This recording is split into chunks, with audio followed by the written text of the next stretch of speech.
Hello everyone, welcome to What If Naruto Became Harry Potter Action from Hogwarts Part 1. Before we start, please go support marioiale for writing that awesome fanfic. This is the translated version I made. There will be some mistaken characters' gender, but of course Naruto is a male. Naruto x Harry Potter. Chapter 1 Acceptance. Hogwarts is a beautiful and enchanting place for young wizards and witches to learn the art of magic. Sitting at his desk in the headmaster's office, Albus Wulfric Percival Dumbledore was going through the acceptance book and writing letters for the new first-year students who would be attending Hogwarts when he suddenly came across a name he hadn't heard in a long time. Uzumaki Naruto. I haven't heard the name Uzumaki in a long time without feeling that Kushina attended, said Dumbledore, as he remembered a red-haired girl who was causing trouble for him and his staff. I wonder if my old friend Hiruzen is still Hokage of Konoha. Dumbledore begins to write his letter that would go to young Naruto and decided to write one for his old friend when Hogwarts Potions Master Severus Snape bursts open the door to his office. Snape approaches the headmaster's desk and in a dark and agitated voice asks, "What new imbecile do you want me to help find their way here that no one else can help? I have potions I need to finish." "Well Severus, I was going to ask you to help Miss Hermione Granger, but I think I'll send Minerva to find her. I need you to help another student, one Naruto Uzumaki." Snape was very surprised to hear the name Uzumaki, his best friend and confidant. Kushina never told him she had a son before she died, and when he heard that she died, he was shattered with grief, only overshadowed by the deaths of the women he loved the most. When he and Kushina were in school together, they were almost inseparable. They were both sorted into Slytherin, although it seemed like she would fit better in Gryffindor, much better in his opinion. "I will be ready to leave to collect him in a few days," Snape told the headmaster. Without protest. Dumbledore asked, "Well, you and Kushina were best friends back in your school days. I can't say I'm surprised," he said with a smile. "I will have a portkey ready for you when you leave. I'm sure you still know the way, as you have been to Konoha many times to visit her." "Yes, I still know the way," Snape replied. "Good, be sure to speak to the Hokage first before approaching Mr. Uzumaki. You will need his permission to take the boy out of the village," Dumbledore told him as he handed Snape the acceptance letter, along with his own personal one to Hiruzen. As Snape left his office, the headmaster leaned back in his chair and chuckled quietly. "I wonder if he is like his mother. If so, Hogwarts is in for a storm." "Now then, to a certain Harry Potter," writes the director, preparing for Harry's return to the magical community. Potions Lab. When Snape enters his office, he closes the door and pulls out a black book hidden behind his potions cabinet. The book was filled with pictures of him and Kushina from their school days. One had a moving picture of Kushina's face painted silver and green and cheering loudly during the Quidditch finals, and she seemed to be waving and smiling at the camera. She had a big smile. Her smile could make anyone smile too. "I can't wait to meet your son. If he's anything like you, he'll be the best at anything he sets his mind to. Just like you," Snape thought as he looked at the best friend he had ever had. Forest in the Land of Fire. Anbu Inu sighed as he looked at his apprentice and fellow Anbu kid. "What the hell did you do this time, kid? This is the 5th time this has happened." "I don't know this whatever he's acting up again. I swear I didn't do it on purpose," Kit said. "Maybe we can still collect the bounty and report a completed mission," he said to Inu, who continued to shake his head. "And how we're going to ID this thing as Kenshi I was stolen fur." Kit thought for a moment before answering. "The blood might still match. Let's go back and report back. Maybe the old man will think of something," Kit replied. So they both headed into the trees to head back to Konoha to report to their Hokage. All the while Kit was carrying a blue rabbit with one eye, 3 legs, horns, and a single ear. 30 minutes later. "I'm hungry, can we stop for something to eat? Maybe this rabbit is still edible." "Do you think in that sense, if it's blue, it will taste like a blueberry rabbit?" a curious kid asked as he looked at Inu. "I don't think we should eat that. That could probably still count as cannibalism," Inu said as he looked at Kit. "Yeah, you're probably right. Maybe I'll give it to Anko to keep. It's just as screwed up as she is, don't you think?" "No." Inu yelled, "She'll probably eat it anyway to see if it really is a blueberry-flavored rabbit, and don't let her hear you say that about her, that we're all just as screwed up as she is. The rest of you just try to hide it. She just taught me not to hide how awesome I am," Kit said to Inu, just as he passed through the gates of Konoha and headed towards the Hokage Tower. "Kami Anko is a bad influence on you, Naruto. I never should have introduced you," Inu thought. Konoha Hokage Tower. Tsurutobi Hiruzen, the 3rd Hokage, sat at his large desk fighting the toughest enemy he had ever faced, paperwork. As he worked, 2 Anbu flew through the window and knelt in front of his desk, waiting to be acknowledged. Without looking up from the papers on his desk, the Hokage gruffly said, "Report," and waited for one of them to speak. "Mission more or less Hokage-sama completed," Inu said as he and Kit stood up. "What do you mean by that, Kakashi?" the Hokage asked the now-named Kakashi. "Well, you see, sir, Naruto's unexplainable power was acted upon contact, and you see it happened again," he replied. The Hokage looked at the squirming form of a rabbit in Naruto's arms and sighed. "Isn't this the 5th time, Naruto?" the Hokage asked as he looked at Kit. Naruto scratched the back of his neck and laughed nervously. Actually it's the 7th time, he replied. Hiruzen chuckled as did we. Yes, well, unfortunately we won't be able to identify him as Kenshi, so we can't give you the bounty. What? But what about blood? Maybe it's still a match. Naruto shouted, trying to convince the Hokage to change his mind. Now, Naruto, don't you remember all the others you changed? Even their blood is completely different, just like Mizuki here, the Hokage said as he pointed at the ugly goldfish swimming in a bowl on his desk. Oh, yeah, Naruto laughed. Hello, Mizuki Baka, how are you? He said to the fish as he tapped the glass. Mizuki was a traitor to the village and attempted to steal the forbidden sealing scroll and escape from Orochimaru, another traitor. She ran into Kid and ended up as a horned bug-eyed goldfish that sits on the Hokage's desk as a trophy. Look, Kakashi, even the old man is screwed having this fish on his desk as a pet, Naruto tells Kakashi while pointing at the Hokage. Kakashi said nothing, just stood there, shook his head, and sighed again. The Hokage chuckled. Well then, what should we do with this new creature you created, Naruto? He asked. Well, I was thinking of giving it to Anko, Naruto replied. No. The Hokage shouted. I mean, I might eat it to see if it tastes good. I'll go ahead and take care of this little one, and why don't you go and have some ramen? Hiruzen told Naruto as he snatched the rabbit from him. Hell yeah, you're the best, old man, Naruto yelled as he formed a hand sign and transformed into civilian clothes, consisting of orange pants and a black short-sleeved shirt and his shinobi sandals, and walked out the window. Kakashi changed into the normal Jonin clothes and proceeded to follow Naruto.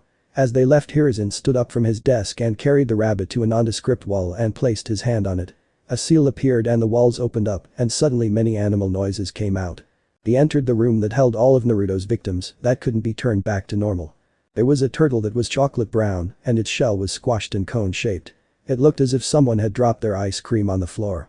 There was also a duck that had bat-like wings and ears, its beak was yellow, and its body was dark gray with a single yellow stripe running down its length.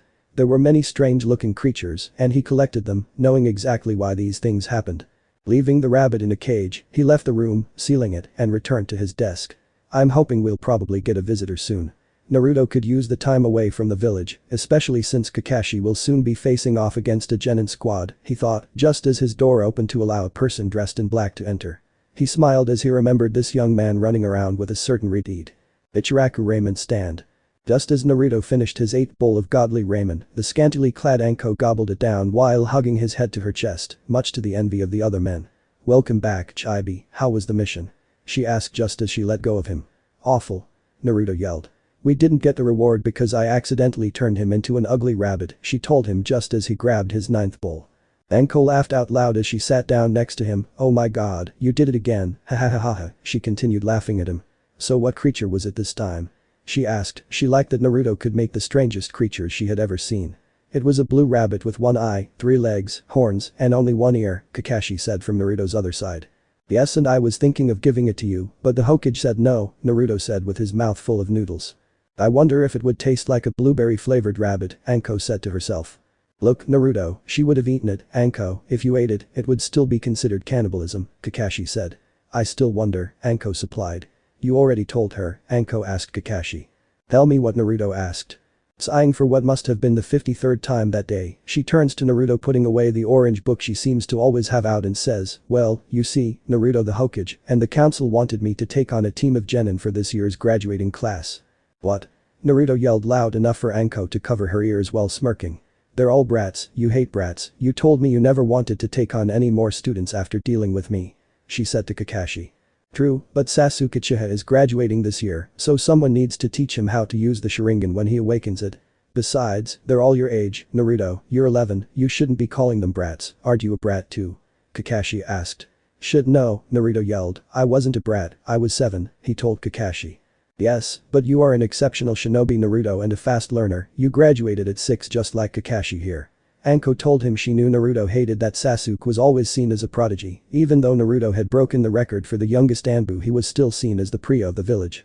Facing all those stares and whispers behind his back, it was amazing how he would back down and prove everyone wrong. It was what made Anko want to meet him, threatening Kakashi's precious books if he didn't introduce them to her.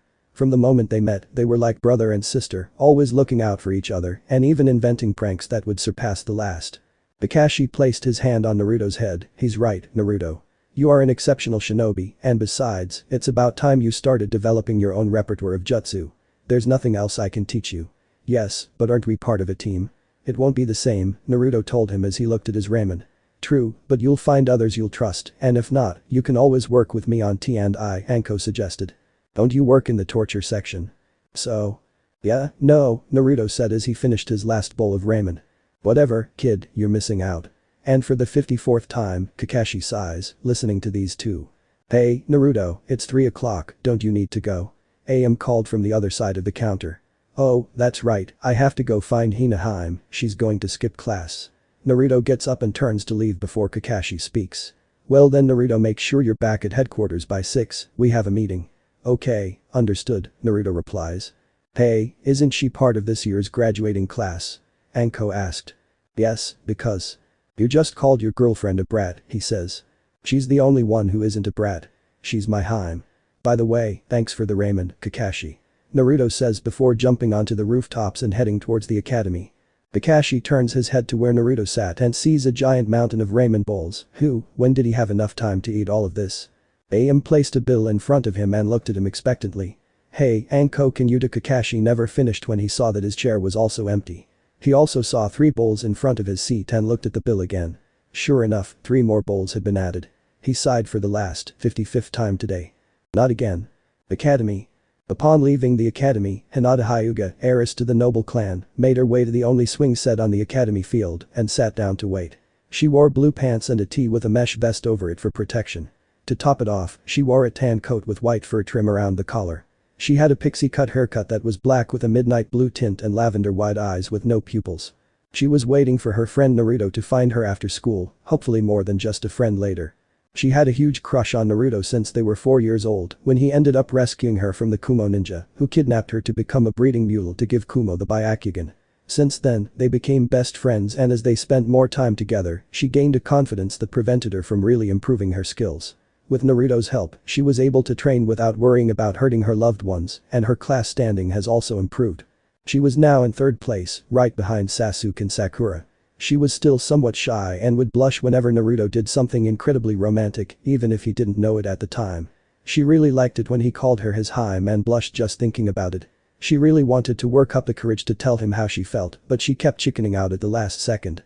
Suddenly, she is pulled out of her thoughts by a pair of arms surrounding her and a hug, and a voice that is very familiar and enjoys very much said in a low voice, "Hello, Hinata, sorry to keep you waiting." Naruto turns her towards him and smiles at her. She blushes when she sees his smile, she loved that smile, it was a smile that she rarely shows, but only to those she cares about. A true smile that reaches her eyes and can make you smile back no matter how bad your day has gone. Hello Naruto-kun, how was your last mission? She stutters, mentally kicking herself. Naruto and she had worked on her stutter, and yet it still makes her stutter. Naruto smiles again, it was good, except for the part where my coolness kicked in again, he tells her. She was his confidant and she would tell him everything he does, has done, or is going to do, unless the Hokage classified the information. She knows he's in Anbu, she knows about some of the missions he goes on, she knows about his life before becoming a shinobi, and she knows about his trouble controlling his unexplained power. She laughs at him knowing what it would normally mean when that happens. He didn't get paid nor did he receive the reward. Don't worry, Naruto-kun, maybe next time, she says like she always does when this happens. She always encourages him as well. Thanks Hinata, he says as he puts his head on her shoulder. She blushes as he rubs her head the way he likes it. He helps her up from the swing and holds her hand as she blushes and starts heading towards the academy entrance. Well then Hinata, let's go to the training grounds for a bit. We can work on those jutsu for the finals in 3 days and even your own personal fighting style.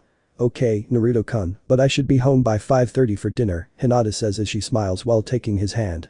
Don't worry, that's plenty of time, he again smiles at her making her blush. I swear I'll tell him how I feel. I can't keep being a coward, he thought. Training grounds. It was 4:45 and they had just finished their training and were resting under a tree before heading back. Hinata was resting her head against the tree while rubbing Naruto's whiskers while his head was in her lap. He hated when people did that to him because he would let out a small purr and they would make fun of him for it. Anko and the rest of the female Anbu really enjoy rubbing his whiskers and sometimes keep him prisoner just to spend the afternoon petting him as they call it. Hinata was different. She was his best friend, well, his only friend, and he was allowed to stroke her whiskers as long as no one else was around. The only time he'd be shy was when others heard him purring. He won't admit it, but he secretly liked having his whiskers stroked. They sat there, Hinata not wanting to get up but knowing she would have to in order to get home on time. Her father knows she spends time with Naruto and allows it because it improves her ninja skills, and it doesn't help that he knows Naruto is an Anbu because he's on the Shinobi Council and is deprived of some of the Anbu members' identities, which just so happens to be Naruto's one of those few. Their rest was interrupted by an Anbu wearing a cat mask who landed in front of them a few seconds later. Nico smiled when she saw Naruto purring as her little friend petted him. Naruto, the Hokage, has asked you to report to him immediately. Besides, if you wanted a pet, you could have asked me. She grins when he jumps up and pretends he wasn't enjoying Hinata's ministrations. Hey, Nico-nichan, how about the meeting? All is taken care of, so say goodbye to your beloved and report to the Hokage, he says, and then disappears.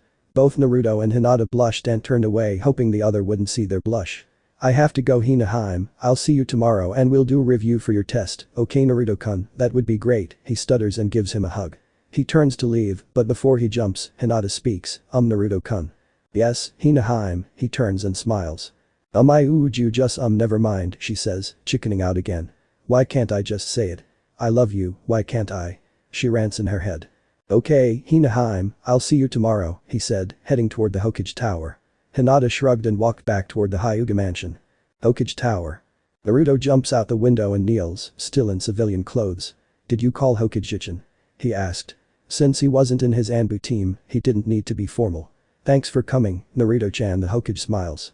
If he wants to be casual, I can too, he thinks. There's someone I'd like you to meet.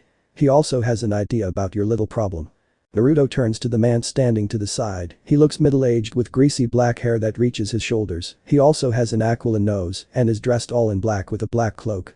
Did Sasuke team come from the future? He asked the Hokage, if so, the years certainly haven't been kind to him, he concluded. Who is Sasuke? The man asked. Chuckling, the Hokage said, no, Naruto, this is Severus Snape, he's actually a great friend of your mother and he came here to leave you a letter. Naruto was surprised when they mentioned his mother. He'd never met his mother, nor his father. He'd asked about them before, but all he got was that they were really strong and powerful people with many enemies who would harm him if they found out he was their son. Do you know my mother? What was she like? He asked a man, almost hoping to hear something about them. He'd wanted to know who they were since he was 3 years old, what orphan wouldn't want to know? If they loved him, if they didn't want him, these were his thoughts for years. And now this man has the answers he'd really wanted. He'd been afraid to find out. Yes, I knew your mother, Snape said, she was my best friend growing up and you have the shape of her face, and judging by your interaction with Lord Hiruzen, you seem to share her attitude, he replies. Naruto smiled shyly as he was happy to know something about his mother. What was her name? Ashina Uzumaki, Snape replied. Another smile spread across his face, finally giving his mother a name. Before Naruto could ask any more questions, the Hokage spoke, now you can ask him more questions later, Naruto, now I believe you have a letter for him, Snape-san. Yes, he replies before handing Naruto a letter with the Hogwarts insignia on it. Naruto looks at it and quickly checks for hidden traps, like any good Anbu, no matter what. After checking, he breaks the seal, opens it, and reads. Dear Mr. Uzumaki Naruto. We are pleased to inform you that you have been accepted to Hogwarts School of Witchcraft and Wizardry. Enclosed is a list of all the necessary books and equipment. Term begins on September 1st. We expect your owl no later than July 31st. First-year students will require uniform. 3 sets of simple work tunics, black. A plain pointy hat, black, for daytime wear. A pair of protective gloves, dragon skin or similar. A winter coat, black, silver clasps. Please note that all student clothing must have name tags at all times. Books. A standard book of spells, grade 1 by Miranda Goshik. The Tale of Magic by Bathilda Bagshot. Magical Theory by Adalbert Waffling. The Beginner's Guide to Transformation by Americ Switch. 1,000 Magical Herbs and Fungi by Felita Spore. Ladies and Magic Potions by Arsenius Jigger. Fantastic Beasts and Where to Find Them by Newt Scamander. Dark Forces. A Guide to Self-Protection by Quentin Trimble. Another Team. 1 Wand. 1 Cauldron, pewter, standard size 2. 1 set of glass or crystal ampoules. 1 telescope. 1 set of brass scales. Students may also bring an owl, a cat, or a toad. Parents are reminded that early years are not allowed to bring their own broomsticks. Naruto blinked after reading the letter before looking back at the 2 grown men. You're bucking with me, aren't you? This shit is your payback for that prank Anko and I pulled on the Inuzuka. No, the letter and the school, as well as magic, exist. Those across the vast oceans of the elemental countries use magic instead of chakra. I'm sure Snape-san can prove it, said the Hokage. Before Naruto could ask, Snape drew his wand and turned the goldfish on the Hokage's desk back into Mizuki's human form. Okay, so magic is real and I have it. Damn, I'm amazing, I knew it. Snape smiles at how easily small children can be convinced. His eyes widen in surprise when, the next moment, Naruto, an 11-year-old boy, proceeds to cut off Mizuki's head and stands back, staring at the two adults, as if he hadn't done anything. But what? Snape gasps. Snape-san, Mizuki here was a traitor and was already destined to be killed until Naruto turned him into a fish. He was only doing his duty as a shinobi of the leaf. Ever since you brought him back, he was once again a threat. You know this, you've been to Konoha in the past to see Kushina and she told you everything about how we operate, the Hokage told him. I know it's a big surprise to see someone so young dude up close. So, about the school you want me to go to, is it like the academy? If so, then it'll probably be boring, Naruto says. No, Naruto, it's not like the academy, it's where you learn to use magic that can defy reality, Snape replies. I'm the potions master and I can show you how to bottle fame, boil glory, and even put a stop to death. Naruto was amazed at what he could learn. Potions sound very, very useful in his career as a shinobi. I'm in believing it. Damn, I thought I got rid of that tick. Naruto yells. Laughing, the Hokage said, okay, then have your things ready to go tomorrow so you can go pick up school supplies and Snape-san can tell you about the magical countries. Actually, we can leave in 3 days because a friend of mine is taking her finals at the academy in 2 and I was hoping to be there to congratulate her when she passes. I know you will. Please, she asks Snape. Fine by me. I'll stay at the House of Leaves for 3 days and meet you at the north entrance, Snape told him before walking away. Well then I guess we're settled, make sure you say goodbye to Kakashi and the rest. Let the Anbu commander know you'll be gone for most of the year and will be back next summer, Hiruzen tells him as he gives him permission to leave. Hello, Naruto says and jumps out the window towards the Anbu headquarters to pack his things. Academy graduation day. After returning to headquarters, Naruto packed up the few things he owned and reported to his superiors and was now waiting by the swing where he usually meets Hinata to wait and see her when she comes out, which is right now. The gates open and the graduates come out to be greeted by cheering parents. He saw Hinata come out smiling brightly when she saw him. She ran up to him and hugged him. I passed, I even got Kunoichi of the year, he tells her. That's amazing, Hinaheim. I knew you could do it. It just shows how amazing you really are, he says as he spins her around. She blushes and smiles. They sat under the academy tree and talked about what he would do when he started his career and what team he might be on. Hey Hinata, there's something I need to tell you, he said hesitantly. What's up, Naruto-kun? He then told her everything that had happened in the Hokage's office and she was amazed by what she heard, only to be saddened when she learned he would be gone for most of the year. She was still very happy for him and encouraged him to keep going. They spent the rest of the day together and talked about anything and everything, and Hinata promised to be at the door tomorrow to say goodbye and see him off. North Gate the next day. Naruto stands in the entrance looking at all the people who came to say goodbye. There was Iruka, who was his academy teacher, even if he only taught him for 2 years. Anko was by his side looking at him like a piece of meat, making him very uncomfortable. Kakashi stood there with his head still in that damn book. He swears he's going to burn it one of these days. He just needs to find a way to get it from him. He could never understand how he would let her take anything else from him if he tried hard enough. But the book, that book could never be taken. One of these days, he thought. The Hokage was next, smiling at his grandfather and wishing him luck.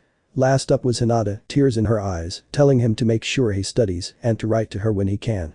With all his goodbyes done, he follows Snape out of the village and towards the nearest town.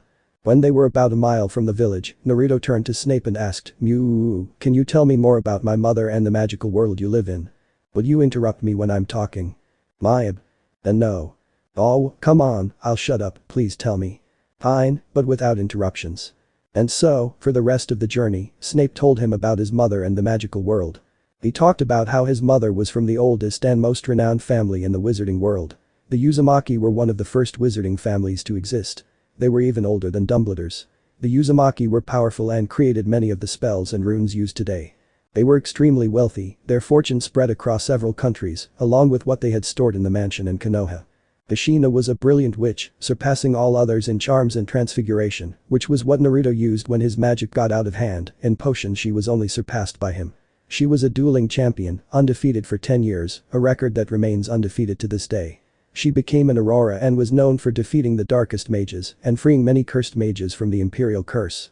She is still celebrated for stopping a cult of mages from trying to open a portal to the other world and release whatever dwells there. Naruto was amazed by what his mother accomplished and hoped he could live up to what was expected of him to honor her memory. They finally reached the village, but Snape led him to the outskirts where he saw a dirty old boot ride at the edge of the lake. So now, how do we get to wherever we need to go for supplies? Naruto asked, looking at Snape. Just hold on to the boot was all he said. That's all? Yeah. Are you sure? Yeah. Positive? Yeah. Isn't there, don't I know anything better to hold on to? Just grab the damn boot. Snape yells, losing his composure for the first time since he's had to deal with a child. Well, all right, Naruto said, grabbing the boot as Snape grabbed his shoulder. He felt a twisting sensation in his stomach as if he were being pulled through a pipe. The last words he spoke just before they disappeared were, well, shit. Chapter 2 First Encounters and First Class Service. Alley outside the leaky cauldron. Buck, Naruto snarls as he lands on the cemented walkway. Snape stands there waiting for him to compose himself. God knows how many people are affected by it the first time they use a portkey. After a while, Naruto stands up and turns to Snape. A little warning would have been appreciated, he said, looking at him. Follow me, was all he heard before following Snape to a dilapidated tavern. Snape walked past the occupants without acknowledging them, while Naruto at least waved to the bartender before following them around the back and into a small area with a brick wall in front of them. Sir. Professor Snape. Yeah, Professor Snape, why are we here? Naruto asks while rolling his eyes. I think the shinobi saying look beneath applies here as well. Look carefully because you'll come in here alone sometime and you need to know how to get in. Snape hits the wall in 3 places counterclockwise and an arch is made out of the bricks and Naruto stares in amazement at all the people in colorful robes walking around. First, we'll stop at Gringotts to take some money from your account to buy your supplies. I suggest taking a few more coins for the things you want to buy. I have an account here. Great, Naruto says as they walk towards a giant white building at the end of the alley. This place is called Diagon Alley and this is where you can buy all your school supplies, Snape told him. He was a little amazed by all the shops around the place, but he was a little confused by a shop that sold brooms. Hey, maybe they're self-cleaning brooms. I don't know some lazy people who could really use one. They could make a fortune selling it to the Nara, he thought. They reach the entrance and Snape stops and looks at Naruto, make sure you are polite to the goblins that run this place. Remember they are here protecting your fortune so be polite. Naruto nods and walked in. Naruto held back a snort when he saw these funny-looking small creatures at the counter helping some people. It must be the goblins. They have some really crooked noses, I wonder if Professor Snape is related to any of them, he thought as he glanced at Snape out of the corner of his eye. Griphook, one of the bank's caretakers of large important vaults, one of which was the very large and very prized vault of the great house of Uzumaki, was hurrying down the hall toward the customer lounge because he received a note that an Uzumaki had come in and wished to make a withdrawal. And so he had them escorted to a private reception room with some condiments to keep them comfortable. If they were lying to him about being one of the renowned Uzumaki, he would make them regret ever speaking that name again. He would make sure they were sent to Azkaban. He arrived at the room huffing and puffing and peered through the glass. He knew the man was Professor Snape from Hogwarts, but he didn't know the blonde boy with sideburns standing next to him. Is this the boy who claims to be an Uzumaki? He doesn't even have the crimson hair they have, he thought as he walked in. Hello, Griphook says as he enters, I'm led to believe Mr. Uzumaki wishes to make a withdrawal. He looks to Snape to clarify whether this boy is a real Uzumaki or an impostor forcing him to help steal from his vault. It wasn't the first time someone tried to impersonate a member and it wouldn't be the last, but as long as he lives, no one will succeed. Yes, Snape replied, no need to utter unnecessary words. Does Mr. Uzumaki have a key? Snape reaches into his pocket and pulls out a very elaborate glass key. It had a bunch of designs that looked like seals and the large red Uzumaki crest right above it. Griphook knew the key was real, but now it's the boy who's the real deal. He handed the key to him and turns to the boy and bows slightly showing respect for the next request. If Mr. Uzumaki would be willing, I would like a small blood sample to confirm your identity. No disrespect, sir, but on this small account we must be very vigilant, he tells the boy while still slightly bowing. Sure, the boy said, quickly biting his thumb, drawing a few drops of blood before shaking Griphook's hand. Griphook uses magic to take a drop of the boy's blood and drops it onto the ridge at the top of the key and waits for proof that this boy was, indeed, the last great Uzumaki. The symbols glowed blue and then turned green for 3 seconds before turning blue again and disappearing. There it was. Proof that this boy was indeed an Uzumaki, not only that, but he was the last of his great. No, the last of his most noble and magnificent family. Now Griphook bowed even closer and with an almost astonished voice said, Lord Uzumaki, thank you for coming this way, and we will head towards the family vault. As they headed to the vault rooms, Snape smiled as he watched the goblin hurry up once he learned Naruto's family name. What was even better was the scrunched up face Naruto made when he was referred to as Sir. Like his mother, Naruto didn't like ceremony and preferred to keep things informal and personal. Just before reaching the mine cart, the goblin stopped and turned to face a wall with certain symbols on it. He pressed a few, then spun the one at the bottom. The cart waiting on the track started moving just before a much nicer and more comfortable cart pulled up in front of them. The cart was orange-red and had a red Uzumaki swirl on its side. There was also a roof over it to keep rocks and water from falling off the occupants.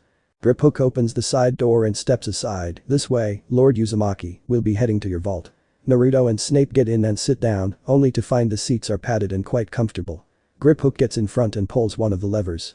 The cart rolls and they start to pick up more and more speed as they continue going down. This cart is much nicer than those rusty tin cans they make people ride in. Kushina never told me about this, the ride is smooth and we don't get thrown anywhere as it turns sharply, Snape thought as he looked at Naruto, who slowly gets more excited as he gains more speed. "I'll have to escort you more often if you're getting this kind of service." He smiled. By the time they reached the vault, Naruto had his hands in the air, enjoying the ride as the cart made sharp turns and a few twists. He swore he saw a dragon somewhere on the way down. "Vault 001, Grip Hook said as he stepped out and held the door for them. The vault door was made of stone with a Uzumaki symbol on it and a few runes along the crest path and more surrounding it. The goblin approaches the door and runs his finger through the middle, revealing the keyhole. He inserts the key, and thanks to having his blood before, it would also unlock the rest. When the doors opened, Naruto was dumbfounded, his mouth agape at the large piles of coins that seemed to be as big as the academy back home and seemed to stretch for miles. "Oh, how far does it go?" he asked, wanting to know how much this vault could hold, because every part of what was in front of him was stacked with coins, golden cups, and gaudy jewelry. "It goes on for at least a mile and a half, my lord," Grip Hook replied. A mile and a half, even Snape was amazed by this wealth. And there were several other countries that have this much in their vaults. How rich were the Uzumaki? Naruto whistles in amazement before scrunching his face again. "You know you don't have to keep calling me sir. But anything else would be an insult to you and your family." "Yes, but I'd prefer if you called me Naruto, okay?" "As you wish, Mr. Naruto," Grip Hook said, bowing. Again, Naruto scrunches his face and Snape smiles. "Why don't we take some coins and continue with our errands?" he said to Naruto as he walked towards him and the vault entrance. Naruto went in to take some coins and placed them in some hidden pockets he had. Snape was about to enter when Grip Hook extended his arm and Snape froze as if he was tied up. "Only Mr. Naruto is allowed inside. It's our largest account and we take pride in maintaining it, so you won't be touching it," the goblin said, glancing at Snape. As they returned to the cart and headed upstairs, Naruto spoke up. "You know, if there was a minibar stocked with drinks and snacks, this would be an even better trip." No one answered him, but Grip Hook's right ear twitched. They returned to the entrance with Grip Hook bowing to Naruto the entire time, much to his annoyance. "Well, that was too much," Naruto said. "I told you the Uzumaki family is a very prominent house." "Yeah, but damn, that was a lot." They made it down the front steps before Snape turned to him. "I still have some things to prepare for the school year, so here's a ticket for the train that will take you to Hogwarts. The bartender at the bar will help you get there. And your letter already has a list of supplies for you to get, and I'll see you then," Snape said before turning to leave. "Wait, aren't you supposed to show me around? I took the liberty of writing the names of the shops on your list for you. I'm sure a shinobi of your caliber can find his way around," Snape retorted, raising an eyebrow. "You just cut someone's head off, so I'm sure shopping can't be much of an issue." Okay, you don't have to be blunt about it," Naruto tells him as he looks around for supplies. "Then I'll be leaving, and don't even think about going there," Snape snapped at Naruto when he caught him looking towards Nocturne Alley. "There's nothing for you to do that's on the list unless you intend to harm others. And any item that's banned from Hogwarts will be confiscated when you step foot on Hogwarts ground. And your shinobi skills won't work for hiding either."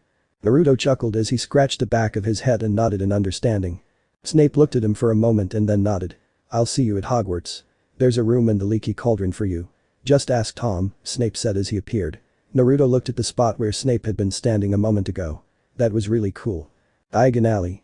Naruto scoured Diagon Alley to gather his supplies, buying some additional books so he could read more about this world. He decided it would be best not to mention his family name to avoid what happened at Gringotts. He only needed 3 more items. Robes, a pet, and a wand, in that order. He heads towards Madame Malkin's robes for all occasions and enters. Once inside, a lady with a bunch of pins floating around her head approaches him. "First year at Hogwarts, dear?" she asked and he nodded. "Well, I'm with another young man, so you'll have to wait 30 more minutes, dear," she told him, then walked back to the stool a fat boy was standing on. He glances to the side where an older woman who looked like she was covered in birds was ordering the boy to straighten up and stop slouching. As the seamstress comes over to talk to the women, Naruto risked walking over to talk to the boy. Neville Longbottom was never very confident and his grandmother was always insulting him for the way he stood, walked, talked, and ate. She was always comparing him to his parents who had died, always saying how disappointed she would be in him. He turns to the side and sees a blond boy his age walk towards him and greet him with a smile. "Hello, I'm Naruto." "Neville," he answers a little shyly. "What's with the crazy bird lady yelling at you?" Naruto asked. "She's my grandmother. She's always like this and there's nothing I can do about it," he said, his head hanging, sad that he couldn't do anything to please her. "Well, defend yourself then. Tell him to buck off if he keeps insulting you." "I can't do that. Are you crazy? She's my grandmother," Neville whispers to Naruto. This boy was crazy and he curses too. He couldn't stand up to his gram, let alone anyone. He wasn't brave, he was a coward. "Look, I have a friend who used to be just like you. She had a hard time standing up for herself and I helped her get over it. You have to stand up for yourself and not back down." Do you really think I can do it?" Neville asks with hope shining in his eyes as he looks at Naruto. "Definitely." "Okay, then I'll do it," Neville said with all the courage he could muster. His grandmother and the seamstress returned. And his grandmother starts barking at him. "Stand up, boy, stop slouching. Can't you sit still for even a moment? Your parents would be ashamed of you," she yells at him. Neville turns to Naruto for help and he smiles back and nods encouragingly and Neville nods back. "Program," he yells. "You just shut up and let her finish," he says in a voice a little louder than he normally speaks. The room quiets down, the seamstress looks shocked that her tools fell to the floor. The bird lady looked as if someone had slapped her in the face as she glared at Neville. Then, with a frown, she walked up to him and grabbed him by the ear and was pulling him out of the shop while yelling, "Why are you an ungrateful prat? How dare you show me such disrespect? I thought I raised you better." Than he didn't hear the rest as the door closed. The seamstress still looks shocked at what happened. Naruto looked at her and she looked back at him. It's my turn, right?" he asked. All she could do was nod as he stood on the stool for her to measure him. After paying for his robes, Naruto walked around trying to find a shop that sold owls. He wanted an owl because a cat would remind him of that demon cat from Hell Torah. Kakashi would make him chase after him whenever that quest was available, which was at least 8 times a day. He swears on his Raymond that some asshole decided to teach that damn cat how to bend chakra and how to attack and evade. I bet it was Anko. She always enjoyed watching people chase that cat. She likes it better when I have to chase it, he thought. And a toad was just boring, so an owl it was. In a few minutes, she found Elip's Owl Emporium and entered the shop. There were owls flapping their wings everywhere and hooting sounds of different pitches made it loud and difficult to hear the others talking. She went down the other side, looking at all the different types of owls, small, large, white, brown, but none caught her attention. As she turned the last owl, she saw a beautiful owl at the end, standing on a perch, not in a cage. She walked up to it and saw that it had black feathers. In fact, they looked darker than black. There was also a slight gray tint around its eyes. Its eyes were a bright gold color that made gold look plain. It was a medium-sized owl, so it wasn't much of a problem when she had to carry it. She held out her arm, waiting for it to respond. A few races with animals, both normal and those that could use chakra, taught him to wait and see if they'd let him get close. The owl looked at him scrupulously before letting out a small hoot and hopping onto his arm. "Well, I think there's an owl in the shadow. It sure is a beauty." "You're lucky, boy," a voice loaded from behind him. Naruto quickly turns around with his free hand behind his back, grabbing the kuni hidden there. Rule number 1 of Shinobi: never go anywhere unarmed. "Woo, little one, didn't mean to scare you," said the man. He was a giant of a man with long, scruffy hair and a beard. Naruto was a little astonished to see the largest person he had ever seen. "Okay, I'm Naruto. What did you say about this owl?" "His name is Rubeus Hagrid, I'm the groundskeeper at Hogwarts. I was just saying there's a shadow owl. Very rare and very clever. There are so few of them that they're very hard to catch, let alone even see," said the now named Hagrid as he shook Naruto's hand, vibrating his whole body up and down. "What else can you tell me about them?" "Well, they're supposedly faster than any other member of the great avian variety, they're also one of the most intelligent. They're very choosy, when one chooses its master, they become very protective of their master, they're very loyal. They can fly halfway around the world in a single flight and absolutely impossible to see at night. You have to look for their eyes, they're the only thing that gives away their location. The only place to find them would be those hidden continents on the other side of the world." The more he talked about the owl, the more excited he seemed to get. "This is the first time I've seen one in person. You seem to have taken a liking to it, are you thinking of buying it?" Hagrid asked. After hearing about the owl, the choice was clear. "Well, after what you just told me, hell yes I am," he yells, surprising some of the other owls as well as the customers. Hagrid just laughs and leads the boy to the front. When they got there, Hagrid bought a snow-white owl that Harry was buying while he was buying a wand. After that, Naruto walked up to the counter and the owner's eyes popped out when she saw him carrying the owl. "Well, I don't think that thing has chosen a person since I got it. Are your parents sure they want to get that for you? She's pretty expensive." she told Naruto, not sure any parent would spend that much on an owl for a kid who looks like he's going to be a first year. I don't have any parents, I'm an orphan, and I'd like to have one. Both Hagrid and the owner looked at him, their eyes slightly wide. Are you going to Hogwarts as a first year? Hagrid asked. Yes. I don't think Hogwarts could afford such an expensive owl for a student, said the owner, while Hagrid nodded sadly at seeing such an owl go to waste when it clearly chose the boy. Hogwarts won't buy it for me, I'll pay for it with my own money, Naruto said with a frown. Are you sure you can pay for it? Asked Hagrid, not wanting the boy to feel disappointed. You're right my dear, this type of owl is very, very rare and priceless. The lowest anyone paid for one was 800 galleons, 16 sickles and 28 knots, like I said, these owls are kwai. Her words were cut off by the sound of 4 bags hitting the table in front of her. Naruto takes out 16 sickles and 28 knots and places them on the table. There you go, 800 galleons, 16 sickles and 28 knots, Naruto said as he looked at the lady. Hagrid whistled in amazement as he saw the boy take out the money and hand it over like it was an afterthought. Who is this boy? He didn't even flinch at the price, I'll pay it for the rest of my life if he did, he thought as he looked at the back of Naruto's head. The woman was speechless. This young man just threw all that money on the table. She stammered, still a little amazed by the purchase. I'll need you to fill out a registry for that owl. Because it's such a rare species, the ministry would like to keep track of as many as possible. Okay, Naruto said, still looking at her, trying to get her to hurry up. Okay, can I have your name, dear? The woman asked as he filled out the registration. Naruto, he said. Your full name, if you please, dear. We need to know what Naruto would be if they need to contact you. With a resigned sigh, Naruto said, Naruto Uzumaki. There was a pause in the writing as the women stared at him, their eyes wide. Even Hagrid couldn't help but widen his eyes as well. WWWHHHH, what did you say? The women asked hesitantly. Naruto Uzumaki, ma'am, Naruto replied again. Is there any proof of identification? The women asked. Sighing again, this must be how Kakashi felt for the 7th time today. She takes out an ID card she got from Gringotts and hands it to the women. She looked down and noticed it was indeed authentic and then read the name and saw the picture. The same boy on the card was the same boy in front of her. Once again speechless. The proprietor tilted her head at him and in an astonished voice she heard the goblin use, my apologies, Mr. Uzumaki, I'll finish this in a minute and you can be on your way, she told him as she ran to the back to finish the paperwork. He turns to look at Hagrid's shocked face and sighs for the 8th time, waiting for him to speak. Well, I will be, may I ask who your mother was? Hagrid asked even though he had suspicions. Kushina, Naruto told him before Hagrid's loud laugh cut him off. So you're little Shina's child, my. I didn't expect that, though now that I've had a good look at you I can see it, you've got the shape of her face, a bit feminine, he said. I'm not girly. Naruto yells at him, I'm manly, even Hinata says I'm manly okay, most of the time she does okay, sometimes okay, she doesn't, but I'm manly, he pouts. Hagrid laughs again and rubs Naruto's head. Well, you've sure got a personality, it's been a while since I've seen her. She's got quite the fiery temper too. Naruto would have asked him how he knew her, but he remembered him saying he was a gardener at Hogwarts. At that moment, the woman returns from the back and bows deeply to him, everything is ready, Lord Uzumaki. Thank you. You're welcome, my lord. Naruto leaves the shop before anyone else finds out.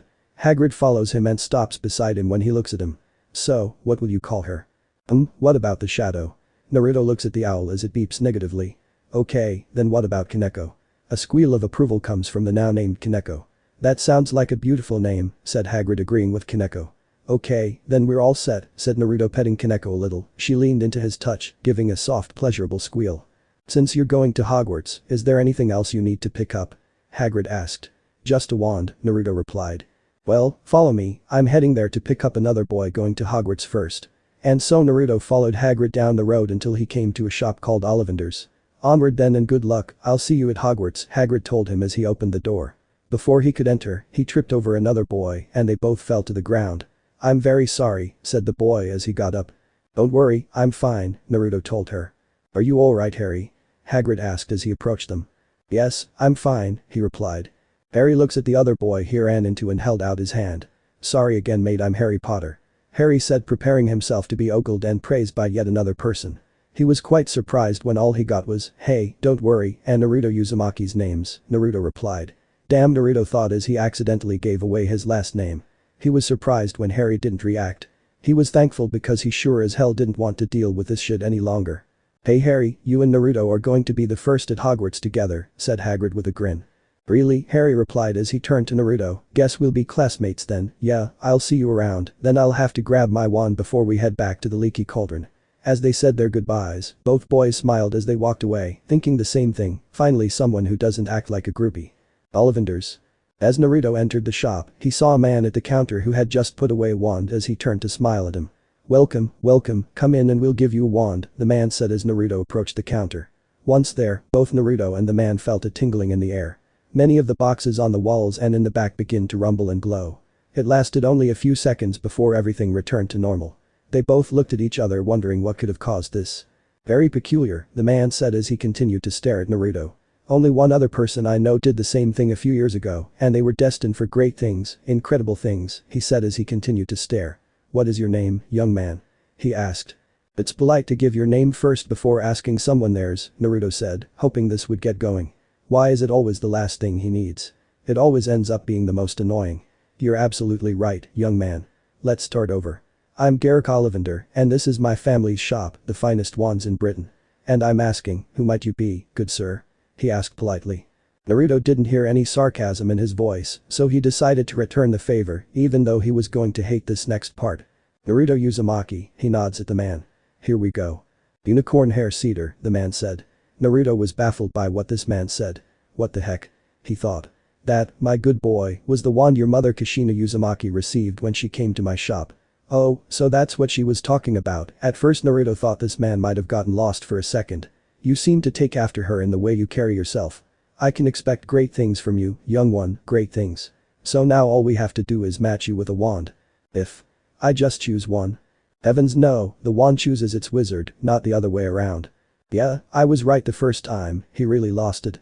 How the hell does a stick pick someone, stick a stick in their mouth, and say, hey, I pick you? Naruto took a step back from the man and asked in a cautious tone, is there anyone else I could probably talk to? Do you know anyone who isn't, maybe crazy? Wow, aren't you a little sarcastic? Come on, then let's do this. Show me your one hand, the man said as he waited. Why what now? The hand you write with, he said. Oh, Naruto extends his right hand, you could have said that. The wand was thrust into his hand, and the man glared back, let's try an oak tree with unicorn tail hair, 11. Wave it. So Naruto waved it, and then the wand exploded in his hand. Damn it, what the hell are you trying to do, blow my arm off? No, let's try 10 dragon heartstrings. So Naruto, with much more caution, moved the wand only for a section of the wall on the left to burst into flames.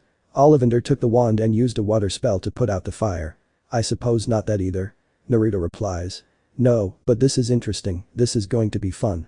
Ollivander said as they continued testing many wands, and each time something would explode or catch fire. Maybe, just maybe, Ollivander said as he walked to the back. He opened a safe, took out his wand and waved it over the safe as well. He came back with a small box and placed it in front of him. This here is a very rare wand. He took it out and handed it to Naruto, made with very rare elderwood and a phoenix feather, it makes a very powerful wand, he said if he stood back and guessed he should test it.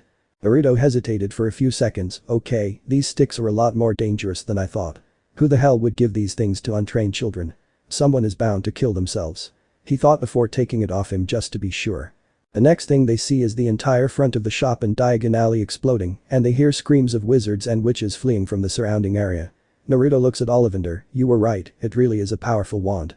So why the hell would you give it to a kid who doesn't know magic yet? I swore that would be the one. Well, back to the drawing board. Fuck the board, what about the front of your store? It's completely gone, aren't you going to clean it up at least? Just then, a group of men in trench coats walk in. It's always people in trench coats who come, where does all the individualism go? Naruto thought. The one in the lead walked up to the counter to speak to the wand maker. Is everything alright here, Mr. Ollivander? What just happened? Ollivander waved him off as he looked at all the wands on the wall, trying to figure out which one Naruto would try out next. Oh, nothing's wrong, just trying to figure out which wand to pair with this young man. Trenchy, Naruto decided to call him, turned to him and asked, are you alright? I'm Maxwell Scattervane. May I know your name? No. That. You heard me. I don't want to give you my name. And why is that? The man said, now looking at him, wondering if he was up to something good. Where are your parents? Do they know you're here getting a wand? The man asked, thinking it best to find the children's parents before they panic over his absence. Naruto continued to ignore him as he watched Ollivander go through more boxes. Look kid, I need to know your name so I can put this in my report, we don't want people thinking it was an attack when it was just a bad wand match. Again he was ignored, and now he was kind of pissed off that this jerk thinks he could just ignore Aurora and get away with it. Hell no. Just as he was about to grab him by the shoulders, Ollivander knocked another wand into the boy's hand, and then Naruto threw it towards the boy before it could touch him. The next thing everyone knew, Aurora turned into a fat pink cat with dark pink stripes. The cat was so fat it was basically rolling on the floor. Both Ollivander and Naruto laughed at that, and Ollivander took the wand back. Ebony, with dragon heartstrings. Ollivander said, nodding to himself. We're getting closer. He waves his wand, and the cat turns to Maxwell. Why, you little ass. The man yells at Naruto, you're coming with me to find your guardian and have a few words. He grabs Naruto's arm to try and drag him out of the tent, when in an instant he's lying on the ground moaning as the boy stands over him. Please don't touch me. I didn't do anything wrong, and you accuse me of being rude. Well, buck off, mate. The other men helped Trenchy up, and all of them took out their wands and pointed them at Naruto. Like a Dawn of Britain, I'll arrest you and take you in for questioning, the man said, preparing a paralysis spell. I wouldn't do that if I were you, Ollivander said as he continued looking through the wands to find the perfect match for the boy. And why is that? Maxwell asked as he turned to the wand maker. It's just that boy's name would be Naruto Uzumaki, he said. Naruto growled at the man. The reason he didn't want to give his name was because he didn't want anyone fawning over him. Is there proof of identification? Aurora asked in surprise. Naruto handed her the letter he received from Hogwarts and waited for the inevitable. Lower your wands. For the love of God, stand down. This is Lord Uzumaki. I'm very sorry, my lord, I didn't know. The man said bowing towards him, hoping he wouldn't lose his job over this. Naruto waved him off, don't worry, I just want to find a wand quickly. Lunch is coming up and I still need to check in at the leaky cauldron. He told him as he waited for Ollivander to pick out another wand. Absolutely not, Maxwell said. Let me book you a room at the Aspen Inn. It's much nicer, and the amenities are top-notch. I'd be honored to pay for your stay there tonight. The bar owner needs to show me how to get to the train station from here. It would be an honor to escort you there ourselves, I went to Hogwarts myself so I can show you the way. Besides, Tom would be playing a trick on you and not tell you how to get to platform 9 3/4. Maxwell said as he sent one of his men to make the arrangements before Naruto could speak. Fine, but I'd like to finish my shopping if you don't mind, Naruto said politely, but he frowned when he was called sir. As you wish, my lord, we will be waiting outside, the man said as the Auroras bowed and left, but not before they fixed the main entrance to the tent. Naruto sighs as he turns around to look at Ollivander, only to back away when said man stood right in front of him with wide eyes and the biggest smile on his face. Eureka, I've got it. I know the perfect one. If this doesn't work, then I'm out of ideas. So where is it? Follow me to the back, the wand maker said as he walked deeper into the shop. Naruto followed him until he saw the man open the floorboard and pull out an elaborate box. The man opens it, and inside was one of the most beautiful wands Naruto had seen yet. It was a dark orange-brown with intricate swirls all over it and a purple double spiral running from the end of the wand and twisting around the wand to the tip. He looked at it closer and saw that the purple spiral was made up of small seals that were woven together all the way to the tip. This work was definitely done by a seal master. There's a great story of how it was made, the owner said fondly. My father, Gervais Ollivander, traveled the world and even to the hidden countries and even met a great lover of runes, Mido Uzumaki. Together they found the oldest yew tree in the world and took a single piece of wood. My father shaped it into what it is, and Mido Uzumaki used her mastery over runes to place intricate spirals of runes on it. No one, not even my father, knew what he would do to the wand, but Mido said that with it, someone could combine two energies together, and with that it would become far more superior than any wand. After they were finished, Mido took a strand of hair from a thestral and used it as her core. You with a 9-inch thestral hair. This wand is made for someone who will become a legend. He hesitantly took it and waited for the explosion. The spiral glowed and a golden light burst from the tip. And now we have your wand, Ollivander smiled, that's 7 gallons. That's all. Yes. This looks like a very expensive wand, I'm rich I can afford more. There's no need. Naruto shrugged and paid for the wand. Do you have a holster for that? Ollivander simply gestured toward the very nice and expensive holsters. Do you have a simpler design? You can afford it, he smiled. Naruto sweat dropped and bought a simple design and left the store with a sigh of relief. He finally finished and headed to Trenchy to be escorted to his new lodgings for the night. Aspen Inn. The inn was dark brown and 8 stories tall with all sorts of fancy designs. When Naruto and Trenchy walked in, he saw it was a tiled floor that gleamed with a shine. There was a waiting room with different colored armchairs that looked very comfortable, and the reception desk was made out of a mahogany tree with mobile sculptures of armored knights on either side. They were halfway to the desk when they saw a family of 3 standing talking to the receptionist. There was a tall man with long dyed blonde hair and a boy about his age with slightly darker hair who he assumed was his father. On the other side of the boy was a black-haired woman with some white streaks in her hair. This could be the mother. Two-thirds of the way there, he could hear the man shouting at the girl behind the desk, "I don't care what petty stench there is on that business suit, move them." "I'm sorry, sir, but that's not our policy. We can provide rooms across the corridor if you wish," said the woman, frightened of being shouted at. "We'll take them. Come on, dear. Draco, let go." The woman who was the boy's mother walked away, her hand on her son's shoulder. "We'll take them to the best rooms." He could only shake his head at the man. "He reminds me of a blonde Hyuga." They reach the counter, and Maxwell looks at the girl with a smile. "We are here to register Mr. Naruto Uzumaki in the business suit." "Oh well, I guess I'm the insignificant little pest who took him," Naruto chuckled inwardly. The women's eyes widened this time in amazement, and they bowed to Naruto.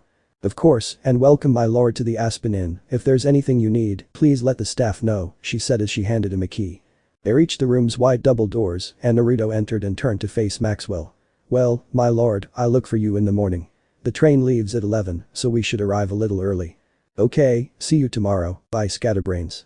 "It's actually he was interrupted by Naruto closing the door in his face. Naruto looked down at his suit and started to sweat. This place was huge. There were 2 bedrooms, a courtyard that faced the shopping district, and the open space between the bedrooms was vast. The couches looked as if they felt like clouds. He checked both bedrooms, and one had 2 beds in the larger of the 2, and the other must have been the master bedroom. The bathroom had a shower with a rain cloud above it, raining warm water. There was also a hot tub that bubbled using magic. Overall, this place was overwhelming. He felt his stomach start to growl and decided to get something to eat. He took off his suit and started toward the stairs when he noticed the boy from before going the same way. "Hey, wait a second," the boy said, catching up with him. He held out his hand and introduced himself. "Name's Draco Malfoy." "Naruto," he said, avoiding giving anyone else his last name. "So, Naruto, where are you headed?" "I'm out for lunch, I want to join you," he asked. He might as well be polite. "Sure, I was going to Diagon Alley for some food. Are you new here in Britain?" "You seem a bit Eastern if I may guess," Draco asked as they left the inn. "Yes, quite Eastern, but I'm going to Hogwarts in my first year because my mother went there." "Hey, I'm going to Hogwarts too, we'll be in the same year. Which house do you think you'll be in?" "Personally, I'm going for Slytherin, that's the house my family has always been in." Naruto remembered Snape telling him that Hogwarts has 4 houses, Ravenclaw, Hufflepuff, Gryffindor, and Slytherin. He also learned that his mother was also in Slytherin and wanted to follow in her footsteps. "Yeah, I guess Slytherin would be my choice too." "Yes, you and I will be housemates," Draco said, patting her on the back. They continued walking down Diagon Alley as they talked. They had ice cream that tasted like lamb and mint jelly. Well, Draco made Naruto found his lost love, ramen flavored ice cream. Draco was amazed that Naruto could eat 2 gallons of ice cream and still feel hungry. They returned to the inn and went upstairs to their designated outfits. As Draco passes by the business suit, he turns to find Naruto at the door unlocking it with a key. "Hey, Naruto, are you staying there?" Draco asked, surprised that the kid he'd been hanging out with all day was the one left in that suit. His father was very important and they were rarely denied anything. Whoever Naruto's parents are, they must be very, very important if he wasn't moved by the Malfoys. "Yeah, wanna come in? Do they have a minibar with some snacks?" Naruto asked, holding the door open. Draco quickly agreed and walked in. They ate through the minibar, though Draco didn't touch the alcohol, but he was more surprised that Naruto had no inhibitions about it. "Hey mate, won't your parents be mad if they catch you drinking that?" he asked, looking around the room, wondering where his parents could be. "No, I'm an orphan. My parents died the day I was born. I never met them. I only heard about my mother 3 days ago when I received my letter to Hogwarts." Draco's eyes widen. "So you're staying here alone?" "Yep." He couldn't believe it. This boy spent his entire life not knowing who his parents were. He must know what they are by now if he's able to wield so much power over his father. So who were they? Were they purebloods, half-bloods, or muggles? Naruto heard Snape brief him as they left the village. He told him the terms for non-magical people, those born with one magical parent and those with both magical parents. He knew his mother was at least pureblood, and the Hokage told him his father was a shinobi, which Snape said was still considered magical in the outside world. "Pureblood, and I don't want to talk about them," he replied. Draco sighed in relief. If his new friend wasn't a pureblood, his father would be throwing bricks if he found out Naruto was anything else. It was approaching 6 o'clock and he needed to go to dinner with his parents. His mother was very adamant that her family always eat together. She decided that since Naruto was alone at night, she would invite him to join them for dinner. "Hey Naruto, my parents and I are going to dinner and I was wondering if you'd like to join us." Sure, I'm still a little hungry, I can go get something to eat. Draco sweat drops, he just ate 3 gallons of ice cream and he's still hungry. Why isn't he fat yet? They headed to Draco's rooms and walked in as his parents were coming out of his room ready to go to dinner. Oh, Draco dear, who's your friend? His mother asked as she walked over to them. Mom, Dad, this is Naruto. I was hanging out with him and I was wondering if he could join us for dinner. Yes, no is the parents' words at the same time. Of course, dear Naruto, you are more than welcome to join us, said his mother as she pointedly looked at her husband. She then turns to Naruto and takes his hand in hers. I am Narcissa, and my husband's name is Lucius, it is a pleasure to meet you. She smiles at him and he smiles back. Apparently, Lucius didn't have the same idea about allowing her to join them. Draco, we don't bring lessers into our inner circles. Imagine if we were seen fornicating with a lower class. He said in a snobbish tone. Whoa, back off the Uchiha and Hyuga. This guy shares their attitude, Naruto thought. Draco and Narcissa had their mouths open to speak before Naruto punched them both in his usual way of dealing with these people. Fine. I'll go back to my room and be the what was it? An insignificant little pest who stayed in the suit across the hall, Naruto said with a small smile that no one could see. Draco's jaw hit the floor. He couldn't believe he'd just said that to his father. Narcissa's cheeks turned even redder with anger because Lucius's words were being heard by the very person he was talking about. And all Lucius did was raise an eyebrow slightly. So the 4 of them were at dinner trying to get to know Naruto a little. When they found out he was an orphan and had just learned of his heritage not even 3 days before, Narcissa had attacked him like a mother hen and practically made him her unofficial son. And Lucius decided to allow him his moments of excessively smothering a child. It was sort of payback for not getting the suit. He was stingy that way. As they headed to their suits, Naruto suggested they go ahead and share the business suit with him since he was the only one and there was more than enough room for all of them. Lucius was about to decline. He didn't want some guy thinking he was still mad that he didn't get the suit. When Naruto mentioned that the Auroras who brought him here were paying for it, well, he felt a little better. Any way to save her money.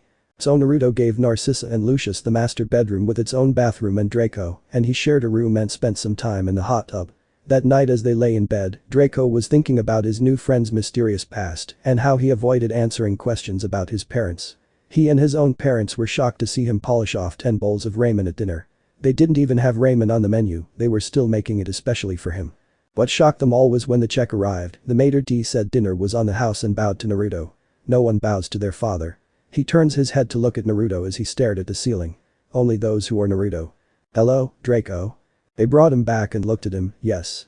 Are we friends? Naruto asked as he turned to Draco. Yeah, dude, we're friends. Naruto just nodded. You know, you're the only second friend I have. Draco began to wonder why a guy like Naruto doesn't have more friends. He's great to hang out with. As they both fell asleep, Naruto's dream was about the wonders he hopes to find tomorrow at Hogwarts. The next morning. The Malfoys and Naruto arrived at the lobby as they were leaving to head to King's Crossing. The receptionist from yesterday was there looking at Lucius with a bit of fear and she kept bowing to Naruto which continued to confuse them. Naruto still refused to talk about his family and Lucius was gaining more and more respect for the boy by the second. Just then, Trenchy and his cronies approached them to escort him to the train. But the single look Naruto gave Maxwell, he told him not to talk or else. And seeing that this was in Uzumaki, Maxwell decided to keep his health and refused to give the Malfoys any information when they asked about Naruto. Well Naruto, it was nice meeting you, we have to make a quick last-minute stop, so we'll see you some other time. Narcissa said and Draco waved at him. King's Crossing. So, you want me to go through the wall? Yes. Seriously, you're not fucking kidding me? No, I'm not, it's perfectly safe. Is this payback for turning you into a pink cat? In my defense, it was a bad wand match, Naruto said to Maxwell as they stood in front of a column between platforms 9 and 10. Here, I'll show you, he said, looking around to make sure no one was looking his way. He then grabbed Naruto's trolley and disappeared through the wall.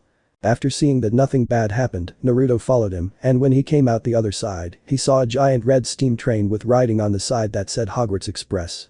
Why don't you follow along while I put this away and talk to the conductor for you? Maxwell said with a smile. Thanks, Trench, see you later and then Naruto left him standing there with a confused face. Who is Trenchy? On the Hogwarts Express. The train was packed. Naruto struggled through the crowd of children and checked the compartments. Most were full and some had others waiting for their friends. So he kept going until he found one with 2 children inside. One was a dark-skinned boy with a close shave and the other was pale and had brown hair. He opened the door and poked his head out. Hey, can I join you? He asked, looking at them. No, sorry, we're full, said the pale boy. But there are only 2 of you and this compartment is big enough for 6. The dark-skinned boy stood up and tried to push him. "Get your trashy ass out of here, idiot. We're very important people in the wizarding world, so we don't need to be bundled in with the rest of your trash." Naruto raised an eyebrow at them before reaching behind him and digging into his bag. He didn't take out anything dangerous because they would be confiscated except for his kunai, which he said out loud for when he trains his shinobi skills. He took out a roll of duct tape and held it in front of him. Both boys laughed at him when they saw what he took out. "What are you going to do, tape our mouths shut or something?" the pale boy said as they both laughed. A loud squeal was heard as Naruto stretched something out like, or something like that. A few seconds later, Naruto sat by the window and opened a history book to learn more about this magical world. He used duct tape to tie up the children and some to gag them to silence them. MMMM. "Oh, shut up you two, I'm trying to read in here," Naruto told them as he looked at the children tied up with their hands and feet together behind their backs. Before coming here, duct tape was a magical item for him back home. You could use it to tie up enemies, use it to fix items like a broken kunai. He had to do it in the middle of a battle because he was out and used the now taped kunai and killed his opponent. He could also use it to construct useful items. He once used duct tape to construct a slingshot that he and Anko used to shoot paint balloons all over the village. Naruto's third rule for pranks: always have duct tape handy. You never know when it'll come in handy. Naruto went back to reading his book as the train took off. For a few minutes he sat there reading, the children still strapped in, when the door opened and Draco walked in with two girls. One had shoulder-length dark hair, dark brown eyes, and a nose like Kakashi's pug. The other girl had long blonde hair and green eyes and was pale, like her companion. Draco looked at Naruto first, not seeing the other two boys. "Hey, Naruto, can we join you? These are some of my other friends, Pansy Parkinson," he pointed at the snub-nosed girl, "and Daphne Greengrass," he said, pointing at the blonde-haired girl. Of course. Draco and the girls walked in, and when they finally saw the other two boys tied up in a corner, they all burst out laughing. MMH. Haha, oh man Naruto, that's funny, Draco said as he laughed again at the boys. "Hey, Blaze, Theodore, you guys seem a bit busy right now if we're going." They all laughed again as he ripped off the tape covering his mouth. Or at least he tried to, the tape wouldn't come off.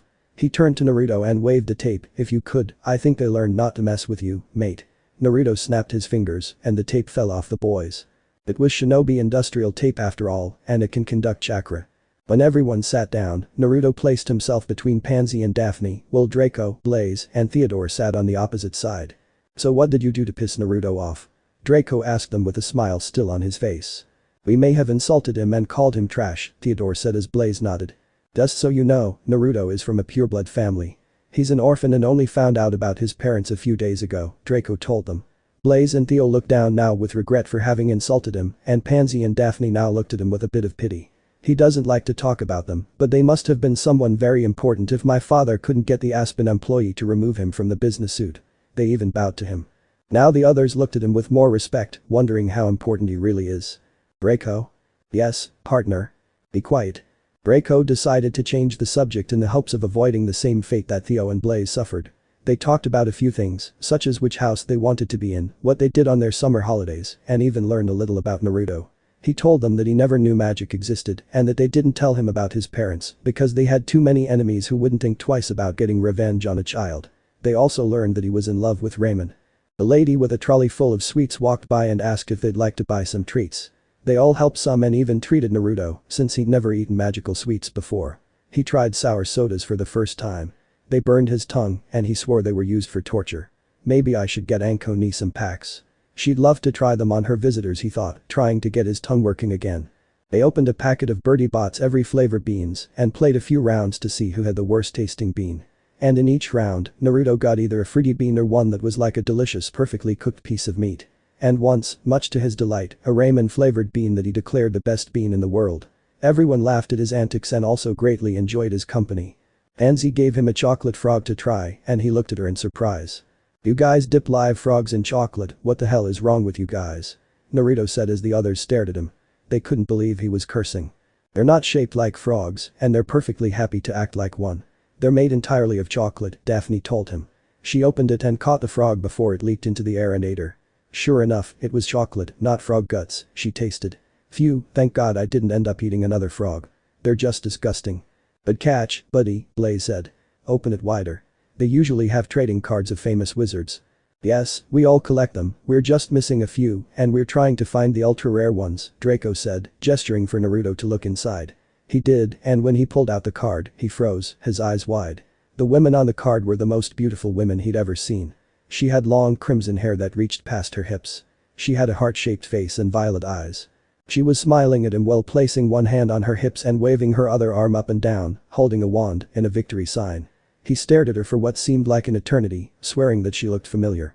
Anzi and Daphne lean over their shoulders to look, and their eyes widen. Oh my god, you have a super weird one.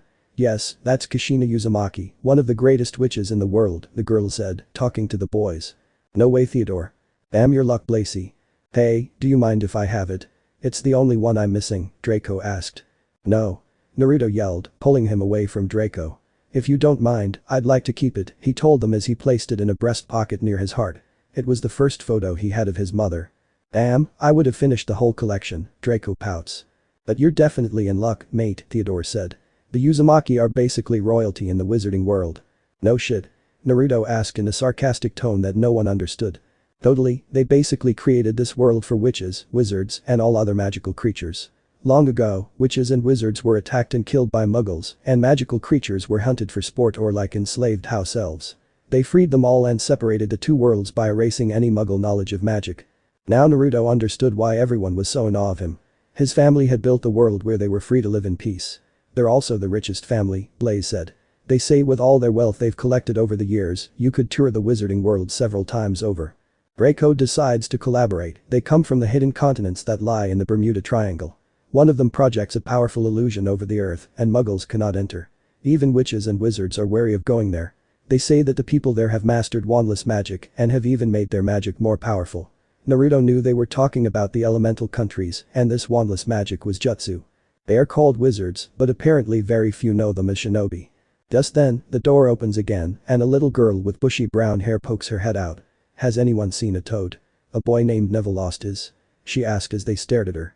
Oh, clumsy Longbottom lost his toad, probably trying to run away from it, Draco says, laughing with Theo and Blaze as the girls giggle. Naruto watched with interest. Neville comes running towards the girl and couldn't stop in time, and they both ended up on the floor. I'm sorry, Hermione, but some children said Trevor went that way, he pointed toward the front of the train. The others laughed again at that and made a few comments about his clumsiness. Neville looks at them and then sees Naruto. You? Naruto just raised an eyebrow. You know this clumsy ass? Draco asked. You got me in trouble with my grandma. She grounded me until I graduated. All because you told me to tell her to shut up. The group besides Naruto and the other two in the hallway laugh at him. I think I told you to stand up for yourself and tell him to buck off, more laughter. Hermione frowned at him, thinking he was a delinquent with a limited vocabulary if he swore all the time. Let's go, Neville. When they left, Naruto got up and followed them, telling the rest of them he was going to check out the rest of the train. They all nodded as he left. He caught up with them and asked if he could help them. Why would you help me? You got me in trouble. Look, Neville, I was trying to help you defend yourself. You won't get very far if you let people walk all over you. Besides, you can't win every time. Just because you lost once doesn't mean you won't win the next time. Hermione was impressed. She was only trying to help Neville defend himself. Maybe she was wrong about him in the first place. Besides, since you lost the Battle of Wills, I didn't have to wait for my robes, Naruto smiled at them. No, she was right the first time. She's always right. So they walked down the corridor looking for Neville's toad when they lost Neville and Naruto, and Hermione ended up continuing on. Naruto turned to her to start a conversation because he wanted to meet new people who weren't prejudiced against him. He got her talking, and she almost regretted it. Once she started talking, there was no stopping her. She told him she'd just learned about the wizarding world for the first time when she received his letter. Her annoying parents were dentists and didn't have any magic. She liked to read and had read several wizarding books to prepare for Hogwarts. And she wanted to learn everything she could about this world. Yes, I just found out about this place at the same time I received a letter. My mother was a witch, but I've never met her or my father since I was born. I hope I can live up to your expectations, he told them, moving to another car to check. I'm sorry for your loss. Are you excited to follow in his footsteps? Yeah, I'm actually excited to be going back to school. It's been 5 years since I was in the academy. What? Hermione turned to him, you haven't been to school since you were 6, but how about an education? I graduated from my academy early at the age of 6 when I passed every class. The only one who did was Kakashi-sensei. I studied very hard and went days without sleep to pass my classes and worked harder than most during their studies. Hermione was now even more surprised when she looked at him. He graduated from his school early at 6. At 6. He never got to graduate early. His parents said he should enjoy school and make some friends. He never agreed with them on that and he couldn't find anyone to be his friend. They were either stupid or shallow and never put any effort into their schoolwork. She didn't need those kinds of friends. She was a little jealous that he was graduating early and hoped that maybe they could study together and become friends. They smiled at each other when they reached the cart and poked their heads out. Hermione saw a red-haired boy with his wand who looked like he was about to cast a spell, and she also saw a black-haired boy with glasses taped together and a lightning bolt scar on his forehead. "Have you seen a toad?" A boy named Neville lost one. They both shook their heads when Naruto appeared. "Oh hi Harry, I see you made it. Hey Naruto, how are you?" Harry asked. Both Naruto and Hermione sat down and looked at the two boys. "Well, just excited to learn magic." Everyone nodded in agreement.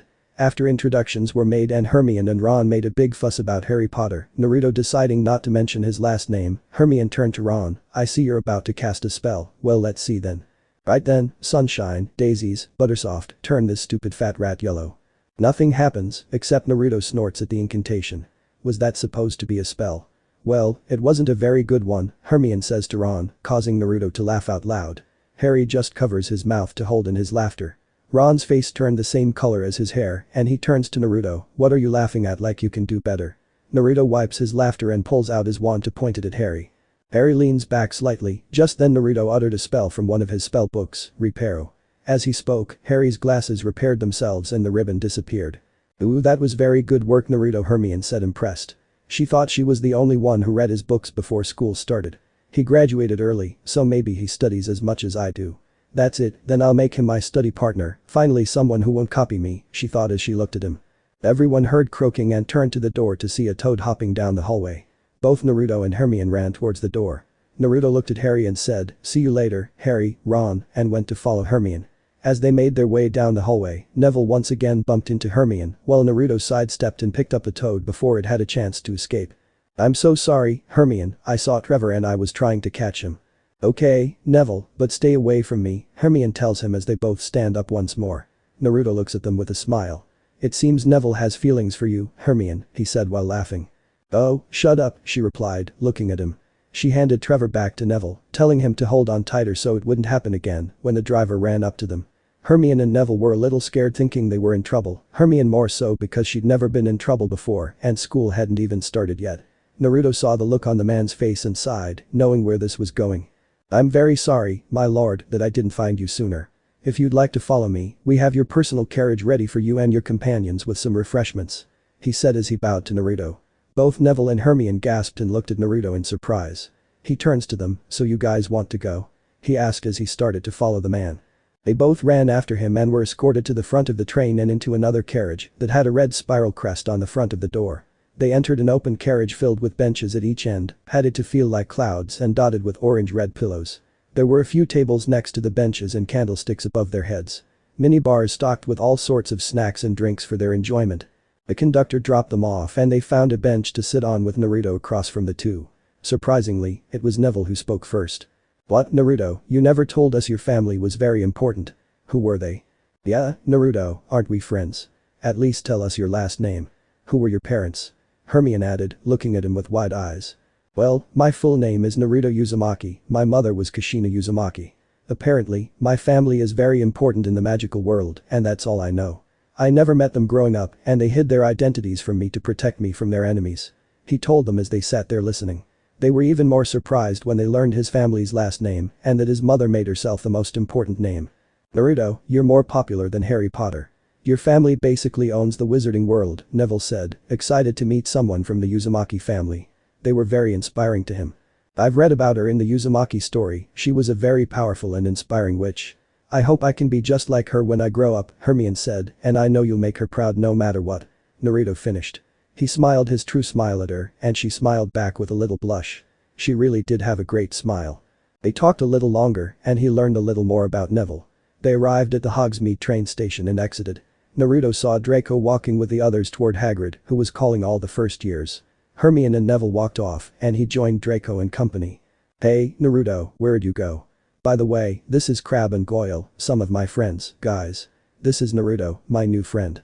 Draco introduced them and they waved to each other. They were taken to the lake and boarded to a boat. He sat with Draco, Blaze, and Theodore, watching the boat take off and was guided by magic. Naruto watched Neville fall over the side of his boat, only to be pulled back by a large tentacle. "That's the giant squid that lives in the lake. Don't worry, it won't hurt any students," yelled Haggard. As they rounded a bend, Naruto saw his first glimpse of Hogwarts, where he would be staying for almost a year. It was a giant castle by the lake with large turrets and windows all around that glowed a soft yellow in the candlelight. He had been amazed by this and now realized that he wasn't. Hogwarts. An old hag wearing emerald robes and a pointy hat led the way upstairs and they reached a pair of double doors before the women turned to face them. "I am the deputy headmistress, Professor McGonagall. In a few minutes, the sorting will begin, in which you will be placed into one of 4 houses. Ravenclaw, Hufflepuff, Gryffindor, or Slytherin. You will abide by the school rules. As long as you do good deeds and are exceptional at your work, you will earn house points, but if you break these rules, you will lose house points. At the end of term, the house with the most points will win the house cup. Now wait here a moment and I will return for you." While they waited, Naruto looked around and saw the moving stairs and the paintings on the wall talking to the students. They were also able to enter other paintings and talk to each other. These would make great guards in Konoha. No one would give them a second glance and they could alert the Anbu. "I just need to figure out how to take these pictures." Then they saw the ghost floating next to them and some students gasped or screamed a little. Naruto found himself on Draco's back with his eyes wide open. "Get off me, mate, you're heavy as hell," Draco said as he and the rest of his friends laughed at him. "Sorry, I didn't expect that to happen," Naruto said as he scratched the back of his neck with a small laugh.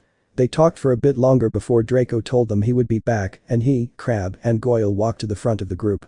"So it's true what they said on the train, Harry Potter came to Hogwarts," Draco shouted as he turned to Harry. Naruto watched as his friendship was rejected and Ron laughed at him. Draco walked back down to his group with a look on his face. That Potter thinking he's so good he can reject anyone he wants. That wasn't what Naruto saw, but instead he kept his mouth shut. Professor McGonagall returned and led them through the giant double doors. He looked up and saw that the ceiling looked just like the night sky and that candles were floating above to light the hallway. Hermione walked over to him. "I read in the book Hogwarts.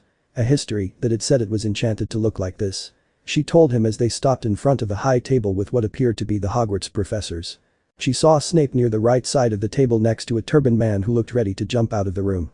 In front of the table was a stool with an old hat on it. Suddenly, he spoke up and sang a song about being the sorting hat and the personalities of the student best sorted into one of the 4 houses. He looked around and saw 4 long tables filled with students and there were a few empty seats for first years. McGonagall opened a scroll and began reading out names. The person would then sit on the stool and place the hat on their head before she called out which house they would be in. "Hermione Granger," McGonagall spoke loudly. He patted her on the back and wished her luck with a smile. She smiled back before hurrying over and sitting on the stool while taking the professor's hat and smacking it on his head. A few seconds later, the hat called out Gryffindor and she shook off her hatred and ran over to her table. He watched as Blaze, Theodore, Pansy, Daphne, Crab, and Goyle were sorted into Slytherin, which was silver and green. He even chuckled when it was Draco's turn and the hat was barely on when he called out Slytherin. This continued as fewer and fewer boys were left standing. Both Ron and Neville were sorted into Gryffindor. There must be some bravery and courage in him somewhere if he was sent there. "Good for you," Neville, Naruto thought as the last 2 students left were Harry and himself. "Harry Potter?"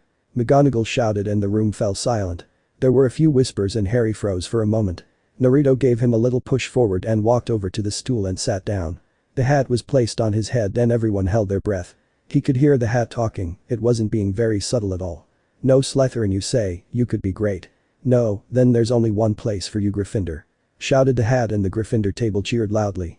He saw a pair of red-haired twins shouting to the Slytherins, "We have Potter, we have Potter." They must be related to Ron, Naruto thought. If Harry was getting this much attention, then Naruto feared what would happen next. McGonagall looks down to pronounce the last name, Naruto, as she froze and her eyes widened at the last name on the list. She looked back at Dumbledore and he nodded as if to tell her it was correct. The room fell silent as they watched McGonagall stumble over the name. Draco looked at the rest of the table, everyone was confused and wondering what was going on. Why would the professor freeze upon reading Naruto's last name? Finally, the answer came when McGonagall cleared her throat and spoke, "Naruto Uzumaki," she said just as there were muffled gasps throughout the room. There wasn't a sound to be made. Everyone had their eyes wide open staring at the only person left standing. Naruto looked to the side and saw that his friends at the Slytherin table had their jaws on the floor. No one knew he was in Uzumaki and it didn't help that he had blonde hair instead of the usual Uzumaki crimson. He walked over to the stool and sat down. The sorting hat was placed on his head and he felt a slight tug on his mind. That's probably how it finds where to place them. "You're right," the hat said aloud. My goodness, what a complicated mind you have. I can see that you're a genius and a protege. Perhaps Ravenclaw would be for you. No, I found you quite loyal, haven't I? Perhaps Hufflepuff. No, there's no other. Oh, you're quite brave, probably the bravest here, and your courage is quite outstanding. As the Sorting Hat said that, each house it mentioned slowly became more excited to find out if he would be in their house. The Gryffindors were even more excited when they heard the last part, especially Harry, Ron, Neville, and Hermione. If he was the bravest of them all, that would mean he would definitely be in Gryffindor. The Sorting Hat spoke again, and the deeper this mind goes, aha, you are very cunning, and you have great ambitions. If you go for it, perhaps Slytherin is for you. It seems I'm at a bit of a dead end. You would do great in any house I put you in. The students and teachers were surprised. The Hat always knew just where to put someone. At the Slytherin table, Naruto's friends started chanting Slytherin, and as they did, the rest of the table repeated the chant as well. Slowly, each house chanted their house name wanting the Uzumaki to join their house. Then Dumbledore stood up, silence. He spoke loud enough over the chant using magic. Everyone stopped talking as the Hat spoke at last. I have decided. Your potential is too valuable to waste, so go to Slytherin. The Hat shouted at last. The room was defended by the roar of cheers from the Slytherin table. A 6-year stood up, ha, we have an Uzumaki, much better than those idiot Potters. No one saw Snape turn to the side and smile as he raised his fist in victory. Naruto stood up and walked over to the table between Draco and Pansy. His clothes changed to the silver and green of the house colors. As everyone began to quiet down, Dumbledore stood up once more to address the students. Before we begin our feast, I'd like to say a few words. And here they are. Nitwit. Grease. Oddment. Tweak. Thank you. The students cheered, and Naruto chuckled as he understood what she was talking about. And then, before his eyes, the tables were filled with all sorts of food. He filled his plate and began to eat. It wasn't until he was on his second round of food that he noticed the entire table staring at him. What? He said with his mouth full of ramen he found and almost took someone's arm off while retrieving it. Dealing with Naruto's #1 rule. Never get between him and his ramen. Only the Hokage stands a chance. Draco decided to speak up since he'd known Naruto longer, which was only a day. Dude, you're in Uzumaki, why didn't you say anything on the train? I told you before I didn't want to talk about it, and besides, I didn't know anything about it until I received my letter from Snape. But you could have said something, no wonder everyone bowed down to you. They stopped when everyone at the table wanted to shake his hand, after which the conversation shifted to his home. He told them the truth, because why not? It's not like it's a secret. He told them about being a shinobi. Like a ninja? Theo asked. No, we're ninjas. We use hand seals instead of wands, and we can move faster and hit harder than any normal person. Do you think you can show us some of those jutsus later? Pansy asked, excited to see the shinobi in action. Maybe sometime when I go to training. The rest of his friends wanted to see him too, but they decided to wait until Naruto took them to watch him train. At the Gryffindor table, Harry also learned about the Uzumakis and was in awe of Naruto's family. He was, I guess, more popular than him, if not more so. When the food disappeared, Dumbledore stood up once more to address the students. Ahern, just a few more words now that we're all fed and watered. I have some start of term notices to give you. First years should be aware that the forest in the grounds is off limits to all pupils. And some of our older students would do well to remember that as well.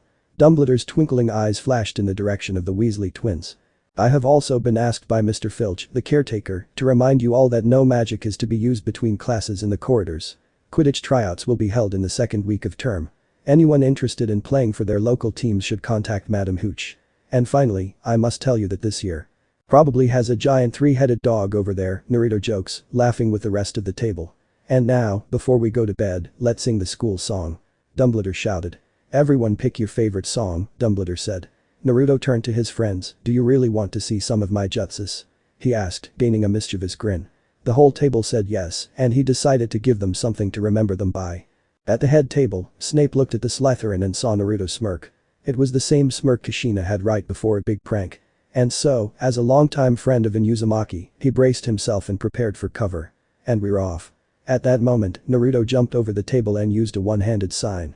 A giant puff of smoke appeared over the Slytherin table. When it disappeared, there were female versions of Naruto in green and silver kimonos, waving giant fans and other copies of him playing instruments. And as the school screamed, the clones began to play their instruments. Hogwarts, Hogwarts, Hoggy Hogwarts. Teach us something please. Whether we are old and bald. Or young people with scabs on their knees. Our heads could do with some filling. But some interesting things. For now they are naked and full of air. Dead flies and bits of fluff. So teach us things worth knowing. Bring back what we have forgotten. Thus do the best you can, we'll do the rest. And learn until our brains rot. Everyone finished the song at different times. Finally, it was just the Weasley twins and Naruto. The twins were singing along to a very slow funeral march. Naruto's clones twirled around in a final display before going poof. Dumbledore conducted their last lines with his wand, and when they finished, he was one of the loudest clappers. The twins gave Naruto a thumbs up and smiled at him. He smiled back. "Ah, the music," he said, wiping his eyes. "A magic beyond anything we do here. And now, time for bed. Trot along." When they left the common room, he was surrounded by other Slytherins patting him on the back and telling him it was the greatest sight they'd ever seen. They walked towards the dungeons and faced a solid wall. One of the perfects called out the password, which was Emerald Snake. As they entered the common room, he noticed they were under a lake and could see fish swimming by the windows. It looked like it would be cold, but the fire in the fireplace kept the temperature warm. Snape was standing by two corridors and looked at them with a frown. "Welcome to Slytherin House. I'm Professor Snape, the head of house, and also your potions teacher. If there's a problem between houses, it stays here. I don't want it spilling into the corridors. You'll have tomorrow off, but I expect you to be ready for class the next day." With that, he allowed them to go to their rooms. Girls to the left and boys to the right. As Naruto walked past him, Snape handed him a note. Naruto found his room, which he would share with Draco, Blaze, and Theodore, to which everyone cheered. He chose the one closest to the wall and began unpacking before going to bed. The others just wanted to sleep, but he had to set up defenses, which was a habit of his, a hidden kunai here and there, and lastly, he needed to store his shinobi gear. He took out a scroll and opened it to a seal containing his gear. The others looked at him and widened their eyes when they saw a trunk sticking out of the scroll. "That's one way to travel. Very convenient," Lacey said. "Do you think you can teach us that?" Teo asked. "Maybe later," Naruto said as he opened his trunk. He looked inside and stopped. "Konohamaru, what are you doing there?"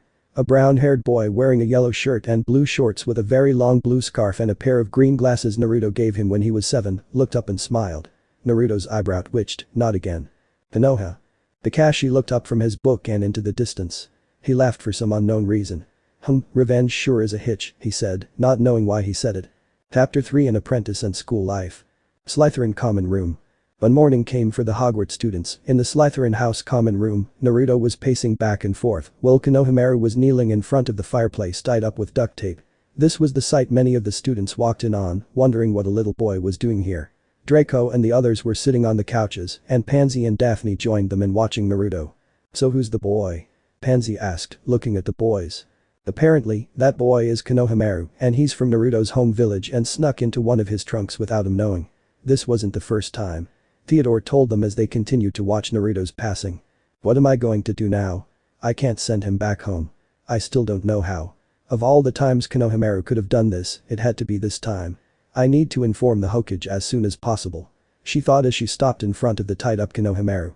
"What the hell were you thinking? This isn't the elemental countries, this could go very badly for you and most likely for me. What the hell do you think you were doing?" She yelled at him. "MMHMM. What was that idiot? MMHMMMHMMHMMHMMHMMHMMHMMHM. Don't tell me I have to talk to the director now and see if he can accept you. MMHMMHMMHMMHMMH. Yes, you're coming back. Do any of you think it's weird that I understand with my mouth covered?" Draco asked, while beads of sweat appeared on everyone's heads. They decided to have breakfast before Naruto went to the headmaster's office. As he sat down at the Slytherin table, Naruto forced Konohamaru onto the floor. He was untied, but was tied to Naruto with ninja wire so he couldn't escape. As the other houses entered, they looked at Konohamaru wondering what was going on with him. Harry, Ron, and Hermione were at the Gryffindor table discussing the boy and what his connection to Naruto was. "Who's the boy?" Ron asked, looking around at everyone. They all shook their heads and shrugged. "I don't know, but Naruto looks mad at him." Harry replies. "Well, why don't we find out?" Hermione said as she got up to go talk to Naruto. Ron grabbed her arm. "Are you crazy? We shouldn't go to the snakes, they're a bunch of snot-nosed idiots. They'll throw you down the corridor," he said, remembering the times his brothers would go on about how Slytherins were lazy and hated anyone who wasn't in their house. "Oh, shut up, Naruto isn't like that," she said as she pulled her arm away and walked over to Naruto. "Well, she's gone, we'll probably find her crying in a bathroom somewhere," Ron said to Harry as he looked at Naruto. "I don't think Naruto is that ethereal," he thought as Hermione caught up to Naruto. "Hey, Naruto, who's with you and why is he sitting on the ground? Let him up." Hermione lectured him about not being mean and not being cruel to a child. Hermione, Naruto said as a greeting, this is Konohamaru, he lives in the same village as me, and he snuck into one of my trunks and followed me here. And as for why he's sitting on the ground, he's being punished. He said with no regrets for putting him there. Shouldn't you have gone to find a teacher? I'll go to the headmaster after this, and then I'll have to send a letter to my Hokage. Hermione had nothing else to say, knowing that Naruto would know best how to deal with the situation, and returned to their table. Pansy watched Hermione walk away before turning to Naruto. What did that Griffey want? She asked, frowning at the mention of someone in Gryffindor. Hermione was curious about Konohamaru and why I'm detentioning him, she told him as she continued eating. She needs to show more respect to her superiors. Trash like that is why purebloods are against letting muggles be born. She said, still frowning. Ow, she said, rubbing her forehead, why did you hit my forehead and why does it hurt so much? Firstly, Hermione is a friend and just like the rest of you, she is allowed to talk to me like that if she thinks I'm wrong. Secondly, don't make fun of her, she wouldn't like someone making fun of you, so stop. And lastly, I don't hit girls, therefore, shake your forehead. He said finishing his food. He took out the note he received from Snape before this fiasco and decided now would be the best time to read it. Naruto. I'm glad you were sorted into Slytherin. I know your mother would be happy to know you were in her house. After breakfast, please head to the headmaster's office so we can discuss some changes to your schedule. It was very convenient, so he grabbed Konohamaru and greeted his friends before leaving the classroom. They headed to the office, and Konohamaru talked about how amazing this place was, how cool the moving pictures and the stairs were. They came to a bird statue. I'm here to see the principal, he said, and the statue jumped to the side, revealing a staircase. Director's office. They walked in and opened the door to a very colorful room with bookshelves everywhere and photographs of old people on the wall. He saw Snape standing by the desk while Dumbledore sat in the chair. Come in, Naruto and little Konohamaru. Dumbledore said, motioning for them to enter. Naruto raised his eyebrows when he mentioned Konohamaru. Sir, how do you know his name? Well, my old friend Hiruzen sent me a letter telling me that his grandson may or may not have snuck into your luggage without anyone knowing for the third time. He smiled with a twinkle in his eye, as if he was laughing. Snape continued to stand there with a frown and looked at Konohamaru. You're friends with Jai-san? Konohamaru asked. Yes, young man, I am, and he was quite concerned about you until he found out you were here. How did you find out? I even surprised the headmaster here. He pointed at Naruto. This is a wizarding school, so we would know if someone entered Hogwarts without an invitation. Snape told him with another frown. Your Hokage sent me a letter and also one for you Naruto, said Dumbledore smiling handing him the letter. Naruto. If this letter was delivered to you, then Konohamaru snuck into Hogwarts with you. Since he seems to listen to you more than Iruka, I'll be appointing him as your apprentice for the entire school year. If you have a problem, then this is an order. Iruka was kind enough to send the required material you'll need to learn to pass the year. Think of this as a learning experience for when you're assigned to teach others later. Hopefully. Hiruzen Sarutobi, Hokage. He just doesn't want to deal with him while I'm gone. Lazy old man, Naruto thought with a crooked eyebrow. It seems my Hokage ordered me to take him on as my apprentice for the school year. He told them. Yes, I received ninja training from the chief. I'm going to be amazing. Konohamaru yelled jumping up and down. Are you qualified to teach someone seeing as you're also young and attending classes? Snape asked him amazed that his leader would allow him to teach at such a young age. Naruto looks at him and says Anbu, at which Snape's eyes widen in shock. He knew who the Anbu were. Kushina said they were the elite of the elite ninja who were assigned almost impossible missions. Dumbledore smiles, takes out a piece of parchment and writes on it. My dear boy, this will be your class schedule. We went ahead and gave you some time to train. You will be the only student given permission to go out after curfew and use the Forbidden Forest for training. Please do not take other students with you. As for young Konohamaru, we will collect some clothing for him to wear while he is here. It is quite cold in the winter. And we will allow him here as long as he does not distract the students from their schoolwork. I understand, Professor. If you'll excuse us, I must begin your education. A wicked glint appeared in his eyes, and Konohamaru shuddered in fear. When they left, Snape and Dumbledore exchanged glances. I'm surprised someone so young is in Anbu, Dumbledore told him. I'm not, Snape replied, causing Dumbledore to look at him in surprise. I've seen him kill a man and not even flinch from the corpse. That tells me he's done it many times and moved without a hitch, which means he's very well trained and trained hard. Dumbledore just nodded, thinking that Naruto would continue to surprise them throughout his years at Hogwarts. Slytherin common room. Naruto sits on the couch between Pansy and Daphne in front of the fireplace, while Theodore and Blaze sit on the right couch across from the other couch, where Draco was sitting with Crabbe and Goyle. Kneeling in the middle of the couches was Konohamaru, who looked like he was about to be executed. Everyone was staring at him, waiting to see what Naruto would do. Since the Hokage decided to make you my apprentice, I've decided to go ahead and teach you whatever I want. A smile spread across his face. The others were surprised to hear that Naruto would have an apprentice at such a young age.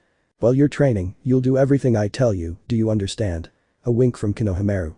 Well, also when you're not with me, you'll be with one of these people and you'll do everything they tell you. Another nod.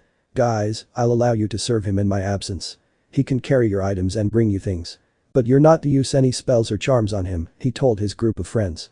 Then a sinister smile appeared on his face and Konohamaru backed away, at least not yet. The others snickered and laughed at that. Konohamaru gulped when he realized he probably should have stayed home. Konohamaru? If I were you, I'd go explore the school before classes start tomorrow. You're going to have a very busy day. Naruto said as Konohamaru ran out the entrance escaping the predatory glares he was receiving. So, what's our class schedule for the year? Theo asked as he lazily swung his leg over the side of the couch. Well, we have history of magic and transfiguration on Monday, herbology and charms on Tuesday, care of magical creatures and data on Wednesday, astronomy and transfiguration again on Thursday, and finally double potions on Friday. I heard we'd be learning how to fly in 2 weeks. It'll be the Friday after potions. Blaze read aloud the first year timetable. We can fly? Naruto asked curiously. That sounded like fun, and he would really like to learn how to fly. Ah, so they're used for flying, well, I guess the Nara will still have to get off their lazy asses to sweep. For the next 6 hours, they hung out in the common room, either talking or exploring the school to learn the ins and outs of Hogwarts. When they passed by the library, Naruto decided to read up on some of the classes he would be taking. He really is a very dedicated student. It's the only reason he was able to graduate early from the academy. The rest of them joked about him being a nerd before saying their goodbyes. See you at lunch, mustaches, Daphne and Pansy said at the same time. Even here, he couldn't escape that nickname, though when the boys tried calling him that, the sound of him stretching the duct tape made them quickly apologize and promise to never say it again. Blaze and Theodore still flinched whenever he did that, remembering what happened on the train. They still didn't remember how they ended up tied up. One moment they're looking at him, and the next they're bound and gagged. Naruto walked over to a table and took out his history book with a shiver and his transfiguration book to be better prepared for the next day. Hermione walked all over the school to find the classrooms for all her classes so she wouldn't get lost finding them. She spent the entire day searching the library to catch up on her reading. She wouldn't fail at magic, that would be the worst thing that could happen to her. She would feel humiliated if she didn't get an O in every class. Eventually, she found the library and sighed. This was her sanctuary and this was her domain. She walked in and to her surprise saw Naruto sitting at a corner table reading. He must have had the same idea as me. It's nice to find someone as dedicated to his studies as I am. She walked up to the table and asked if she could join him and if they could study together. He looked up and smiled at her. Sure, take a seat. He really does have a great smile, she thought. They sat there for hours reading and discussing what they should expect in their classes. They also learned that they would be taking potions together. Hey, Naruto, you said you and that Konohamaru kid were from the same village. Can you tell me about your home? She asked, wanting to know as much about the hidden continents as she could. No, she told herself, wanting to learn more about him as well. She gave him a brief geography lesson and the names of the elemental countries. She told him about the hidden villages. Everyone here calls us Magi, but we're actually Shinobi. Instead of wands, we use hand seals to manipulate the chakra our bodies produce, and we create jutsus that can be compared to spells. She was amazed by everything he was telling her. She remembered that at dinner last night, he didn't take out his wand to create those copies, or were they illusions? Do you think I could learn some jutsus from you? I don't know. We'd have to see if you have a chakra network for you to even try. He didn't know how they would know if he could learn their jutsus, but he hoped to find out later. Right now, he needed to learn magic. So they went back to reading their books until lunch, where they separated at their tables. A few minutes before. Anzi and Daphne split up with the boys and went off in search of something interesting to find. They ran into Konohamaru and grabbed him to tell them more about Naruto. So, what little secrets has Naruto been hiding? Daphne asked from the start. Seeing their faces, she smiled and in a whisper, well, you know those whiskers he has on his face. They nodded, well, he doesn't tell anyone, but if you rub him, he'll let out a purr. He gets really embarrassed when others hear him purr. Though the look on his face would tell you that he secretly likes being petted down there. He grins as they let out a small squeal and rush off to find Naruto just to see if it's true. Ha, take that boss, it's only fair since you made me his servant. Now. Anzi and Daphne arrive at the table and sit on either side of Naruto. Daphne practically pushed Draco aside to sit next to Naruto. Once seated, they looked at Naruto with smiles on their faces and Naruto began to worry about what they were planning. So, Naruto, what's with the cute whiskers? Pansy asked, moving closer. Yeah, are they birthmarks or magical tattoos? Daphne asked as she too scooted closer, trapping him between them. Ooh, his birthmarks, why? he asked, now wary of them. "Oh, I was just wondering," Pansy said, putting her hand on his shoulder. They both slowly raised their hands to their cheeks. Just before they could rub their cheeks together, he leans forward to take a bite of his ramen. He had a tug-of-war with a fourth year, and after threatening to take his arm away and hit him with it, the fourth year wisely backed down. That was when the Slytherins learned to never come between Naruto and his ramen.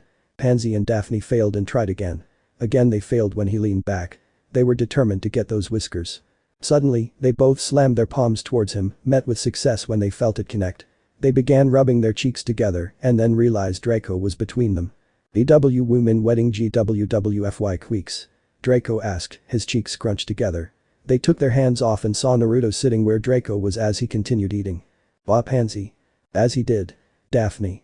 Naruto stopped eating and looked at them, "Ninja do." After lunch, they decided to return to the common room to hang out until Naruto had to leave for his training. The others asked if they could join him, but he told them he would be training in the forest. They quickly changed their minds, fearing the forest. Naruto smiled and laughed at them, calling them chickens. "But the forest is dangerous, Pansy." "Ninjas? There are werewolves in there, Draco." "Ninjas? You could get hurt and no one would know, Theo." "Ninjas?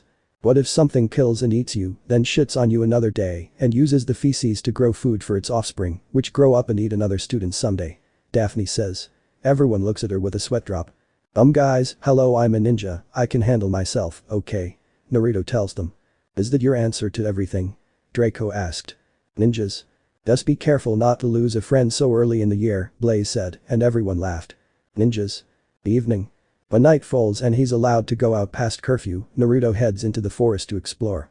He sees Snape standing right at the entrance of the forest waiting for him. He approaches him and waves. "What are you doing here, Snape?" "Teacher." Well, Professor Snape, what are you doing here?" "I wanted to ask if you would allow me to observe your training tonight," he asked. He was interested in how these shinobi trained and what kind of jutsus, as they were called, worked. He'd only heard about them, but this was a chance to see for himself. "Sure, but I need to find a clearing before we begin. It might take a while." "I know a place for you to use tracking," he said before heading deeper into the forest. Then Naruto followed him for a few miles until they came to a clearing right next to the lake. It was large enough for him to use his most destructive jutsus without further damaging the surrounding forest. "This place is perfect, how did you find this place?" "Your mother dragged me into the forest and we found this place not far in." "And what exactly did you do here?" Naruto asked with a raised eyebrow and a smile. "We practiced our spells. That was one of the reasons we were at the top of our year." "Good then, just let me stretch and then I'll work on my taijutsu and you can watch." As he began training, Snape could see how well trained he was.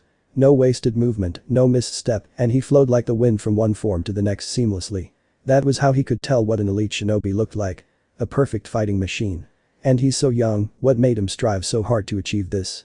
He thought as he watched Naruto train for 2 hours. After bathing, Naruto arrived at his room and saw that the others were already asleep.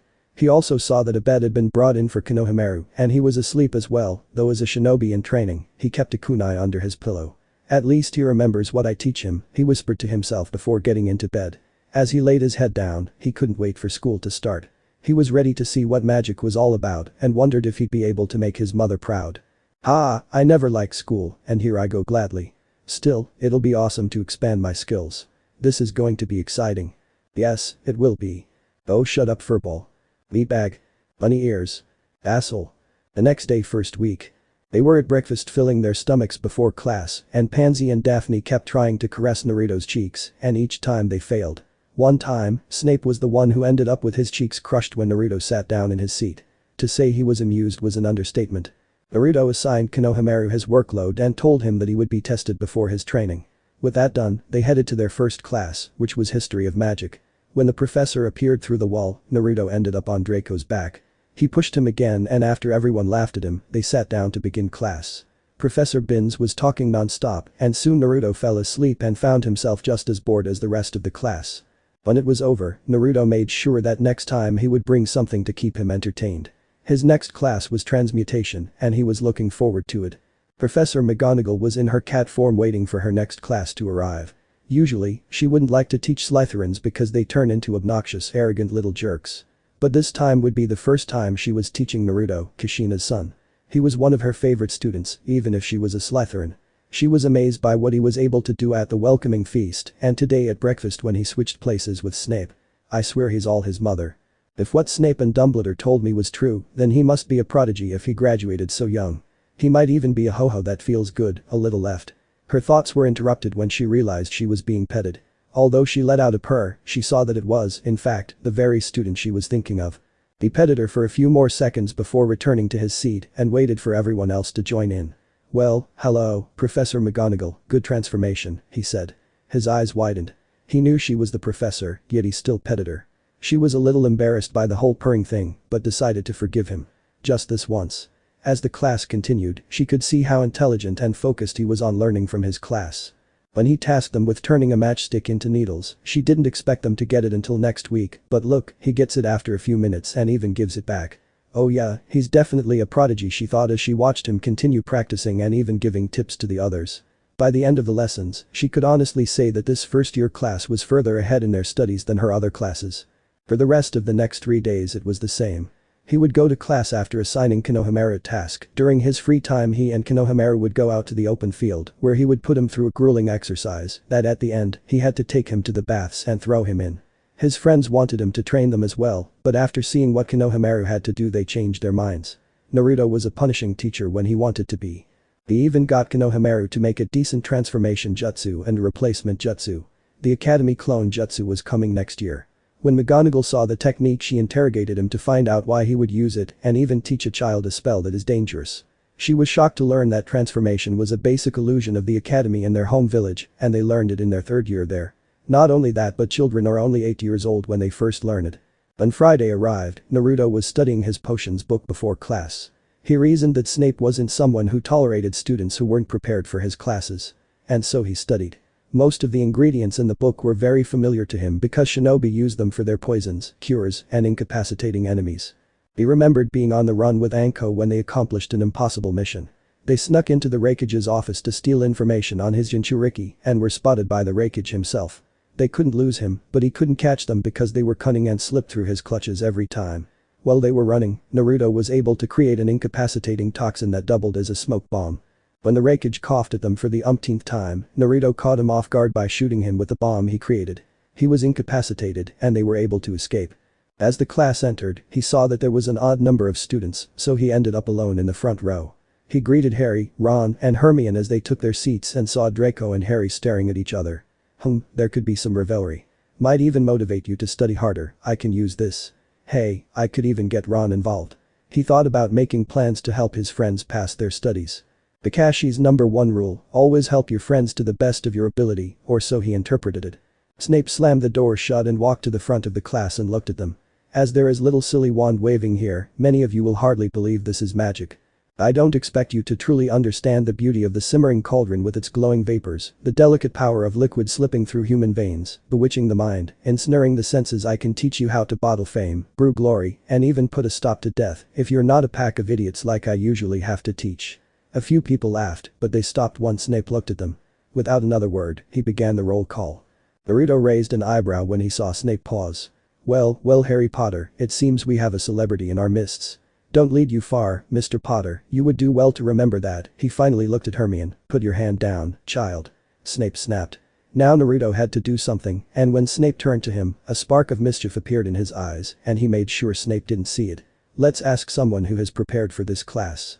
Mr. Uzumaki, can you tell me what I would get if I added powdered asphodel root to an infusion of wormwood? What's the difference between wolfsbane and monkshood, and where might I find a bezier and what might it be used for? Everyone was nervous except Hermione, who knew the answers and hoped Naruto did. Now Naruto had to do something, and when Snape turned to him a spark of mischief appeared in his eyes, and he made sure Snape didn't see it. Let's ask someone who has prepared for this class. Mr. Uzumaki, can you tell me what I would get if I added powdered asphodel root to an infusion of wormwood? What is the difference between wolfsbane and monkshood, and where might I find a bezier and what might it be used for? Everyone was nervous except Hermione, who knew the answers and hoped Naruto did. Now Naruto had to do something, and when Snape turned to him a spark of mischief appeared in his eyes, and he made sure Snape didn't see it. Let's ask someone who has prepared for this class. Mr. Uzumaki, can you tell me what I would get if I added powdered asphodel root to a wormwood infusion? What is the difference between monkshood and aconite, and where I might find a bezier and what it might be used for? Everyone was nervous except Hermione, who knew the answers and hoped Naruto did. Uzumaki, can you tell me what I would get if I added powdered asphodel root to a wormwood infusion? What is the difference between monkshood and aconite and where I might find a bezier and what it might be used for? Everyone was nervous except Hermione who knew the answers and hoped Naruto would know them. Uzumaki, can you tell me what I'd get if I added powdered asphodel root to a wormwood infusion? What's the difference between monkshood and aconite and where I might find a bezier and what it could be used for? Everyone was nervous except Hermione, who knew the answers and hoped Naruto would know them. Well, if you ask me, doesn't asphodel in a wormwood fusion make a sleeping potion that some old crone put in an apple and gave to an airheaded girl? I think it's called the Drought of the Living Death. Oh shit, that means it makes zombies, that sounds awesome. At that, the room erupted in fits of laughter. Snape looked at them and they shut up. Well, wolfsbane sounds like something the old Hokage and Dumbledore would smoke, more laughter, and wolfsbane sounds like the dog version of catnip. But I think it's the same thing and it's also called monkshood. Hermione starts to laugh too, and Snape smiles a little, but wipes it away before the students see her. Well, everyone except Naruto can't hide from a ninja. Bezier, doesn't that have something to do with a stone, a goat, and poison? That sounds like the beginning of a very dirty joke. By the way, who would put a stone in a goat? That's disgusting. Also, who the hell would put their hand inside a goat? He has to be desperate to get a stone out of a goat's stomach.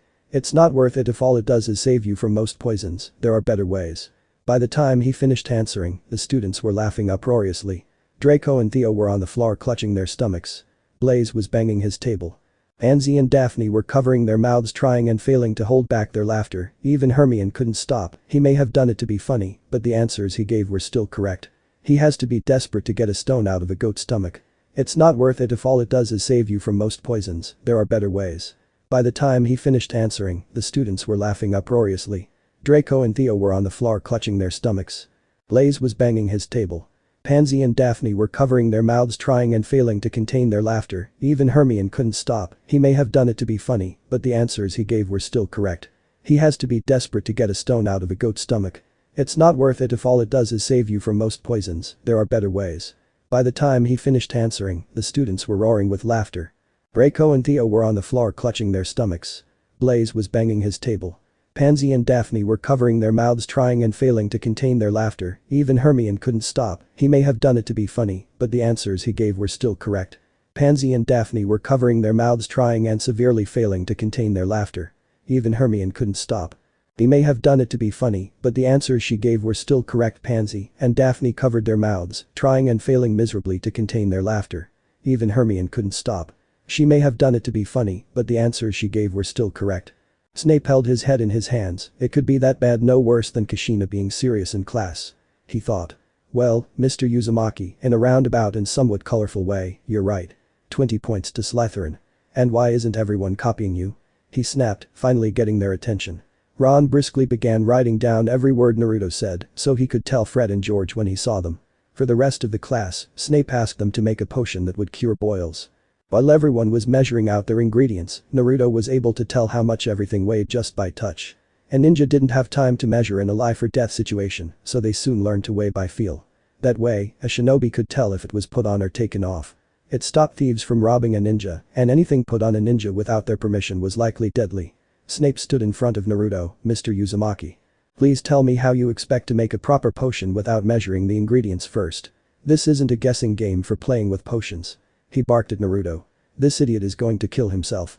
Without looking up, he held up a certain amount of ingredients, 4.2 ounces, he told him. Snape took it and placed it on the scales. Sure enough, 4.2 ounces. He held up another ingredient, 6.7 ounces, sure enough, he was correct. Snape walked away happy that at least Naruto knew measurements. Near the end of class, Neville somehow exploded his cauldron and was sent to the hospital wing. Naruto was the only one to make a perfect potion. Even Hermione messed up somewhere and was trying to figure out what went wrong. Naruto bowed. You didn't crush the snake fangs well enough, and the slugs need to be sliced thinly before adding them. She nodded her thanks and wrote down the tip. Snape appeared in front of him again. A perfect potion. 50 points to Slytherin for Mr. Uzumaki's success on the first try. Tell me, Uzumaki, do you have any experience brewing potions before? Looking Professor Snape straight in the eyes, Naruto replied, ninja. Naruto's Slytherin friends laughed at his answers while the rest of the class looked bewildered. Ah, was all Snape said before dismissing the class. If you'd like to stay a moment. Naruto guessed his friends would catch up with them later, and they left. Hermione decided to wait for him outside the classroom. As the door closed, if you don't mind next time, please take this class more seriously. Also, 20 points to Slytherin for a creative prank. Snape said, smiling at Naruto. He smiled back and nodded.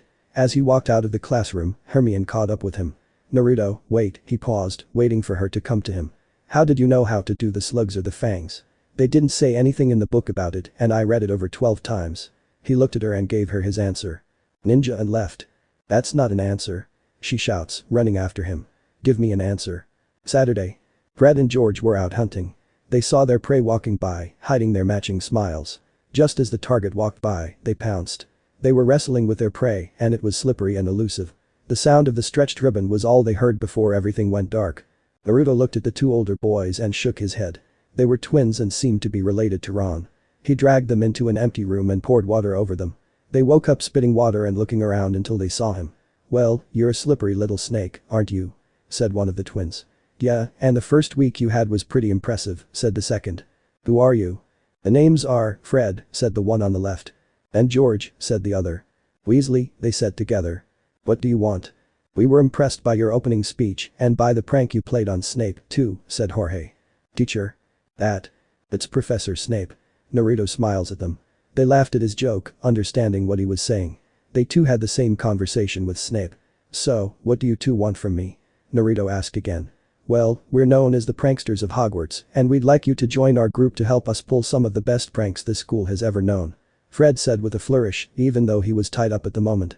I don't mind, but right now I have to go to civil liability train my apprentice right now, so on probation. An apprentice, huh? Well, can we come watch? Fred asked. So they headed outside and Naruto had Konohamaru and the twins follow him until he found the tallest tower and headed to its base. So Konohamaru, this isn't in your schoolwork, but it's an essential tool for Shinobi. Fred and George were even more excited when they heard that. What, so you guys are like ninjas? Geez, the twins said at the same time. We're not like ninjas, we are ninjas, well he is, and I'll be too once I graduate from the academy, Konohamaru said. He was also excited to learn something else besides the academy curriculum. So Konohamaru, Naruto said, regaining their attention. You're going to climb this tower about halfway up. The three of them looked up and Konohamaru gulped. Okay, he said softly, walking slowly toward the base. Are you really going to make him do it? What if he falls that high? George asked, slightly surprised. This has to be a joke. Then he gets a lesson in pain tolerance, Naruto said, his face serious. Oh, and you have to do it without your hands. Now the three of them looked at him like he was crazy. Well, they were right, but he was only a little crazy. Go big or go big and die going big, he thought as he looked at their faces. Konohamaru was shaking as he looked at his older brother's figure. But how the hell am I going to do that? He yells, not wanting to fall halfway down and die. He had so much to live for, like finally beating that uptight Hinobi. Watch, Naruto said before walking next to Konohamaru. He then proceeded to walk down the side of the tower and approached the first window. There was a ledge, so he walked to the bottom and looked at them upside down. You need to focus on putting chakra into the bottom of your feet and grounding it into the solid surface. The twins were speechless. This kid could run up and down walls and ceilings.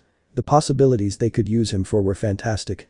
They really wanted to learn this too, but maybe not with such a tall tower. He crouches down and looks at Konohamaru.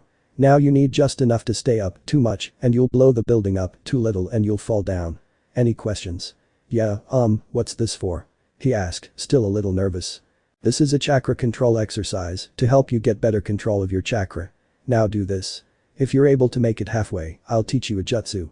Also, I suggest you start running, okay? Now that he was motivated, Konohamaru ran up to the tower and tried to run up with chakra at his feet like Naruto had shown him once. He didn't do it. He put in just enough and quickly fell down, hitting the wall face first. Ouch. He tried again, but this time he put in too much and was thrown off the wall and ended up knocking George over. Both Naruto and Fred laughed as they stood up and Konohamaru continued with his exercises. So Naruto and the twins sat and watched and talked. They learned about each other and the pranks they pulled. To say they were impressed by the pranks Naruto pulled, they knew they would pull the biggest prank in the world with him. They were really interested in meeting this Anko girl Naruto talked about, if anything, just to see if she really dresses so skimpily. Eventually, Draco and his friends joined Naruto. Merlin's fur balls, what's he doing? Blaze asked when they saw Konohamaru running a few feet before falling. Exercise control, Naruto told them. He's going to hurt himself, Pansy said. He's going to die, Theo. It's going to fall on one of us and we'll be crushed, and then Naruto will have to cut up the body and hide it, then threaten the rest to keep their mouths shut, or he'll make them disappear. And little Konohamaru will be so racked with grief that he'll kill himself, and Naruto will be blamed by his leader, Daphne said. Everyone looks at her with a sweat drop. You have some rather strange explanations, Draco told her. At that moment, Konohamaru fell between them. He got back up to leave again, and everyone backed up a bit more before calming down. Naruto and his friends started talking, and the twins started cheering for Konohamaru. As Konohamaru got further and further along, more students came to check on him. Soon, Harry and Ron arrived, surprised to see what was happening and worried for the little boy. Hermione ran over to Naruto.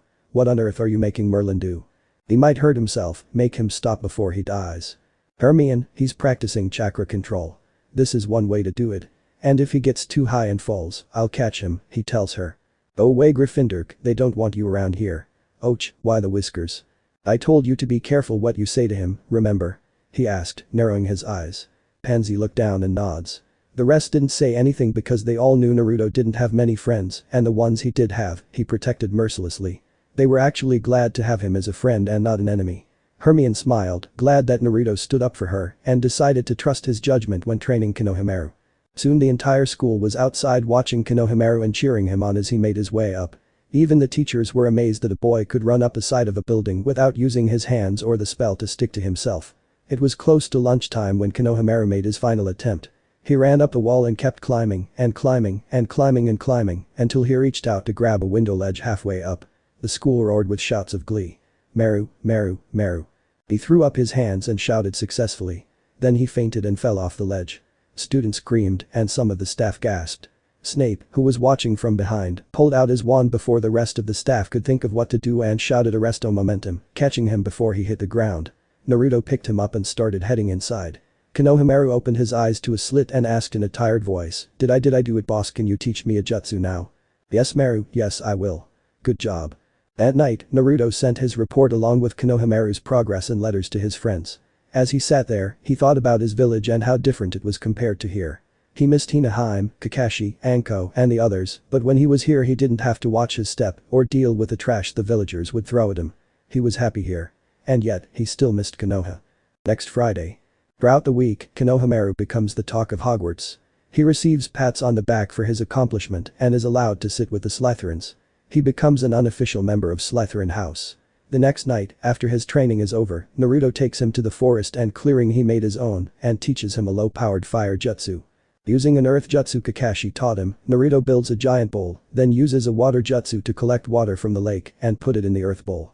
For the next 3 hours, Naruto has Konohamaru practice his new fire jutsu and keeps a nice warm hot tub on for Naruto to relax in. On Friday morning, Naruto's roommates were woken from their sleep by an excited singing Naruto. Today's the day, today'll be the day, Naruto sings as he jumps onto Draco's bed and swings around the bedpost. Today's the day we fly. So get up and get dressed Bekasi, today is shut up. They all shout as they throw their pillows at him. Naruto appeared on Theodore's bed, while Theo, a little confused, was hit by the pillows instead of Naruto. Damn ninjas, he growls. They were at breakfast discussing their flying lessons that will be after their potions class. I can't believe we have to be with Gryffindor for our flying lessons. Draco grumbled sitting in front of Naruto. Since Pansy or Daphne would push him aside to sit next to Naruto, he moved so he was facing Naruto. Theo would be on his left and Blaze on his right. Pansy sat on Naruto's left and Daphne sat on his other side. Crab and Goyle sat on either side of Naruto's side and Konohamaru took any space he could find near them. They had a small group they were comfortable with, usually sitting together at every meal.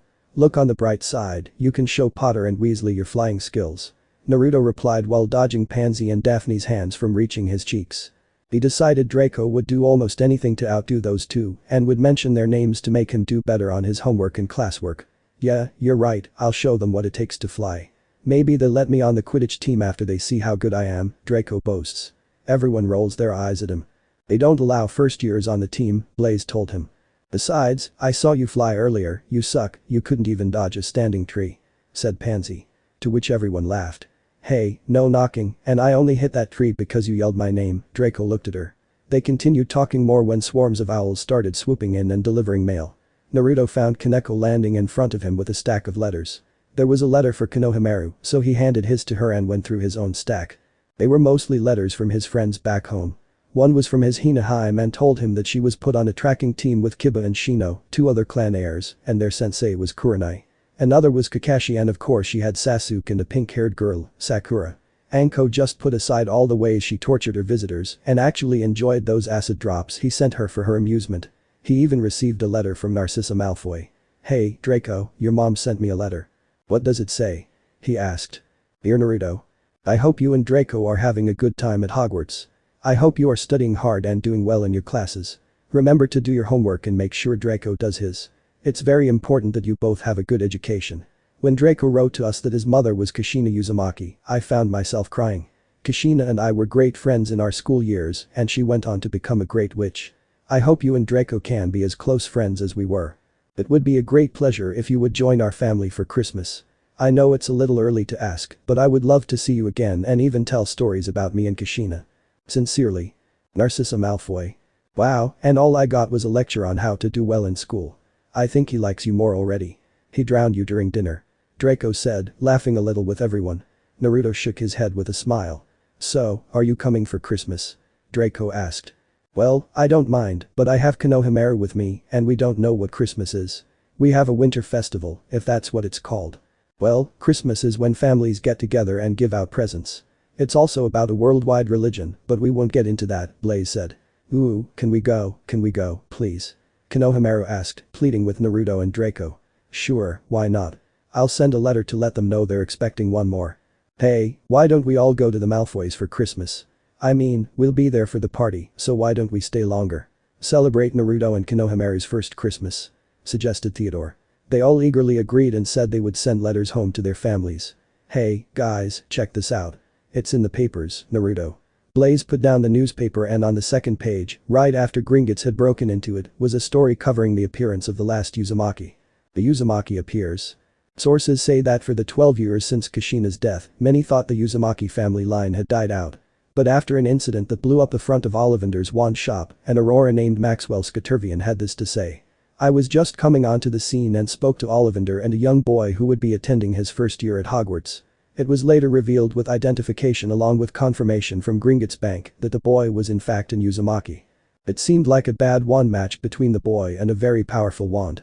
He then went on to describe the boy as having a noble heart and a kind-hearted, forgiving character. He also had one other interesting thing to say about this particular boy. "You would." Everyone looks at Naruto. "Noble heart." Theo snorts. "Kind and forgiving." Draco snorts. "Now, why would you lie, Whiskers?" Pansy snorted. "Wow, they don't have your description. You must have killed someone when you blew up the shop and you had to threaten both the Auroras and the shop owner to keep them from revealing your description and now you're on the run and you've decided to go to Hogwarts because no one would expect you to go to the school you said you were going to, so they can't find you." Daphne snorted. Beads of sweat broke out. Naruto pats Daphne's head and smiles. "Oh, Daphne, you make me blush. Never change, you always brighten my day." He laughed. "Does that mean you let me stroke your whiskers?" "No."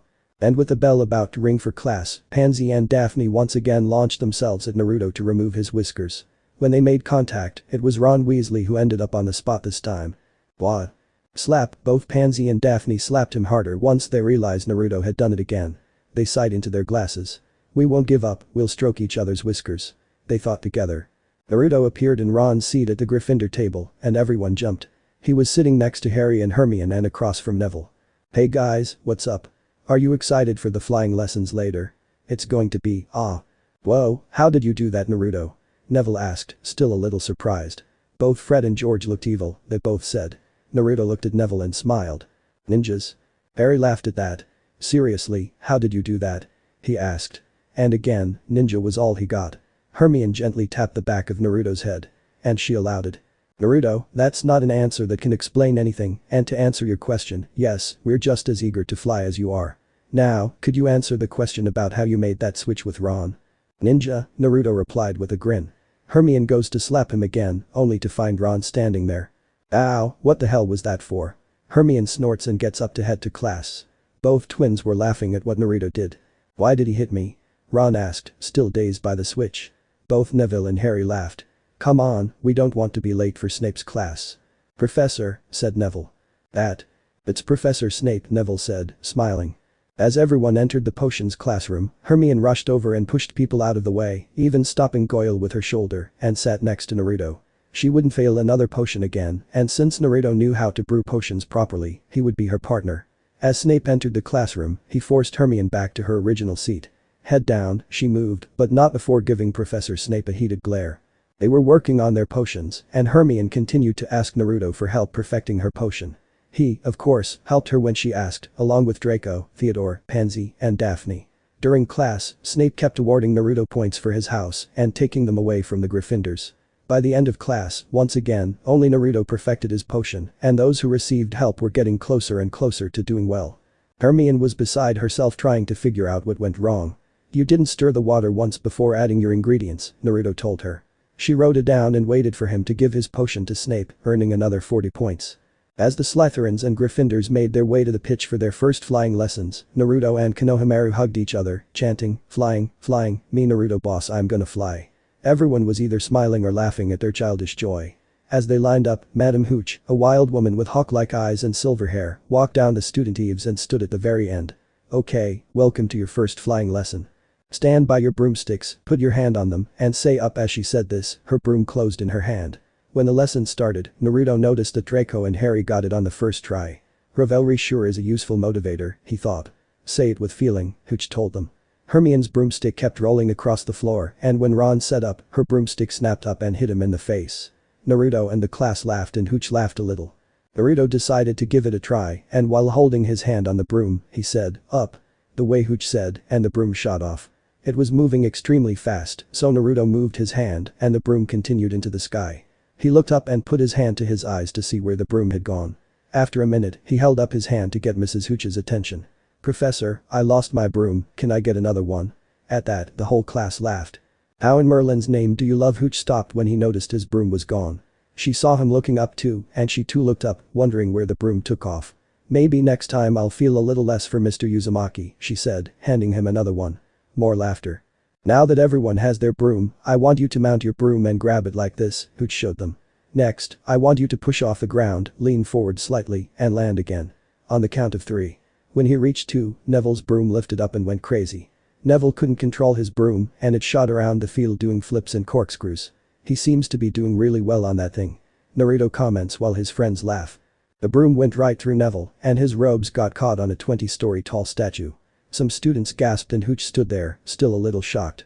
Just as his robes ripped and he declared falling, which the students screamed at. Naruto was there on his broom and caught Neville before he got seriously hurt. "Are you okay?" Naruto asked him while looking to be a little shaken up. "Yes, thanks for saving Naruto," Neville replies. He sent them flying across the ground and the professor ran over to them. "Good, I saved Mr. Uzumaki. Looks like a few scrapes and bruises, nothing a little trip to Madame Pomfrey's can't help with," he said as he led him away. "Broomsticks need to stay on the ground, if I catch any of you in the air, you'll be out faster than you can say Quidditch." "She's so dumb," Naruto thought. Draco picked up the remembrall Neville dropped, "Maybe if I used this I'd remember how to fly." "Give that back, Draco," Harry said, walking over. "Come and get it if you can, Potter," Draco shot, flying through the air. A few moments later, Harry flew up. Naruto watched them with interest, wondering how this was going to turn out. Again, since they were his friends, he wanted to push them to be the best. That means letting this mess fester, but not too long. When Draco threw the ball, he was impressed by Harry's catch and applauded him as he flew to victory. Well, until Professor McGonagall came along and whisked him away. "Ah, Potter's about to get it now," Draco sneered. "Doesn't seem that way to me," Naruto replied. "What do you mean?" She seemed a little gleeful, but she was trying to hide it. "I guess she saw him fly and was impressed." Draco sneered again, angrily because his plan to get Potter in trouble had failed. As class ended and they headed inside, Naruto saw Professor Snape standing with an older student talking. "Would you mind if we had a word with you?" Snape asked as he entered. Naruto greeted his friends later and walked over. "What can I do for you?" "This young man here is Marcus Flint, he is the captain of the Slytherin Quidditch team." Both boys nodded to each other. Snape continued, "I saw McGonagall take Mr. Potter after that terrible ordeal. She thought I was being a little flippant, but I know she was planning for him to join the Gryffindor Quidditch team," he said with a frown. "I also saw the way you flew to catch that student when he fell. You've got quite a bit of speed." "Thank you. I've spoken with Mr. Flint here and we agreed that with your talents and other unique traits, you could be of great use to the Slytherin team. If you'd like, come to the Quidditch pitch tomorrow around 6 and we'll see how well you can fly," Marcus said as he nodded towards Naruto and Snape. "I'll see you later, Uzumaki," Marcus said and turned to Snape and nodded again. "Snape." "Professor," Naruto and Snape said simultaneously. Snape turned to Naruto with a raised eyebrow. "What?" Marco asked. "It's Professor Snape," Naruto said, smiling. "Well, see you later, Professor Snape," Marcus said, laughing as he left. Great Hall. "What? Snape wants you to try out for the house Quidditch team?" Draco asked. "Professor," said Naruto. It's Professor Snape, and yes, I suppose, I'll be going to the court tomorrow for the tests," Naruto told them. "Can we come watch?" Pansy asked, her hand missing his cheek by inches. She was getting closer. "Of course it's at 6. "We'll be there," Blaze replied for the group. Everyone nodded, wanting to support Naruto. "What's Quidditch?" Konohamaru asked. Once it was explained, he jumped in. "Oh yeah, the boss is going to kick your asses." Konohamaru. "Stop cursing," Pansy yelled at him. She took it upon herself to be like his older sister sometimes and would teach him about the magical world. "Sorry, Pansy Ni-chan," she pouted. The rest of the time was spent talking about their classes and the work they still had to do. Of course, Naruto had already done all his homework. "Dude, how do you finish your homework so fast? You spend so much time with us and you can still finish. How do you do it? Can you share the secret?" asked Theodore. He was always the one running at the last minute, scrambling to get the homework done. "Ninjas." "Right, of course, why did I ask in the first place?" he complains. "I bet Naruto can secretly make copies of himself and he's slowly building an army to take over Hogwarts before moving on to the rest of the wizarding world," Daphne said as she too reached out to stroke Naruto's cheek. More beads of sweat. "There's no cloning spell out there. How would I do that, right Naruto?" "Ninjas." That evening, Mrs. Hooch was cleaning the yard after the day's flying training. She went to the yard and made sure all the brooms were put away. After seeing it empty, she nodded and turned to walk back. She stopped when she heard a hissing noise coming from above. She looked up just in time to see a broomstick hit her right on the head, knocking her unconscious. Percy Weasley, a perfect Gryffindor, came out to the yard for his routine checkup when he saw Hooch passed out on the ground with a broomstick on top of her. "Looks like she's losing her touch. She's not getting any younger. She'll have to give up flying at her age." She decided to turn away and ignore what she saw. She wanted to give him his pride. The next morning, Naruto's group was on the Quidditch pitch, eagerly awaiting to see Naruto in action. While Naruto and Marcus were looking over the rulebook, having been told he wanted them to check for any loopholes he could exploit, Snape approached them with a package. When he reached Marcus, Naruto, and his friends, he spoke to get their attention. "Since you're going after the team, I have something that might help you." "Is it Raymond?" "Because Raymond is the most useful thing to me." "Please be Raymond." Naruto asked with an "I'm innocent but I want to be a pain in your ass anyway look." Everyone sweat drops. "I think Daphne's running out," Theodore whispers to the others. Everyone nodded. "No, it's not Raymond. It's for your Quidditch tryouts. Now, if you don't want this, I'll take it to the storeroom." No. "I want it, give it to me, please give it to me," Naruto begged, opening and closing his hands in front of him. Everyone laughed at him, and Pansy and Daphne giggled at his cute pouting face. Snape hands him the package, and he tears it open to see what's inside. Once opened, he saw a broom, which was beautifully designed. "What kind of broomstick is that?" Draco asked, having never seen it before. "He's one of the new ones, I've never seen him before," Marcus said. "Ooh, that looks amazing." Konohamaru. "Naruto will look like a burning angel descending to strike down his enemies, and then he'll hide the bodies, so no one knows where they're hidden." Daphne says as everyone looks at her, all sighing. Good old Daphne. Snape looks a little disturbed by her. The company that makes these brooms said this is one of their new prototypes, and it would be an honor if Mr. Uzumaki would use it. It's called a firebolt. Snape told them, grinning at Naruto's face when he said sir. "Ah," the horrified looks on the young students' faces. "By Merlin's beard, hop on that thing and show us what you've got," Marcus said, a little excited to see the broom and Naruto in action. Naruto takes off and they watch him fly across the pitch. Their mouths dropped open when they saw him. Even Snape was impressed by the speed he was going. Much faster than they expected. Soon, Marcus had the whole team in the air and was watching Naruto maneuver around them as if they were mere amateurs. He would swoop around them, stand on his broom to free his hands, even grab a bludger and throw it at the beater, knocking him off his broom. He jumped over other players and landed back on his broom. They tried him in every position. No quaffle went through the hoops, no goalkeeper could block his shot. They agreed not to make him a beater because when they had him use a goal to practice, they were expecting a heavy impact, not for the dummy to explode in a shower if the wood splintered. He could kill someone. They all smiled at that, but Snape floored them. And the way he caught the snitch was impressive. Once, he jumped off his broom and dove through a spinning hoop, caught the snitch, and landed back on his broom. Once practice was over, Marcus and Naruto landed back on the ground with the others. "Damn, that was some flying," Marcus said. "Brilliant Blaze. Damn ninja skills Theodore. So we're going to win Draco. Aoyasu me. Konohamaru. Naruto is going to be the best Quidditch player in the history of Hogwarts, yes. Thought. Very impressive Mr. Uzumaki, I think you would be a fine addition to the team." Snape. "I was right, he will kill someone, I guess we'll have to help him hide all the bodies he leaves behind." We can't arrest our future best player just because he was playing at his peak. Daphne. Everyone decided it was too much to answer, they just sighed. Marcus walks over to Naruto. Well, welcome to the team.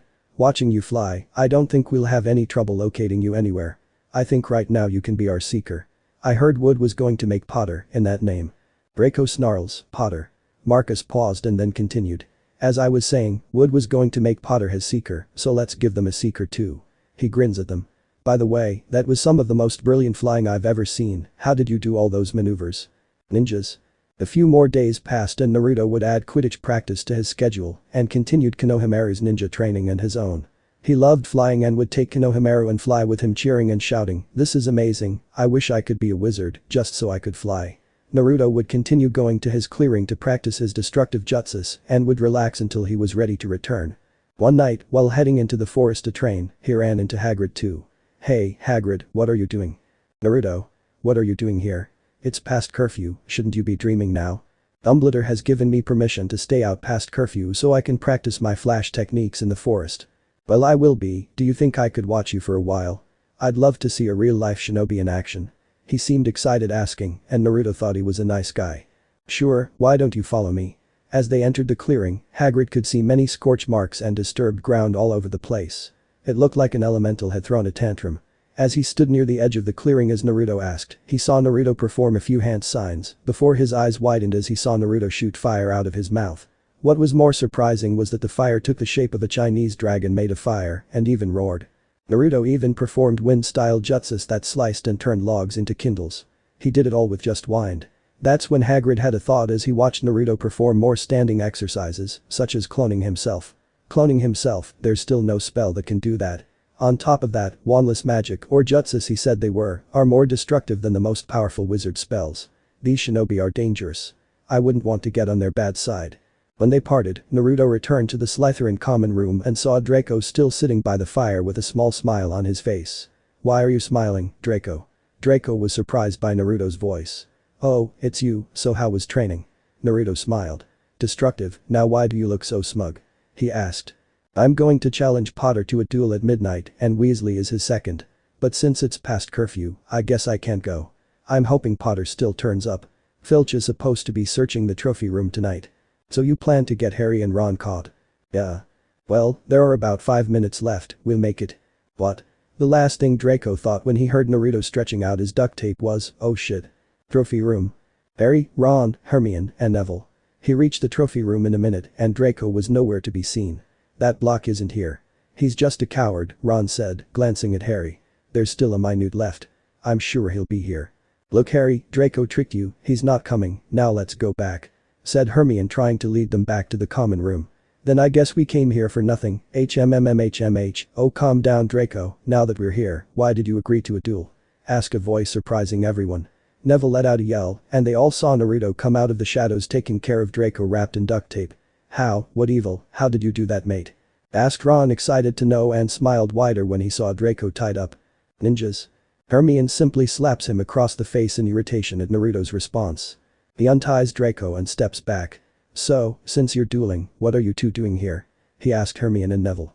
"I'm trying to get these two jerks back to our dorm. And the portrait protecting our dorm is gone," he snorts.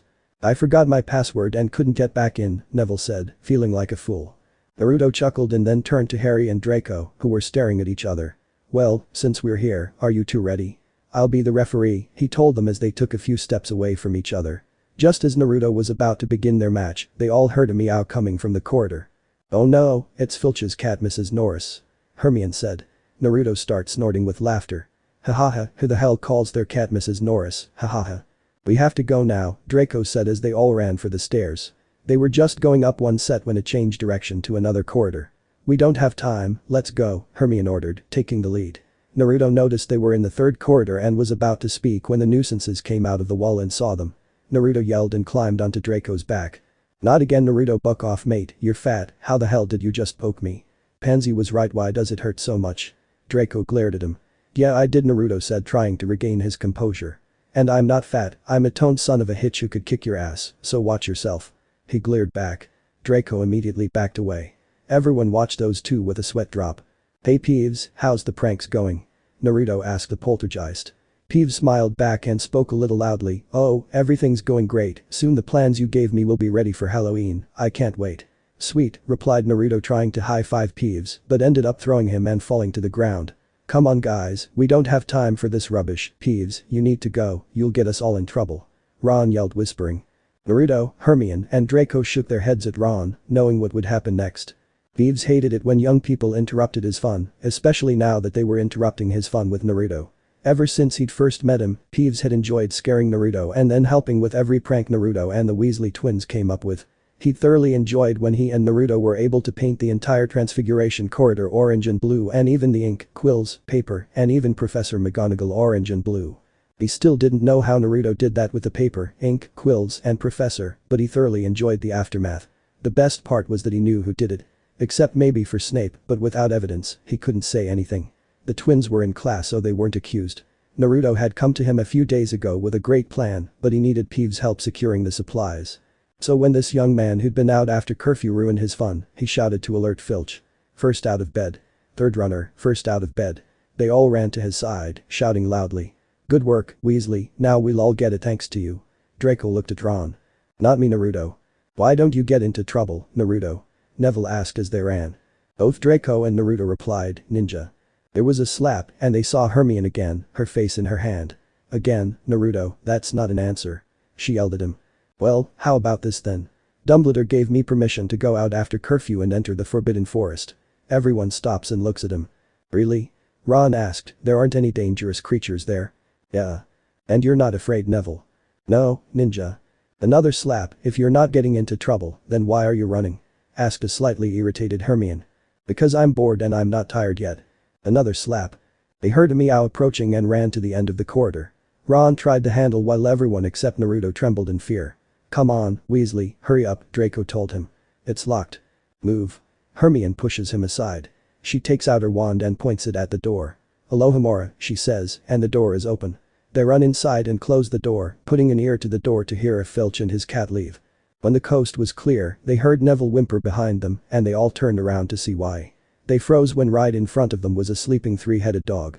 Everyone except Naruto started to slowly back away when Neville let out a terrified squeaky fart. Naruto snorted with laughter while everyone else looked at Neville. "Merlin smelly furry balls, what did you eat, Longbottom?" Draco said harshly. Only to cover his mouth when he realized he said it a little too loud. They turned around and saw the dog awake and looking at them from 3 different angles. The next thing they did, even though Naruto was preventing them, they all screamed like a little girl, despite Hermione sounding more manly than the others. They ran out the door except for Naruto, who just tilted his head to the right. He really has a 3-headed dog in his ear. Who would have thought? Draco ran back and dragged him out and all the way back to the Slytherin common room. He made no noise and knew where to avoid the teachers on his way down. He'd be very good at stealth, Naruto thought, allowing himself to be dragged. They reached their rooms and prepared for bed. As they settled in, Naruto spoke. "Hello, Draco." "Yes, friend," he replied, getting deeper into his bed, wanting to forget this night. "Next time you shouldn't make promises you can't keep. I hate people who don't keep their word." "I got it." Draco shuddered a little in fear at Naruto's unheeded threat. Naruto was slowly becoming his best friend and he enjoyed his company more than any other. He didn't want to lose him over something stupid like a broken promise. "Yes, friend, I promise." "Good, because I'd hate to lose a great friend," and with that, they turned around and closed their eyes. "God knows I hate keeping my promise. My first flashback, yay." "Naruto, please promise me you won't tell anyone, they can't know you were here." A young man tells Naruto. "Boo, but Naruto couldn't finish as tears streamed down his face. "Don't worry, just grow up and be the best you can be. This is one thing you can't tell anyone or they'll kill you, you know the villagers wouldn't hesitate. Promise me, Naruto, that this will remain a secret no matter what, even from the Hokage." I promise," said 7-year-old Naruto, bowing his head as tears flowed.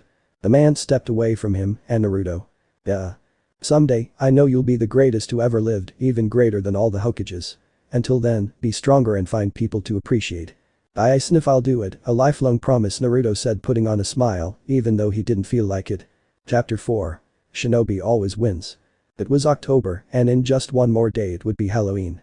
Naruto was excited. It was the day the whole school would feel his full prank power. The Weasley twins had made a bet with him. They would see who could pull off the best prank. The winner would be crowned prank king and rule over the other pranksters. Since the twins were bonding, Naruto brought Peeves into his plans. The deadline was the end of Halloween. So Halloween morning was his time to strike. The great hall was filled with noise, students excited for Halloween, talking about how much candy they would consume. The twins whispered conspiracies to each other, and Naruto and his friends argued over classes and Halloween treats they were excited to eat. Naruto was eating his ramen while the nameless 6th-year Slytherin was wrapped like a mummy in duct tape for trying to eat his ramen. As they continued, Pansy and Daphne were getting frustrated from constantly failing to caress his cheeks. "Come on, Whiskers, let us pet you a little, please." Thought. "No." "Why not?" Daphne begged. "Because I don't want them to," Naruto finally told them. They looked at him and then proceeded to try again. They weren't giving up. Just as everyone was finishing their meals, Naruto felt something strange in his stomach. Soon, the Slytherin table started spewing steam from their ears, some started shooting fire from their mouths. They tried to put it out with their drinks, but it was no use. Draco's face turned cherry red, and Naruto could see steam coming out of his head. Both Pansy and Daphne grew cat ears and a cat tail. Pansy had black ears and a tail, and Daphne had a blonde one. They then proceeded to meow as they tried to contain themselves. Konohamaru and Naruto were laughing at the chaos that erupted.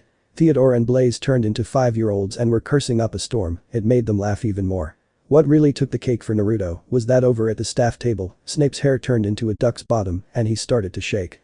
Naruto was wiping tears from his eyes looking at him. Quirrell grew a squirrel tail and nibbled on a piece of fruit. McGonagall and Dumbledore looked as though they had aged 40 years. Dumbledore was stroking his now short, slightly graying brown beard and spoke to McGonagall. "I must say, I feel like a springy young man again, wouldn't you agree, Professor?" McGonagall wanted to stop this madness and punish whoever was doing this, but when she looked into her cup, she saw her younger self looking back and smiling. "I suppose we can let this continue for a while." Naruto was trying to wipe away the tears that were coming out of his eyes. He was laughing as he looked at the Weasley twins. He gave them a thumbs up and smiled at them. He saw their smiles grow wider and started to worry. He felt something was up but couldn't put his finger on it. Suddenly he felt himself shrink and he also felt something growing on his head and backside. He found himself turned into a 5-year-old boy with red fox ears and tail. He looked back at the twins and they laughed even harder. Even though he looked dazzling, on a 5-year-old boy with fox ears and tail, he looked like a pout. All the girls at the table stopped and squealed at how cute he looked. Oh my god, you're just adorable," Pansy said, grabbing him and choking him. He tried to escape, but she seemed stronger somehow. Or maybe because he was 5, she could overpower him. "Oh, I just want to kidnap you and put you in a cage and have you forever and ever," Daphne said, scaring Naruto a little. Pansy hugs him a little tighter after hearing what Daphne said. "You know what, Daphne," she said with a knowing smile. "Oh, what's that, Pansy?" Daphne said, noticing and smiling back. "With Naruto being so adorable, I feel like we should give him some good petting." "What? No." Naruto screams. "Oh, Pansy, that's a great idea," Daphne said as they circled Naruto and began stroking his whiskers. They finally got it. "Ooh," Naruto yells, just before his eyes roll into the back of his head and he lets out a loud purr. Having both sides petted was much more enjoyable than just one. The entire Slytherin table fell silent once they heard Naruto purr. The girls squealed in adoration and the boys laughed. Naruto's face turned bright red and he tried to hide his face, but the girls wouldn't let him. "Oh my god, Konohamaru was right. You really do purr," Pansy squealed. "What? Konohamaru, you're going to get him," Naruto yelled. Konohamaru was laughing so hard that he didn't hear Naruto scream. "Oh, now I really want you so much, I could hold you and cuddle in bed with you, I could dress you up like my own personal doll, I can do it so much with you." Daphne smiled. Her smile was starting to get a little crazy and Pansy quickly pulled him away to save him from the crazy Daphne who appeared. Daphne's friends looked at her and were a little, well, more than a little worried and decided to keep Naruto away from her while she was in this form. Soon he was passed around the table like a doll and every Slytherin girl hugged him tightly and stroked his whiskers. "Oh, he's just the cutest thing in the world. Aren't you, little one?" said a girl in baby talk. "Let me buck you," Naruto shouted, only for the boys to laugh louder and the girls to giggle. Being a 5-year-old Naruto, it seemed like he was pouting instead of looking at everyone. Once Naruto was able to escape, he made his way to the Gryffindor table and climbed between two students and looked at the twins across the table. They just laughed at him. "What's wrong, kiddo? Do you need more petting?" Fred said and laughed. "Idiots," Naruto shouted. More laughter and the girl sitting next to him grabbed him and cuddled him close. "Oh, aren't you the cutest thing in the world?" And once again the girls were petting him and he couldn't stop purring.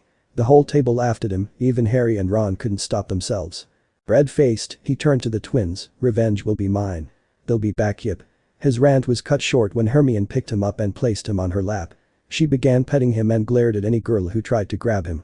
As Hermione continued to stroke him, his face remained red and she turned to Fred and George. Laugh now, because when I'm done with all of you, at this, she looked around the table. You won't be laughing. In fact, I'm now adding more humiliation to you for what you've done. Revenge. Oh, left ear Hermione, please. Hermione switched ears and Naruto sat there, content with her rant and enjoying the attention. They discovered that the transformations would last about an hour, but because Naruto ate 27 bowls of ramen, which made many students wet, he was going to be stuck all day. The girls were happy and took him everywhere. For telling the girls his secret, Naruto had Konohamaru drive Draco, Blaze, or Theodore to his classes. Come on, Maru, hurry up, if we're late I'll make your training 3 times harder. He yelled at Konohamaru from Pansy's arms carrying him. Konohamaru groaned as he was on his hands and knees, while Theodore sat on his back relaxed. You know I could get used to this, it's a lot better than walking. Easy on the feet, you know. Don't get too comfortable, I'm entitled to the next class, Blaze said. Pansy, can I hold the whiskers now, please? Daphne asked, reaching for Naruto. No, I don't know what you'll do to him. They walked back and forth until they reached their class. When classes were over, they decided to return to the common room to relax. As they headed to the dungeons, Pansy felt herself being put into a suit of armor and Naruto let go of her grip. Before anyone could realize what was happening, Konohamaru saw a blur of bushy brown hair run around the corner and disappear. He kept his mouth shut because this would give him some time to relax from carrying the boys around like a pack mule. What the hell just hit me? And where's Naruto? Knew my whiskers. Pansy cried in tears. I told you, you should give it to me to hold. Now someone probably has it and is planning to do a lot of terrible things to it. Naruto will probably kill them, though, so we should grab some shovels so we can bury the body. Everyone looks at Daphne with a worried look. Well. After them, let's get my whiskers back. Pansy said, running out of the dungeons. Everyone follows her, and Konohamaru lets them sleep for a few hours. He reached the entrance, but couldn't remember the password. He tried a few and grew frustrated when the wall didn't open. Bucking open, damn it. He said. Miraculously, the wall opened. Konohamaru's sweat dropped as he remembered that when they were changing the password, Naruto shouted that and the wall accepted it as its new password. He headed to his room and took a nap, much to Naruto's aggravation. He meant training, yes, training. Gryffindor common room. After Hermione snatched it and grabbed it, she headed to Gryffindor Tower to hide. The Slytherins wouldn't be able to bother her and she could take her time with Naruto. Hermione, what did you need from me? Wow, this place is nice. He said while still in her hands. Well, I brought you here because you had your charms class today and Gryffindor has theirs tomorrow. I was wondering if you could help me study the charms we're going to have to learn. He said to her as he sat down on the couch. She was still clinging to him and started stroking his ears, especially his left ear, as she seems to enjoy it. He's just too adorable she thought. Sure I purr I don't mind but I purr you have to go ho let me go so I can help. She said while purring with content. Oh, sorry, she stopped petting him, but didn't let go. So, the spell they taught us was the Wingardium Leviosa levitation spell, let me show you. He took out his wand and pointed it at a book on a side table, Wingardium Leviosa, the book floated up and guided it towards them, when it was close he grabbed it. Remember to say Leviosa, not Levasea. Someone did that and the quill they were using exploded in their face. Funny as shit, but dangerous. He let Hermione practice a bit until she got the hang of it. So, since I helped you with the charms, could you help me with the history of magic? The professor is so boring I keep falling asleep. Naruto. You need to pay attention, but since you helped me, I'll help you. But next time, you need to stay awake and listen. He nodded and for 2 hours, she helped him with his history studies and they also worked on other class projects. When they finished their studies, she switched with a pillow and left through the entrance. How does he keep doing that? She asked as she put down the pillow. A small piece of paper falls out of the air and lands in her lap. She opens it to read what's inside. Ninjas. Slap, his head landing in her hand. Fred and George were flirting with a couple of fourth-year Gryffindor girls, trying to get them to go to Hogsmeade with them on dates. So, why don't the 4 of us go on an adventure together and get to know each other better? George asked. Sure, why not? But it's your gift, said the first. But of course, it would be an honor for us to treat such lovely ladies. Fred kissed their hands. The girls laughed at that. Why, hello. A small voice said behind them. They all turned around and looked at the fox boy, who smiled at them. Oh my god, the girls squeal as they pick him up and stroke his ears. He lets out a purr and starts snuggling up to them. I was going to purr come out and enjoy right ear, oh yeah right there the sun, would you like to come with me, please? Naruto asked while purring and looking at them with puppy dog eyes. They just couldn't resist, they squealed again. We'd love to, by the way I'm Angelina Johnson. And I'm Susan Bones. Hi, I'm Naruto, and thanks, girls, pet the best. He smiles at them, and they melt. They hug him tighter and start walking toward the playground. As they walk, Naruto looks over the girls' shoulders at Fred and George and smiles. Dear brother. Yes, dear brother. I think that brat just stole our dates. He did it, brother, he did it. The twins found two handsome third years leaving and caught up with them. Well, hello, do you two goddesses need some brave knights to escort you to a nice meal and maybe a romantic walk? Fred bows to them and they laugh. We, the great Weasley twins of Hogwarts, would be very honored to be your escorts for the day. George bowed as well. Hey, girls, said a small voice behind them. Fred and George turned around and saw Naruto smiling at the girls. The girls squealed at him and again they picked him up and petted him. Would you two per left ear, oh perfect, would you like to enjoy the sun with me please? I'd love to have the best Peters of Hogwarts with me. They squealed again and left. Naruto looks behind the girls and smiles. He did. I think he did it. But how did he do it? I don't know, but let's keep looking. They found two fifth years and quickly charmed them into going on a date. As they walked outside, they heard a small voice behind them. Hey girls, I was wondering if you could help me with something. You see, I have itchy ears and my hands just aren't working. Would you be willing to help me? Please. Add a few puppy dog eyes and they were putty. But, said Fred. Again. Jorge. They tried one last time and Naruto showed up and stole the girls. Dear brother. Yes, dear brother. I think he's mad about the joke this morning. I agree, brother, I agree. When night fell, the twins walked down from their common room and headed toward the Great Hall. As they walked, they saw many girls taking care of a doll. Some were in groups, showing off their dolls. They took a closer look and discovered that the dolls, all of them, were miniature versions of Naruto as a fox boy. How did these get here? I don't know bro, but let's find out. As they headed toward a group of girls, Professor McGonagall walked by. Come on, students, head to the Great Hall for dinner. That includes you two as well. She said, looking at the twins. She walked away and they both noticed she was also babysitting a Naruto fox doll. As they entered the Great Hall they saw Konohamaru pacing back and forth with a box full of the same dolls they saw a minute ago yelling, get your Naru fox doll here, it's cute and fluffy, get one while it lasts. You only get 3 sickles and a Naru to hug and cuddle and snuggle. Get your Naru fox doll, 1 day deal, get it while it's here. And within minutes Konohamaru was sold out. He sold out every girl and every female staff member in the school. When Naruto told him they were going to make money he wasn't kidding. They were rich.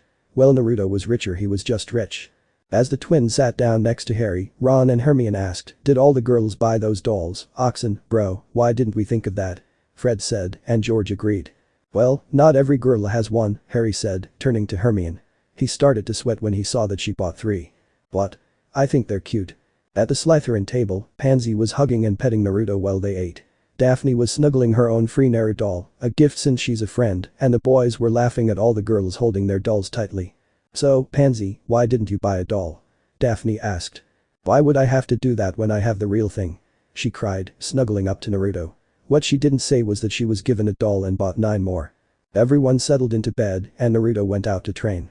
The twins spent an hour in an abandoned classroom. The door slowly opened and 2 first-year Slytherins slipped in. Do you have the stuff?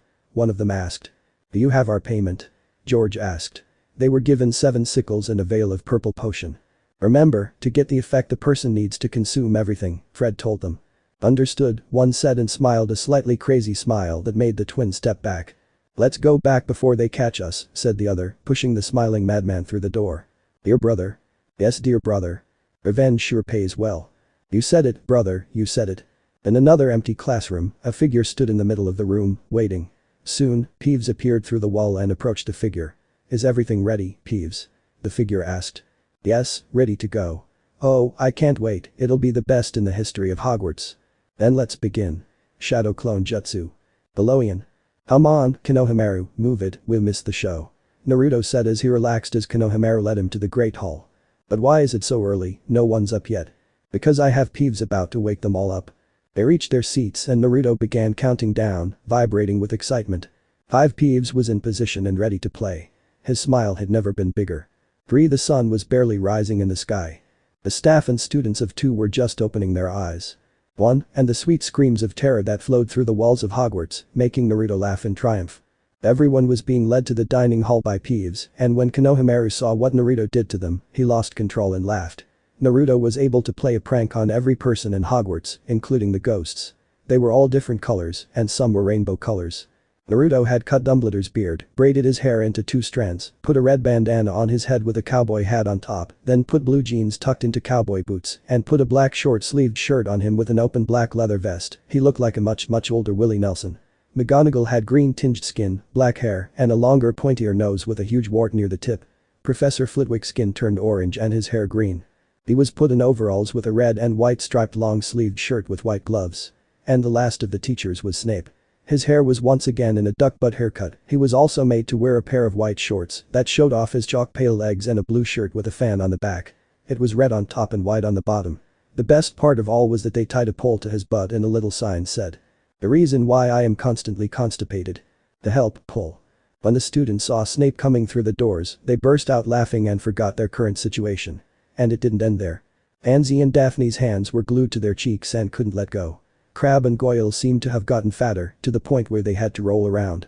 It was much harder to eat because they had to roll forward to get their face in the food to eat and then back to swallow.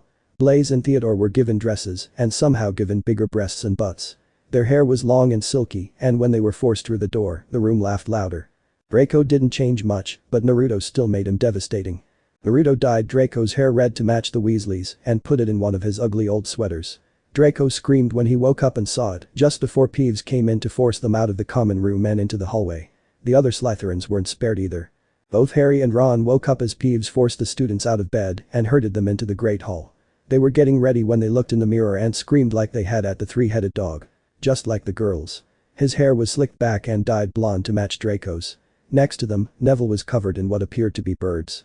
His chest sagged and looked just like his gram. He, too, screamed like a girl. Hermione screamed, albeit in a much more manly tone compared to the boys, as she was knocked into a bubble.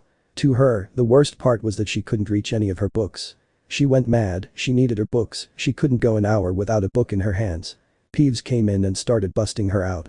She was going to kill someone for this. Buck, McBucker, whoever you are, you're dead. Now I'm starting to sound like Naruto. She thought before realizing it. Naruto. The twins found themselves joined not at the hips, but joined buttocks to buttocks. They didn't really see the fun of this. They did their worst to Naruto. Hopefully, this was all Naruto had planned for them. While everyone ate, laughed, or cried, Naruto enjoyed his ramen again. This time, no one tried to take it away from him. This was the ultimate show of what he did to those who opposed him. Many of the older students and staff had tried using magic to put things back in order, but found they couldn't fix the disturbances. Apparently, Naruto had used magical, muggle, and shinobi means on all of them. They fixed some of it, but couldn't find a way to fix the rest. Naruto prank number 4. Have contingency upon contingency to ensure maximum effect. The twins smiled at Naruto, showing that the prank he played on them didn't really bother them. When Naruto looked back at them, they became a little more concerned. The entire Gryffindor table suddenly had the urge to go to the bathroom. Some groaned, and others opened their eyes and tried to leave. Only to find they couldn't get up from the table. They were stuck, and now they screamed in horror as they realized what this meant. Okay, Naruto, you win. Please help us. Fred said in a frantic voice. Yeah, come on, buddy, you win. You're the king of pranks. Now please set us free. George spoke, pleading to be released. Naruto. Let me go this instant or I'll kill you. Hermione screamed. Everyone looked at her with a raised eyebrow. Naruto corrupted her completely. Thank you for recognizing me as the greatest prankster. Unfortunately, as king, I must show those who oppose me what will happen when they rebel. And with that, Naruto and Konohamaru ran out of the room. It was then that the rest of the Great Hall's occupants felt they too needed to get to the bathroom. And like the Gryffindors, they were glued to their seats. They all drew their wands to try to free themselves, but they didn't realize it wasn't magic keeping them there. It was shinobi glue.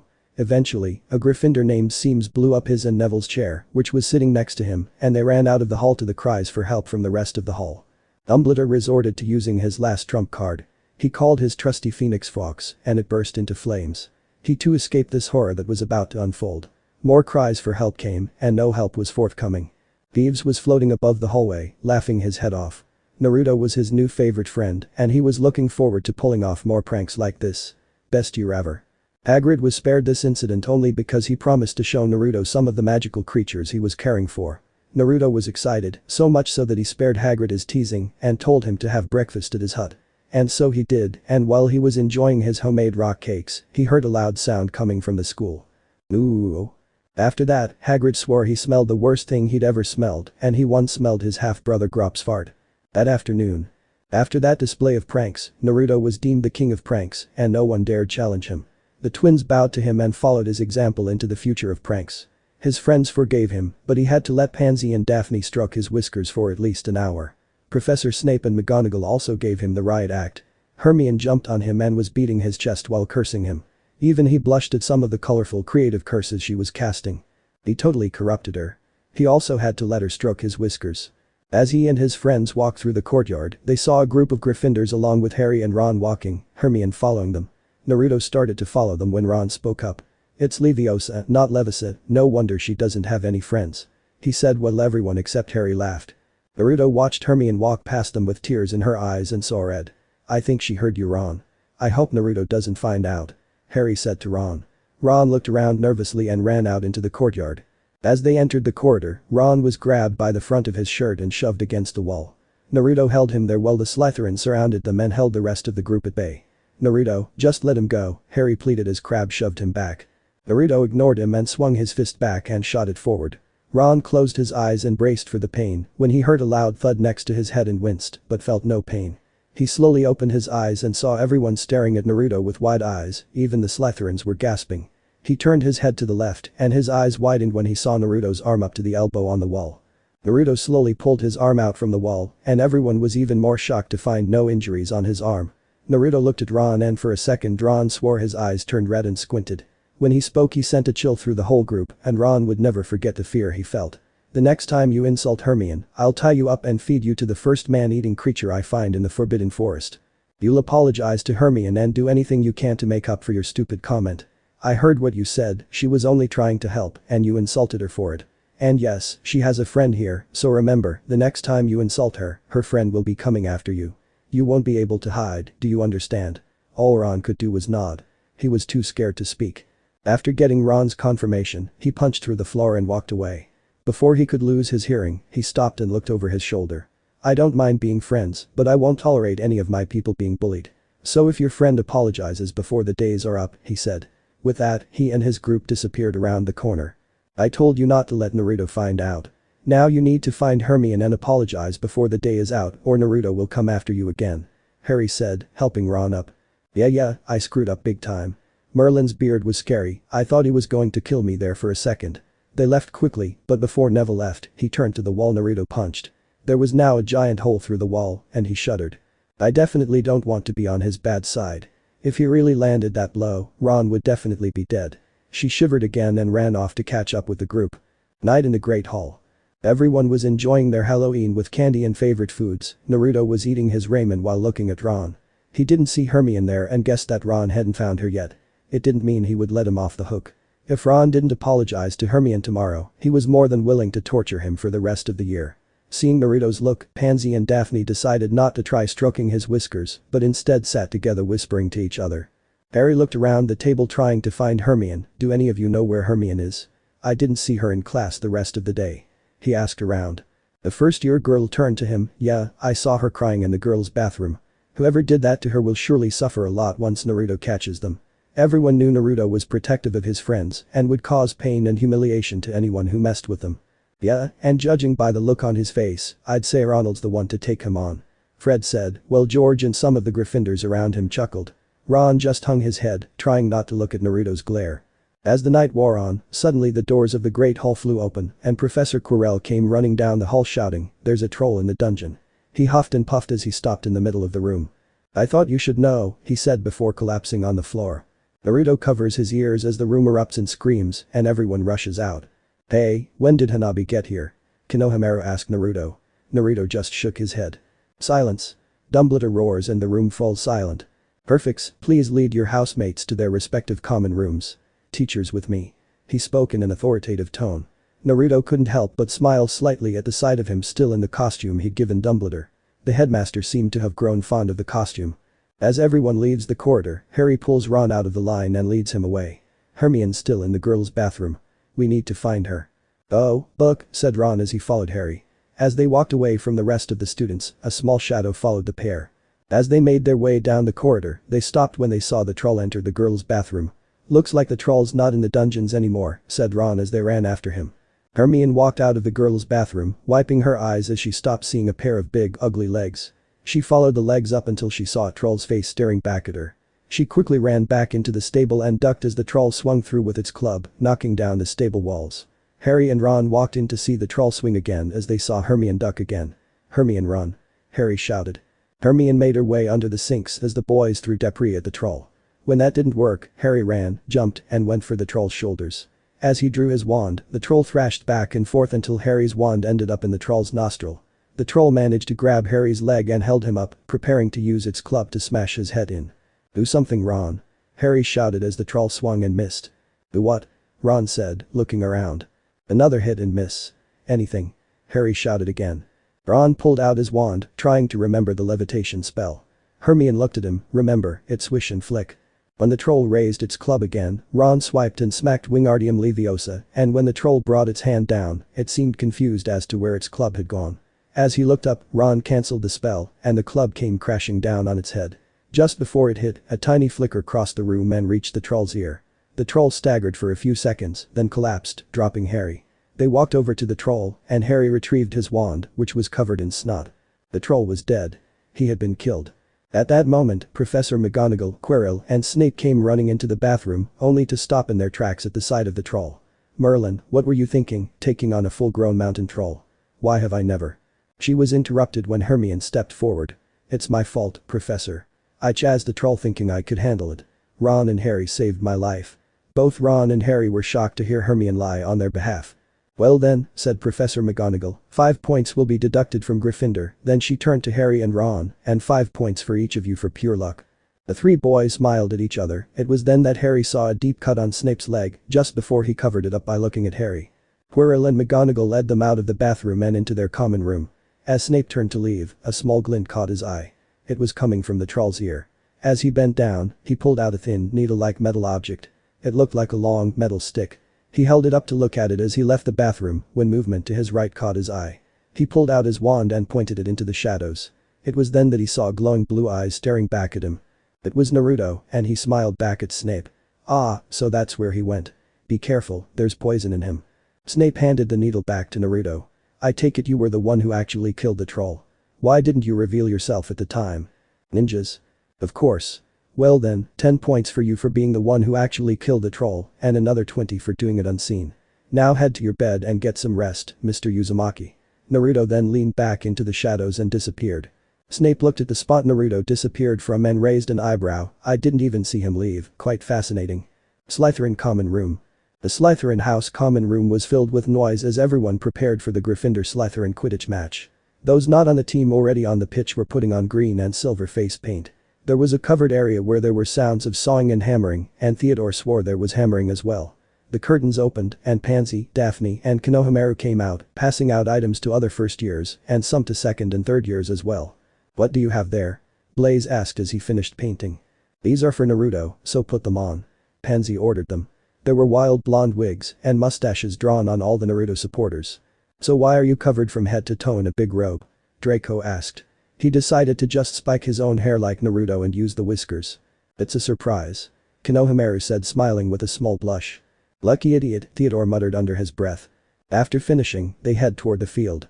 For once, it was a nice sunny day, and many of the students and staff were eager to enjoy the sunshine. When they found their rows, the girls and Konohamaru set up their sign when Naruto appeared. As the Gryffindor team waited to be announced, Harry was nervous about his first match. "Potter scared?" Wood asked as he looked over. "Yeah. So I was my first match too. What happened?" "I don't really remember. I hit myself in the head with a bludger. I woke up in the hospital 3 days later." Harry gulped when they were announced. They flew up and around the field, waving to the crowd. Across the court, Naruto and the rest of the Slytherin team were waiting for their introduction. "No matter what, Naruto. The moment you find the snitch, grab it." "What if I find it pretty quickly?" "Hit it anyway. Besides, the shortest game ever played was 30 minutes. And those were professionals.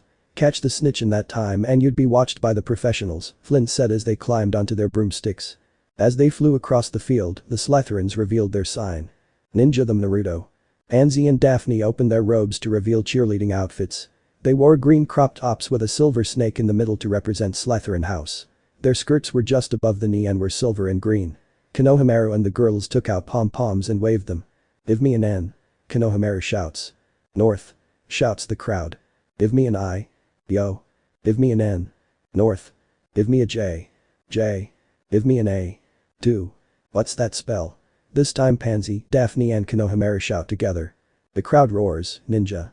And yells at Naruto to ninja-ize the competition. Across the Gryffindor section, Hermione bangs her head with her hand. Naruto greets them, smiling as he watches them dress up with their hair and whiskers. As the players gather around, waiting for Mrs. Hooch to start the game, he looks at Harry and smiles. Hey, Harry, you're excited. A little bit of you. Yes, me too. Hooch walks up to the chest and looks at the players. I want a good fair game, he said, seeming to be looking directly at the Slytherins. I guess they don't always follow the rules. Well, neither do Shinobi. Shinobi Rule 5. A true Shinobi doesn't always follow the rules. When he opened the chest, the bludgers and the snitch flew out. The training snitch they used was at most a low-speed chunin, while this one was a high-speed chunin. Still, Naruto was an Anbu, so he might as well have been taking a leisurely stroll through the countryside. While he waited for Madame Hooch to throw the quaffle, he followed the snitch's trajectory and waited. And the quaffle is ready and Gryffindor has it, Lee Jordan announced. Naruto liked Lee. He was a rather funny guy with great comebacks. The twins and Naruto would involve Lee in some of their pranks and ask him to interfere with Filcher the other teachers. He was always able to talk his way out of trouble, which he did at a steady pace, as Naruto would silently escape and the twins would run before they were caught. Duo, Slytherin foul, you know they really should read a Quidditch rulebook for once. Jordan. I'm sorry, Professor McGonagall. Naruto was enjoying Lee's colorful commentary and watching the players fly around each other. It's been 10 minutes and Harry still hasn't found the snitch. He's been following him the entire game, but he didn't want to end it too soon. Although at this rate, he'll be sitting here much longer if this keeps up. He's an Anbu now, so he knows the usefulness of patience, but he's generally not very patient. So, to save him from boredom, he jumps off and hops on his broom. Oh, looks like Naruto is about to do something. It's also good because Gryffindor is winning by 90 points. Naruto turns to Harry. Hey, did you find the snitch yet? He asked, waiting for the snitch to move into position. Don't you? Harry asked, a little worried that Naruto might get it before him. I've been following him since his launch. But I'm in charge of this position, so see you around, he said before jumping off his broom. He dove off his broom. Uzumaki jumped off his broom and dove towards the ground. What is he thinking? Lee yells. He timed it just right. As he dived, he saw the Weasley twins hit both bludgers and head straight for him. He grinned and spun around, catching both bludgers on his ankle hook and spinning once more, kicking them away. He hit the target and the twins fell off their brooms. He dived again and waited for the snitch to cross his path. You saw that? You all saw that? Uzumaki just kicked the bludgers towards the Gryffindor beaters and knocked them off their brooms. That's like nothing I've ever seen before. And Uzumaki dives again, what's he doing? Lee is out of his seat watching Naruto dive. The rest of the audience is watching, some yelling for someone to help him and some just staring with wide eyes. Pansy and Daphne scream when they see Naruto jump off his broom. Konoha continues cheering, yelling, ninja time, ninja time. He's going to hurt himself. Pansy screams frantically. He's an idiot. Theodore shouted. He's dead, Blaze comments. I'll take the shovels so we can bury his body, or do you think he'd prefer to be cremated? Daphne asked. She was sweating. As Naruto got closer and closer to the ground, he started to worry. He knew he'd timed it right, but the snitch still wasn't on the trail. McGonagall gasps as she just sees Naruto jump off his broom. What is that idiot boy thinking? He could seriously hurt himself at that height. She pulled out her wand and was about to cast the arresting impulse to catch him when Snape grabbed her arm. What are you doing? He's going to fall to the ground. Just wait, he jumped for a reason, and besides, I've seen Shinobi like him jump from much higher places. He told her, and she lowered her wand. You'd better tell Promfy to have a bed ready for him. Snape just smiles. As Naruto approached the ground, he saw the snitch heading right in front of him. Perfect. He reaches out and grabs the snitch, then turns around just as Angelina, one of the Gryffindor Chazers, flies by. He grabs his broom and flips it to slow his momentum. He lets go and does 2 more somersaults, then rolls when he hits the ground and comes to his feet. And Uzumaki sticks the landing. What a great feat of bravery, but what was his reason for doing it in the first place? Hey, he pauses as he remembers the last time he heard one of the girls call him a mustache and he decided to try it out. He also learned that Naruto could be very creative with duct tape. Hey Naruto, why the hell did you jump? Lee Jordan, final warning. I'm sorry. But how did he do it, ladies and gentlemen, and why? Naruto raises his arm showing the snitch in his hands and shouts. Ninja. Slap, Hermione hit her head. Madame Hooch blows her whistle ending the game. Uzumaki has the snitch. Slytherin wins, an incredible feat accomplished by the Slytherin Seeker in less than 30 minutes. That's a new record. Naruto Uzumaki just broke the professional record for the shortest game played. Lee announces, and the Slytherin side of the stadium roars with victory. The other players fly down and crowd around him, smiling and cheering him on for catching the snitch. In the stands, Naruto's friends cheered, boys screamed, and girls waved their pom-poms in the air. Konohamaru leaped onto the ledge and quickly went through the now familiar hand signs and roared upward with a low-powered fire jutsu, and the crowd cheered even louder. "When I saw you jump, I thought you were the craziest guy I've ever met," Marcus said while they were in the locker room. "I can't believe you found the snitch so quickly," said a Slytherin beater. "I've been tracking the snitch since he was released. I didn't want the game to end too quickly," Naruto told them. There was silence in the room as everyone stared at him, wide-eyed. Then Marcus spoke and then paused. "How?" said another Slytherin. "The snitch was moving pretty slowly and I'm used to moving at a much faster pace. And I was getting bored just watching. Hey, next year I can play a different position. The Seeker isn't as interesting. The team is simply sweating drops. The Seeker is the most important player in the game and Naruto doesn't want him." They shake their heads and return for a celebration in the common room. "Sure, Uzumaki, definitely next time," Mark said, patting him on the back. "But how did you know where the snitch would be and time it just right with that Gryffindor Chazzer?" He really wanted to know her secret. Planning something like that would take a master strategist. Ninjas. They hear a loud slap on the ground. Common room celebration. In the Slytherin house common room, all members were present, celebrating their victory over Gryffindor. Naruto was the center of attention, surrounded by his friends and team. "That was so awesome, boss," Konohamaru said, jumping up and down. "The best play I've ever seen." Teo. "Did you see what he did with the bludgers? That was incredible. The Weasleys never knew what hit them," Draco said, patting Naruto on the back. "Hey, Naruto, when you were falling, did you think about whether you wanted to be buried or cremated?" Pansy hugs Naruto and slowly pulls him away from Daphne. "Merlin's beard, where do these thoughts come from?" thought Pansy. Marcus and the team approach with what appears to be a bottle of liquor. The team surrounds him and Marcus puts an arm around his shoulders and pushes the bottle toward him. "Since you were the one who beat us in the game, you're the first to try this fire whiskey we got from Filch's office." "You stole that from Filch?" Blaze asked in surprise. "Of course. All we had to do was wait until he went after the Weasley twins and getting in and out would be easy," he replies. "Good," said Draco. "Well then," Naruto said before taking a sip. He immediately spit it out and Marcus was on his way. "Did you really have to spit it out?" Marcus said, wiping his face with a napkin. "What kind of crap is this? This tastes like someone's angry inside," Naruto said, capping and throwing the bottle to Marcus. "I'll be back," Naruto said, returning to his room and grabbing a scroll from his lower chest. It was a small gift from Ankoni, hidden away, and he waited for the right moment to open it. Winning Quidditch against Slytherin rivals is a very good time. He went back downstairs and headed to the snack table. They gathered around as he opened the scroll and saw small wavy lines on it. "What are those?" Pansy asked him. "These are seals that can do a variety of things. Though here I believe you call them runes." "Wait, you already know how to use runes. These seem like the advanced stuff we're learning," Marcus said as the rest of the team formed lines behind them. "These are actually basic and even Konohamaru can use them fairly easily. This particular one is a containment seal and it's used to contain the vast majority of things." Naruto places his hand over the seal and adds chakra. With a puff of smoke, a large jar appears and the scroll seals disappear. "Now, this is what I'm talking about. Great sake." Naruto smiles. "Hey, next time I have ancient runes, do you think you could help me study?" Adrian asked Naruto. Naruto simply shrugs and pours everyone a cup of sake. Lucky Anko also provided sake cups. "Now be careful, this stuff is strong." Everyone nods and picks up their cups. Even Konohamaru gets one. "Naruto. Don't give Meru any liquor, he's too young." Pansy scolded him. "Konohamaru is training to be a ninja, he has more right to drink than any of you." "Sniff, thanks boss." Konohamaru said with tears in his eyes. Pansy opened her mouth to say something else when Marcus interrupted her and stood at the table holding his cup. "Here's to Naruto, the youngest seeker to catch the snitch in record time and to being one of the best slithers in this house. To Naruto. To Naruto." Everyone shouts and drinks. 3 hours later. Naruto sat in an armchair reading his transfiguration book while sipping his sake. He shook the jug and felt there was enough for a few more cups. He looked up at the sprawl of bodies throughout the common room.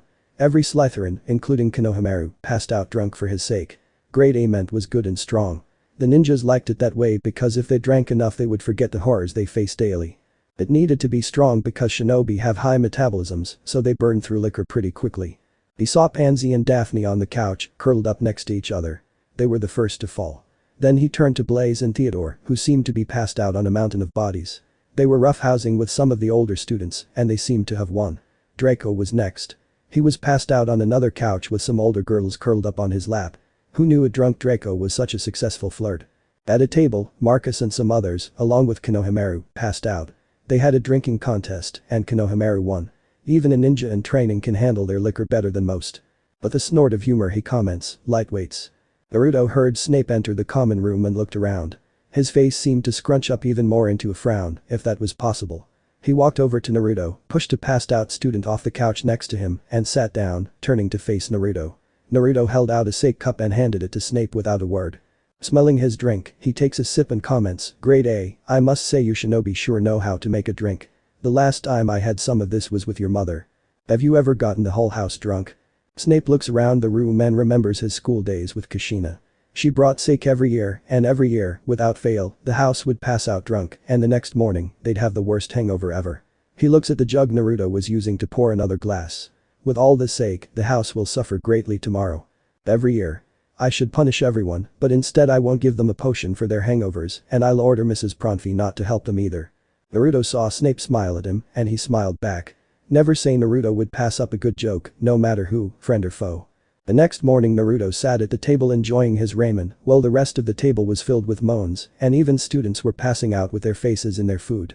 Pansy and Daphne were slumped against him moaning while holding their heads. Naruto was slowly stroking their heads to help ease some of the pain at the table. Draco, Theo, Blaze, Crab, and Goyle were all passed out. Draco had his face in his eggs and sausages. Naruto decided to place a large sausage in his mouth. Konohamaru was like a true shinobi. He recovered in the morning and was eating his breakfast and shoving the passed out kids on their plates. He and Naruto put a few of them in awkward situations and sat back down satisfied. The rest of the houses looked at them, wondering why everyone seemed to have a hangover. The twins laughed when they saw Naruto and Konohamaru going around the table, changing the unconscious people into funny positions. "I wonder where they found the alcohol?" Fred asked. "I bet Naruto had some hidden away," George replied to his brother. "They're underage, they shouldn't be drinking. It'll ruin their minds," Hermione snorts at the Slytherins. "At least Naruto didn't drink anything," Ron said. "No, he did, he just knows how to hold his liquor," Harry told them. "How do you know that?" Hermione. "He told me before we entered the room." "But I didn't see it," Hermione said. She looked at Naruto, and he looked at her. He smiled at her, making her blush, and said the word ninja to her. Then he sighed and slapped himself. "Of course, ninja. Winter." As winter approached Hogwarts, many of the students were packing up to go home for the holidays. Naruto and Konohamaru were packed and ready to leave for the Malfoys, where he and his friends decided to spend Christmas. This would be the first time Naruto or Konohamaru would have their first Christmas. Naruto would have to ask Mrs. Malfoy if he could go to Diagon Alley to buy presents for his friends. When Naruto entered the Great Hall for the others, he saw Hermione talking to Harry and Ron, who seemed to be playing some kind of game. He leaned closer and caught the end of their conversation. "Well, you might not find Nicholas Flamel in the regular section, but what about the restricted section?" Hermione told them. Naruto would have to check on that Nicholas Flamel when he got back. "Hey guys, what are you doing for your break?" she said, deciding not to let it slip that she had overheard their conversation. "Hey Naruto. Me and Ron." "Ron and I," Hermione corrected Harry. Rolling her eyes, "Ron and I are staying because his parents are going to visit his brother in Romania for charity, and Hermione is heading home." Hermione turns around and smiles at Naruto. "So, Naruto, what are you going to do for your vacation?" she asked a little too enthusiastically. "Well, Draco's parents invited Konohamaru and me to their house for our first Christmas." "Wait, you've never had a Christmas before?" Ron asked. "My house doesn't celebrate it, but we do have a winter solstice." Well, I've got you here, Naruto, I got you a little something for Christmas," Hermione said, handing Naruto a small box. He opened it, revealing a brand new wand holster. It was much nicer than the one he bought, only because Ollivander was pushing for an expensive one. So, to rub his nose in it, Naruto bought a cheap used case. He regretted it afterward. "Thanks, mine," he said with a big smile. Hermione could never help but blush whenever he smiled at her. "Oh, and I also bought you a gift. I'll have to send yours when I get it later, though, guys, sorry." Both Harry and Ron nod in acceptance, and Naruto hands Hermione a large book. "I took some of Konohamaru's academy books and translated them into English for you. It has the complete history of Shinobi and how countries and villages were created." Hermione lets out a squeal and hugs Naruto tightly. "Thank you, thank you, thank you, thank you," she said just before sitting down and starting to read. She tuned everyone out and probably wouldn't recognize anyone until she stopped reading. Which by the looks of it, most likely won't be until she gets back from vacation. Hermione, shouldn't you be going to the train station?" Ron asked as he reached down to put down his book. As his hand approached the book, Hermione suddenly looked up at him. "Touch my book and you won't have that hand to touch you ever again." Ron squealed and pulled his hand back. Naruto and Harry burst out laughing. "Okay, guys, Konohamaru and I have to go. See you after the break." With that, he left them to their fate. Harry realized something and turned to Hermione. "Hey, why did you correct my pronunciation and not Naruto's?" he asked, only to get no response. He went to put down his book to ask her again when he caught her eye. He withdrew his hand and lowered his head. "It doesn't matter." Naruto and his friends were waiting at the train station, making sure they brought everything they needed, when Theodore looked over and saw Marcus and some members of the Quidditch team heading towards them. "Hey, Naruto, where are you going for vacation?" Marcus asked as they approached. "Draco and his parents will be hosting Konohamaru and me for Christmas," Naruto told her. "Oh, so I guess I'll see you at the annual Christmas party the Malfoys throw every year." "Yes, I'm excited, it'll be her first Christmas," Pansy said enthusiastically. "Seriously, your first Christmas? Well, expect the best present from me," Marcus said. "Yeah, sure, I'm his best friend. If anyone's going to give him the best gift, it'll be me." "Draco. You always give the most horrible gifts," Blaze said, rolling his eyes. "No, I gave you a broom last year. It was a big broom. It was your old broom and you didn't tell me that part of it was broken. I couldn't get very far off the ground because I kept dropping it. You're just a bad flyer, that's all. Cheapskate. Idiot. Blonde bastard. Hey, what did I have to do with your fight?" Naruto asked Blaze with an obviously fake look of pain. "Not you, the other blonde." "Hey." Daphne spoke following Naruto's example. "Not you, the other one," Blaze said frustrated. Everyone just laughed at him and turned away when the conductor announced the students were boarding now. "Well, see you at the station," Marcus said as they started walking. "Did you want to sit with us?" Naruto asked, and everyone turned around. "I don't think the compartments are big enough." Naruto just smiled at them. "Ninjas. Another train ride. If there's anything else, my lord, please don't hesitate to let me know," the driver said before leaving the Uzumaki carriage. Everyone stared at Naruto with wide eyes and slack jaws. Naruto led them all to his personal trolley that he kept on the train, and it was big enough to fit his friends and the Slytherin Quidditch team. "How did you get a whole cart just for you?" Marco asked. He'd never seen this cart before. It was the first car, and the drivers wouldn't let any other students in. "Well, at Hogwarts I'm just Naruto, but outside I'm Mr. Uzumaki, the richest and oldest family in the wizarding community. My ancestors apparently created the wizarding community to keep magical beings safe," Naruto told them all. He read it in one of the books he bought at the bookstore and made it a habit to read about his family as much as possible. "Do you get this treatment everywhere?" Teodoro asked. "Quite. My father was rejected so he could have the business suit at the Aspen Inn," Draco told them. They continued talking for a few hours and the lady on the tram gave them candy, free of charge, for Mr. Uzumaki. His friend seemed to keep forgetting that his last name garners a great deal of respect from everyone. They made Konohamaru try his first magical candy. They burst out laughing when he first tried sour soda and he ran around screaming that his tongue had slipped. They even had another round of every flavored bean to see who could get the worst one. And again, Naruto got either a fruity flavor or a ramen flavor, and every time he got a ramen flavor, he would scream with his hands in the air. "Ramen." They eventually arrived at King's Crossing and got off the train. Marcus and the team said their goodbyes and said they would see them at the Christmas party. Narcissa was waiting for them as they walked and smiled at them. She gave Draco a hug and kissed him on the cheek, which made the other laugh at her embarrassed face.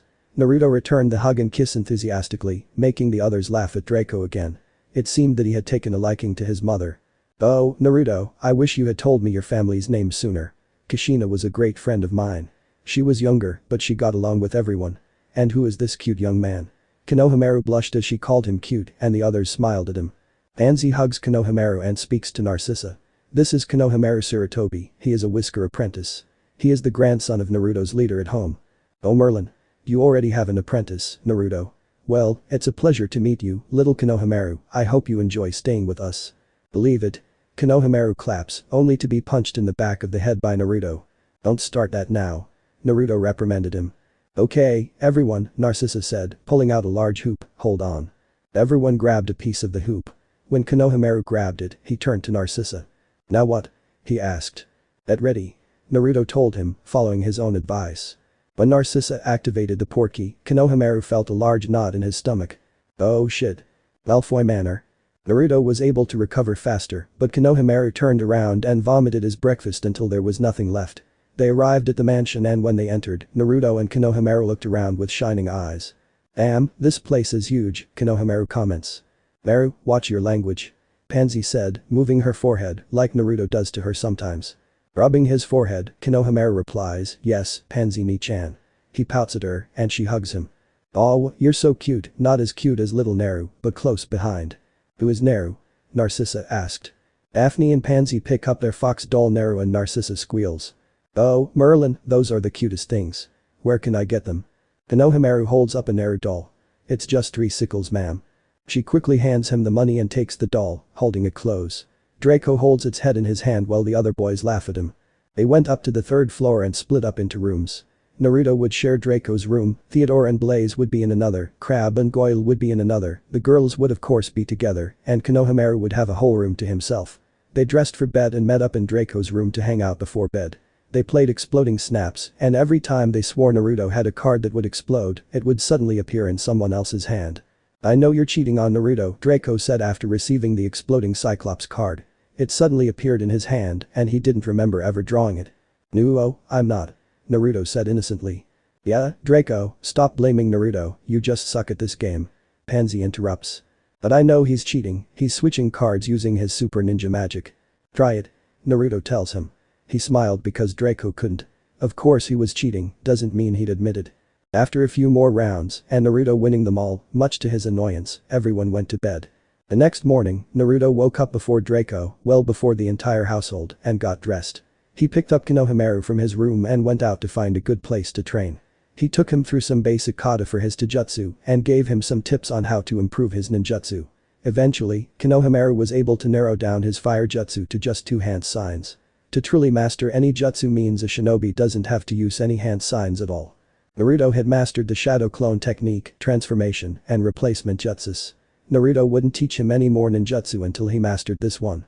It's better to have a small repertoire of jutsu mastered than to have a lot and not master any of them, Naruto told her when she asked. The magic is the same, I'm practicing the wordless spells before moving on to another one. I hope to be able to do the first year's wordless spells before next year. You can do it, boss, you'll be the greatest ninja wizard of all time. I'll be the only ninja mage. There's no one else in the elemental countries who can use both chakra and magic. At least I don't think so. Hey, do you think you could give me a ride on your broom? I really want to fly, please. Konohamaru begged. After their training, Naruto picked him up and flew around and around, while Konohamaru smiled excitedly. Once they were done, they headed inside to shower and joined the others for breakfast. When they sat down, Lucia's at the head and Narcissa at the other.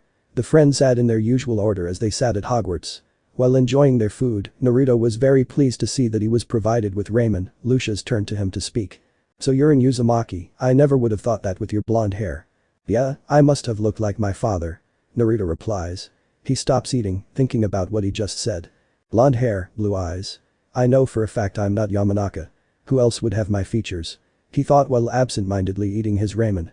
He didn't hear anyone around him, and they were all looking at him worriedly as he stared into space. He shook his head, deciding to think about it later. Right now, he was with his friends. Later today I'll take you all shopping for new robes for the Christmas party, Narcissa announces. Everyone nods, and Naruto looks up.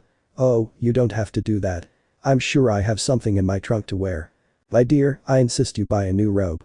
You must look your best. Britain's high society will be present and it would be a very coincidence if they knew you. But I insist. She spoke as if it weren't an option. She narrowed her eyes and he recoiled back with a shudder. Yes ma'am. I never thought I'd see someone cower Naruto so easily. Theodore whispered to Draco. My mother can be scarier than you know who when she wants to be. Even my father backs down, Draco whispers back. Well, I've never seen Naruto shrink before, I'm going to hold it over his head. Theodore laughs. Just for a muffin he smiled at his head. He looks at Naruto expecting to see him looking back, but he was just eating his ramen. But the another muffin smiles at him and he quickly looks up to see who's eating it. Again, no one looks guilty. Damn ninjas, he growls. No. Let's do it, it's perfectly safe. Is this a Halloween payment? Remember you laughed at me in my peril. Naruto, you'll be fine, just draw some flu powder and say the destination. But what if I get the flu? Why would I wear something named after a cold? You're not going to catch a cold and it's called the flu, not the flu. Fine, sorry, look, we'll go first. Draco told Naruto as he and the others took some flu powder and shouted diagonally as they disappeared into the green flames. Okay, Naruto, Konohamaru, go ahead. Narcissa said behind them. Naruto grabs some flu powder and walks over to the fireplace. He throws it while saying diagonally and the flames turn green. In one swift motion, he grabs Konohamaru and throws him into the flames. After Konohamaru disappears, Narcissa turns to him, frowning. Now, why did you do that? Just to be sure. Diagonally. Do you think he will? Blaze asked. Of course he will. He is a ninja after all, Draco replied.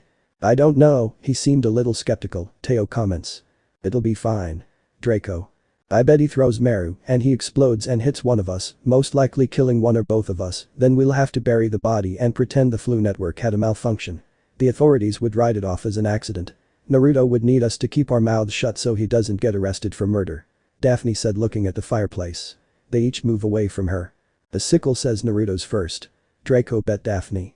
Everyone else bet that Naruto would be first and Daphne took the bets. Soon, the fire turned green and everyone looked to see who was passing by. Konohamaru shot through the fire, across the room and toward another person. He stood up and looked down at what he landed on.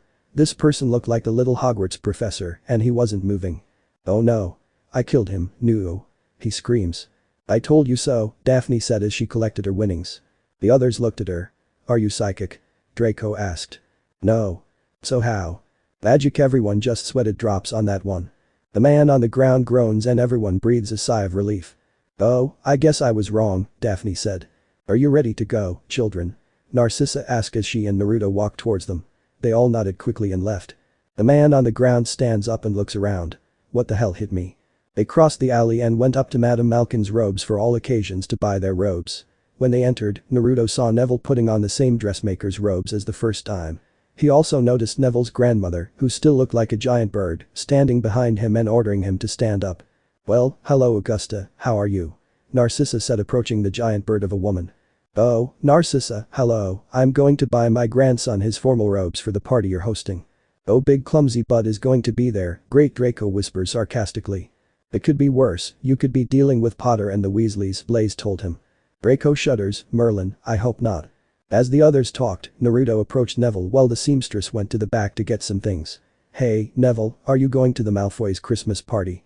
Oh, Naruto, yes, but Grandma is making me do it. I don't feel like being pushed around by Draco and his friends.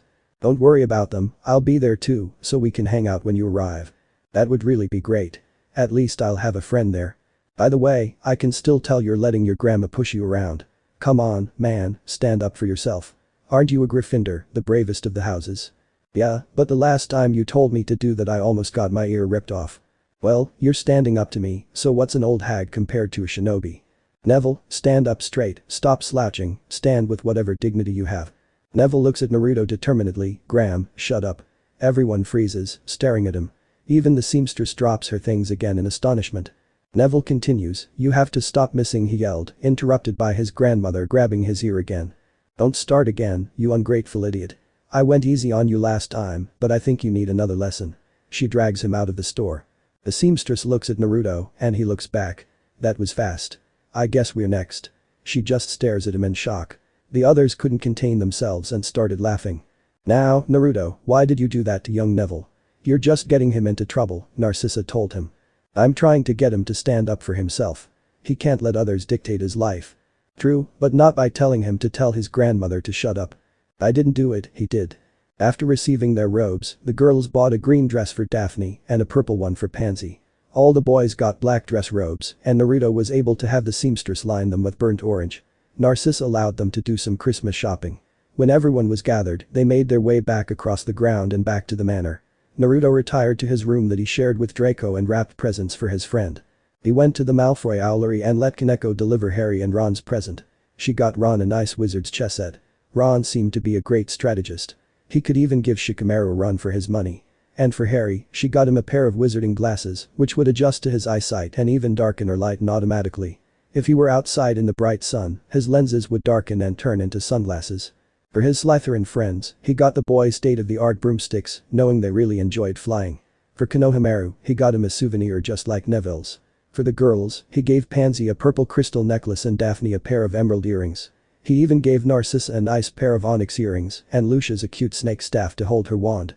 As he lay in bed, he was surprised at how excited he was for Christmas to come. Christmas Eve party. After being introduced to some of the pure-blood wizarding families, he was grateful to find himself in another room with the younger wizards. He met Pansy's parents, who sometimes seemed as smug as Lucia, and his mother smiled at him as if she were planning something. The green grasses were actually quite cool. They didn't have too much of a distaste for Muggle-borns, and he could tell where Daphne got her quirk from her father. So, Naruto, my daughter has told me some of the things you've accomplished so far. Just be careful, I don't want to have to bury any bodies and threaten others to keep their mouths shut. Mr. Greengrass said, patting him on the shoulder. I'll try not to, he replied. He joined his friends near the fireplace and took a seat between Pansy and Daphne. Once seated, Theodore handed him a butterbeer and he took a sip. Butterbeer was actually quite a good drink, though he wished it were stronger. Thank goodness he had another bottle of their sake. So, Naruto, I see you survived the attack. Blaze said, smiling. Yes, and your mother could visit my bedside later. Fucking idiot, Blaze mutters. Marka soon joins them and they talk about Quidditch and what they hope to pass in their final exams. I just want to pass them. My parents would kill me if I didn't, Teodoro said. Yes, but Naruto might be the best student in our year. He's the only one who always makes a perfect potion the first time, even Snape. Professor, everyone calls Draco.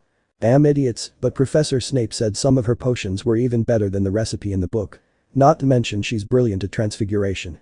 I don't know about you, but I can tell Professor McGonagall likes her more than she does Gryffindors. I know it's going to happen. He's been helping us study for classes every weekend. Naruto can be brutal with his teaching and Konohamaru faints every night when he trains. Blaze interrupts. Hey, if I'm going to help, then it'll be the best damn help you'll ever get. It's not my fault you break easily. Even Konohamaru is tougher than you. Everyone laughs. They continued talking until Naruto heard a commotion in the corner. Some older children, who appeared to be in their 5th year at Hogwarts, were pushing Neville. There were apparently 5 of them. Naruto watched them for a while, listening to what they were saying. Come on, Longbottom, aren't all Gryffindors supposed to be stupidly brave? Where's all that bravery? Maybe you left him with your gram to hold. It would explain how he pushes you around so easily, said one of them. Another kicked Neville's legs out from under him. Get up, fatso, let's see some Gryffindor bravery from you. You'd probably be better off in Hufflepuff, where all the unwanted ones are put. Another chimed in. Naruto wasn't starting to like where this was going, but he knew Neville would have to start defending himself soon. So he held back and waited. Neville got back to his feet and raised his hands in a boxing pose. It was completely wrong, but Naruto would give him credit. Oh, so Longbottom's got some guts hidden somewhere. Well, come on, lad, said the first guy, pushing Neville back. Suddenly, Neville threw a right hook and caught the guy in the face. There was a satisfying crunch as the boy's nose broke and he fell to the ground. Damn idiot. Catch him, the now broken nose boy told his cronies. They lunged at Neville and when he was on the ground they continued kicking him. The first guy with the broken nose got up and joined them. You useless, weakling, how dare you attack me like that? You're as weak as your weak dead parents. They were useless, good-for-nothings, just riding in their families' tails. I'm glad they killed such weak wizards. Turn off, leave room for proper wizards to expand and get stronger. At those words, Naruto's vision turned red. Bullying others wasn't a problem for him, but insulting someone's dead parents that he couldn't let go. Neville was a kind of friend, and that meant kicking these guys' asses if they went too far.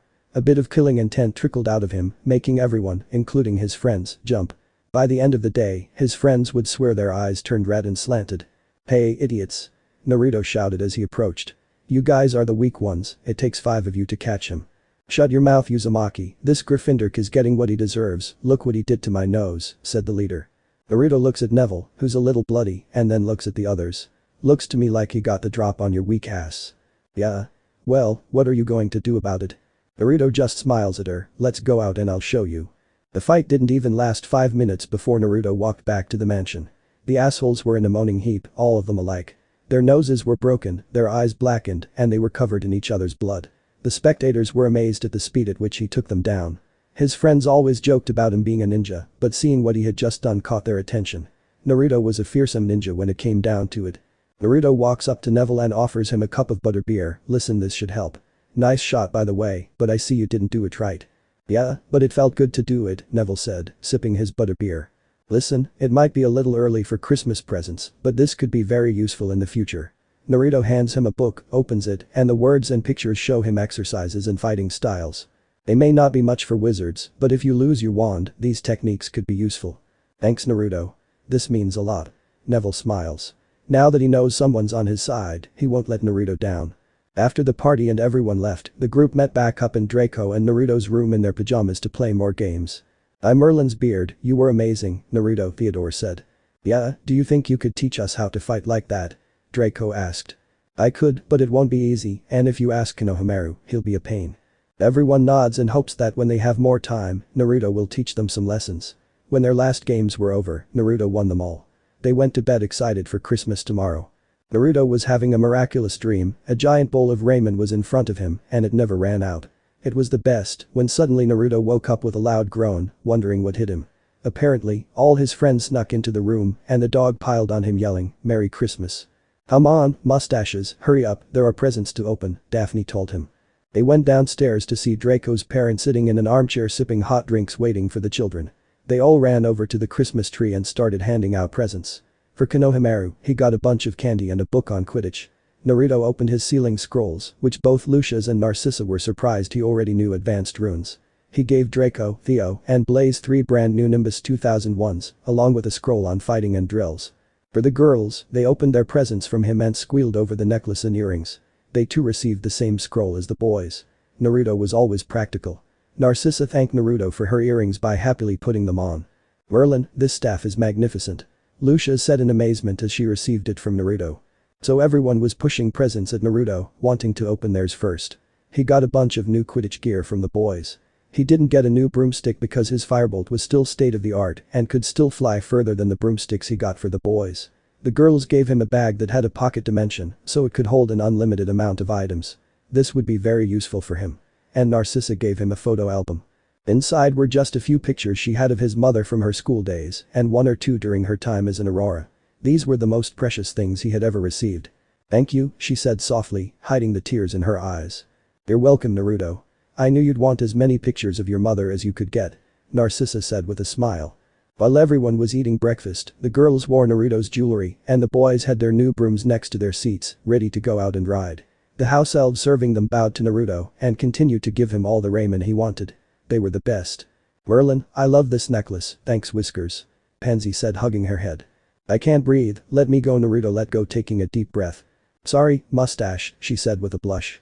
Everyone finished their food and were about to get up to fly when Naruto felt a familiar feeling in his stomach. "What the," he said before everything started to grow around him. Naruto once again found himself in the form of a 5-year-old boy with fox ears and tail. Both Pansy and Daphne squeal. "It worked, those Weasleys are geniuses." "What did you do?" "Those damn twins are going to get it." Naruto pouts. Before any of the girls can grab him, Narcissa swoops in and picks him up. "Oh, Merlin, you're the cutest thing ever," she said, hugging him close. "Can we have the whiskers back? We really want to stroke those whiskers on his cute face." "If you stroke them really well, he purrs," Pansy told him. "No, don't pet Naru, don't pet Naru," Naruto said with his puppy dog eyes. It backfired when Narcissa squealed and started stroking his whiskers. He started purring and the girls squealed while the boys laughed. Even Lucius let out a small laugh. The girls kept trying to reach Naruto, only for Narcissa to pull their hands away and hug him closer. For the next 3 hours, Naruto endured a marathon of petting from Narcissa, who gave him signals all day and led him everywhere. That's why he had the dolls made, so he wouldn't have to endure this. Nothing beat the real thing. Eventually, Naruto returned to normal and joined the boys in the air to escape the girls' pouting. At night, as Naruto lay in bed ready to sleep, he had a wide smile on his face. He couldn't remember a moment, except one, when he was so happy. Just as his eyes closed, one last conscious thought passed through his mind. "I wonder if I'll be able to see her tonight." Mental landscape. Naruto wakes up in a sewer with water up to his ankles. He knows where he is. It's in his mind. It's a dark, damp place with moldy, rotting walls and sewer pipes above his head. There are 3 pipes up there. One is red and malevolent, another was a violent flowing blue, and the last was a calm shade of purple that looked new. They represented his chakra, his magic, and the chakra of the malevolent being he was imprisoning. He walked through the dark sewer passage with familiar steps. He has taken these passageways many times in his younger years. He was 7 years old when he first saw the sewer. He passed a familiar cage, which was 40 stories high and had a simple seal to prevent whatever was inside from being broken. It still amazes him how much the seals can do, just with a few scribbles on a piece of paper. He waves at the cage and hears laughter on the other side. "I bet you're desperate for me to be there," the voice said, a bit buzzing. "Shut up, furball," Naruto replied as he walked by. Deeper laughter. "Good luck, kid," the voice said. When Naruto was younger, he and the prisoner hated each other, but after encountering another of his companions who carried a somewhat brotherly burden, he began to warm to the thing, and now they have an understanding between them. The prisoner helped him in difficult situations, and he stayed alive so they both lived. Although if he died, the prisoner would return after 3 years. You can't kill a being made of pure power. He left the cage behind and entered a much more pleasant passage. Here, the walls were new and glowed with a golden light that allowed him to see where he was going. There was only one door that ever occupied this passage, and it isn't always there. It appeared when he was 7, and it appeared randomly. Sometimes it didn't appear for days or weeks. At 7, though, it was there every time he checked. Now, it took longer and longer between appearances. He desperately hoped it was there. As he neared the end of this passage, he saw the door there. His face lit up with a big smile, and he ran the rest of the way there. He walked through the door and entered a beautiful grassy plain. The grass was the greenest he had ever seen, and on a small hill lay the only tree around. It was always in bloom, and it remained that way forever. This was a creation of the mind, so it would only change with a thought. It was a beautiful lavender wisteria tree, its lovely flowing branches gently moving in the warm breeze that flowed through its branches. And right on the trunk of the tree, a blanket made of baby blue and orange was spread out on the grass, and the most beautiful girl he had ever seen was sitting there waiting. She was waiting for him. Every time he came in, she was there smiling at him. When he was 7, she was there to comfort him through the shitty year. And she stayed every time he came over. She was the one thing he never even told Hinata about. She was his, and he felt like if anyone found out about her, they'd take her away from him. He felt a connection to her he never felt with anyone else. Hinata may have been his first friend and the person he trusted to turn to, but this girl was like coming home. He joined her on the blanket, resting his head on her lap and putting an arm around her waist. She then ran her fingers through his hair and stroked his beard. This was their usual position every time, and Naruto was never embarrassed when he heard him purr. As she stroked him, she began to sing to him. He didn't know who she was, they couldn't speak to each other. They couldn't make a sound when they tried to talk, but she could hear him purr, and he could hear her sing. That was as far as they went in communication. She smelled like a flower garden in springtime, a scent he came to associate with comfort and safety. He didn't have to hold anything back, not his tears, his anger, or his fear. She would comfort him through it all and smile at him, making his worries float away. He didn't understand the language she was singing in, but it was beautiful and full of comfort. He let his guard down around her and closed his eyes, listening to her beautiful voice. He didn't think of her as a sister, like he does with Anko, or as his best friend, like he does with Hinata. No, ever since she appeared when he was 7, he'd fallen in love with her. She may have been a figment of his imagination, there to help him through difficult times, but he didn't care. To him, she was his heart, the treasure he wanted to protect. He opened one of his eyes and looked at her. She smiled and continued singing, and he gave her a genuine smile. "I love you," he said, but like every other time, no sound came out of his mouth, but he hoped she could read his lips. She smiled back and said something he couldn't hear. He may not know what she said, but he hoped she would say, "I love you too." Made. A few that were long. Let's keep this short. Merry Christmas, and here are some side stories. Omnic 1. The day after Halloween, Dumbledore was walking through the gardens enjoying the sunny day, still dressed in what Naruto had dressed him up as. He had to say he looked pretty modern if he did say so himself. He turned a corner and saw Konohamaru skipping rope. He decided to go over to have a conversation with the young man and see how his stay at Hogwarts was going. As he got closer to him, he made out the jump rope he was looking at. It was white and appeared to be made of some sort of hair. He moved even closer and rubbed his now much shorter beard, trying to figure out why Konohamaru would use hair as his jump rope. A few feet closer and he realized the hair on the rope was the hair that had been cut from his beard. He decided not to have the conversation and instead went back to his office to try and fix what Naruto had done to him. He wasn't feeling very fashionable anymore. When you see someone using their beard as a jump rope, it makes you feel humiliated. Omnic 2. Anko was in the Hokage's office opening the gifts Naruto sent for the winter solstice. Kakashi, Hinata, and the Hokage were also opening their gifts. Kakashi got a new mask, which changed color to help him blend in with his surroundings and even allowed him to breathe underwater for 30 minutes. He changed without the others seeing his face and smiled at how comfortable it was. Hinata received a pouch that could hold an unlimited amount of items inside without weighing her down. It was lavender in color and matched her outfit. The Hokage got a new pipe that lit itself in a pouch of magical tobacco that made the smoke change color and shape. It also had a sweet taste to it.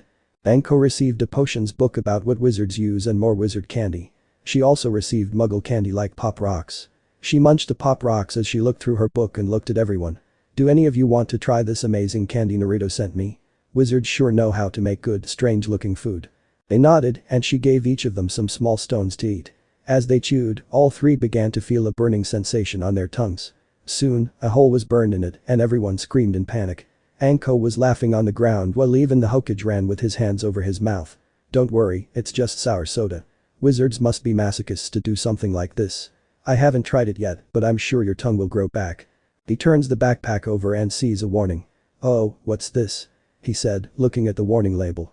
Don't give it to muggles, their tongues might not be able to regrow. Wizards only.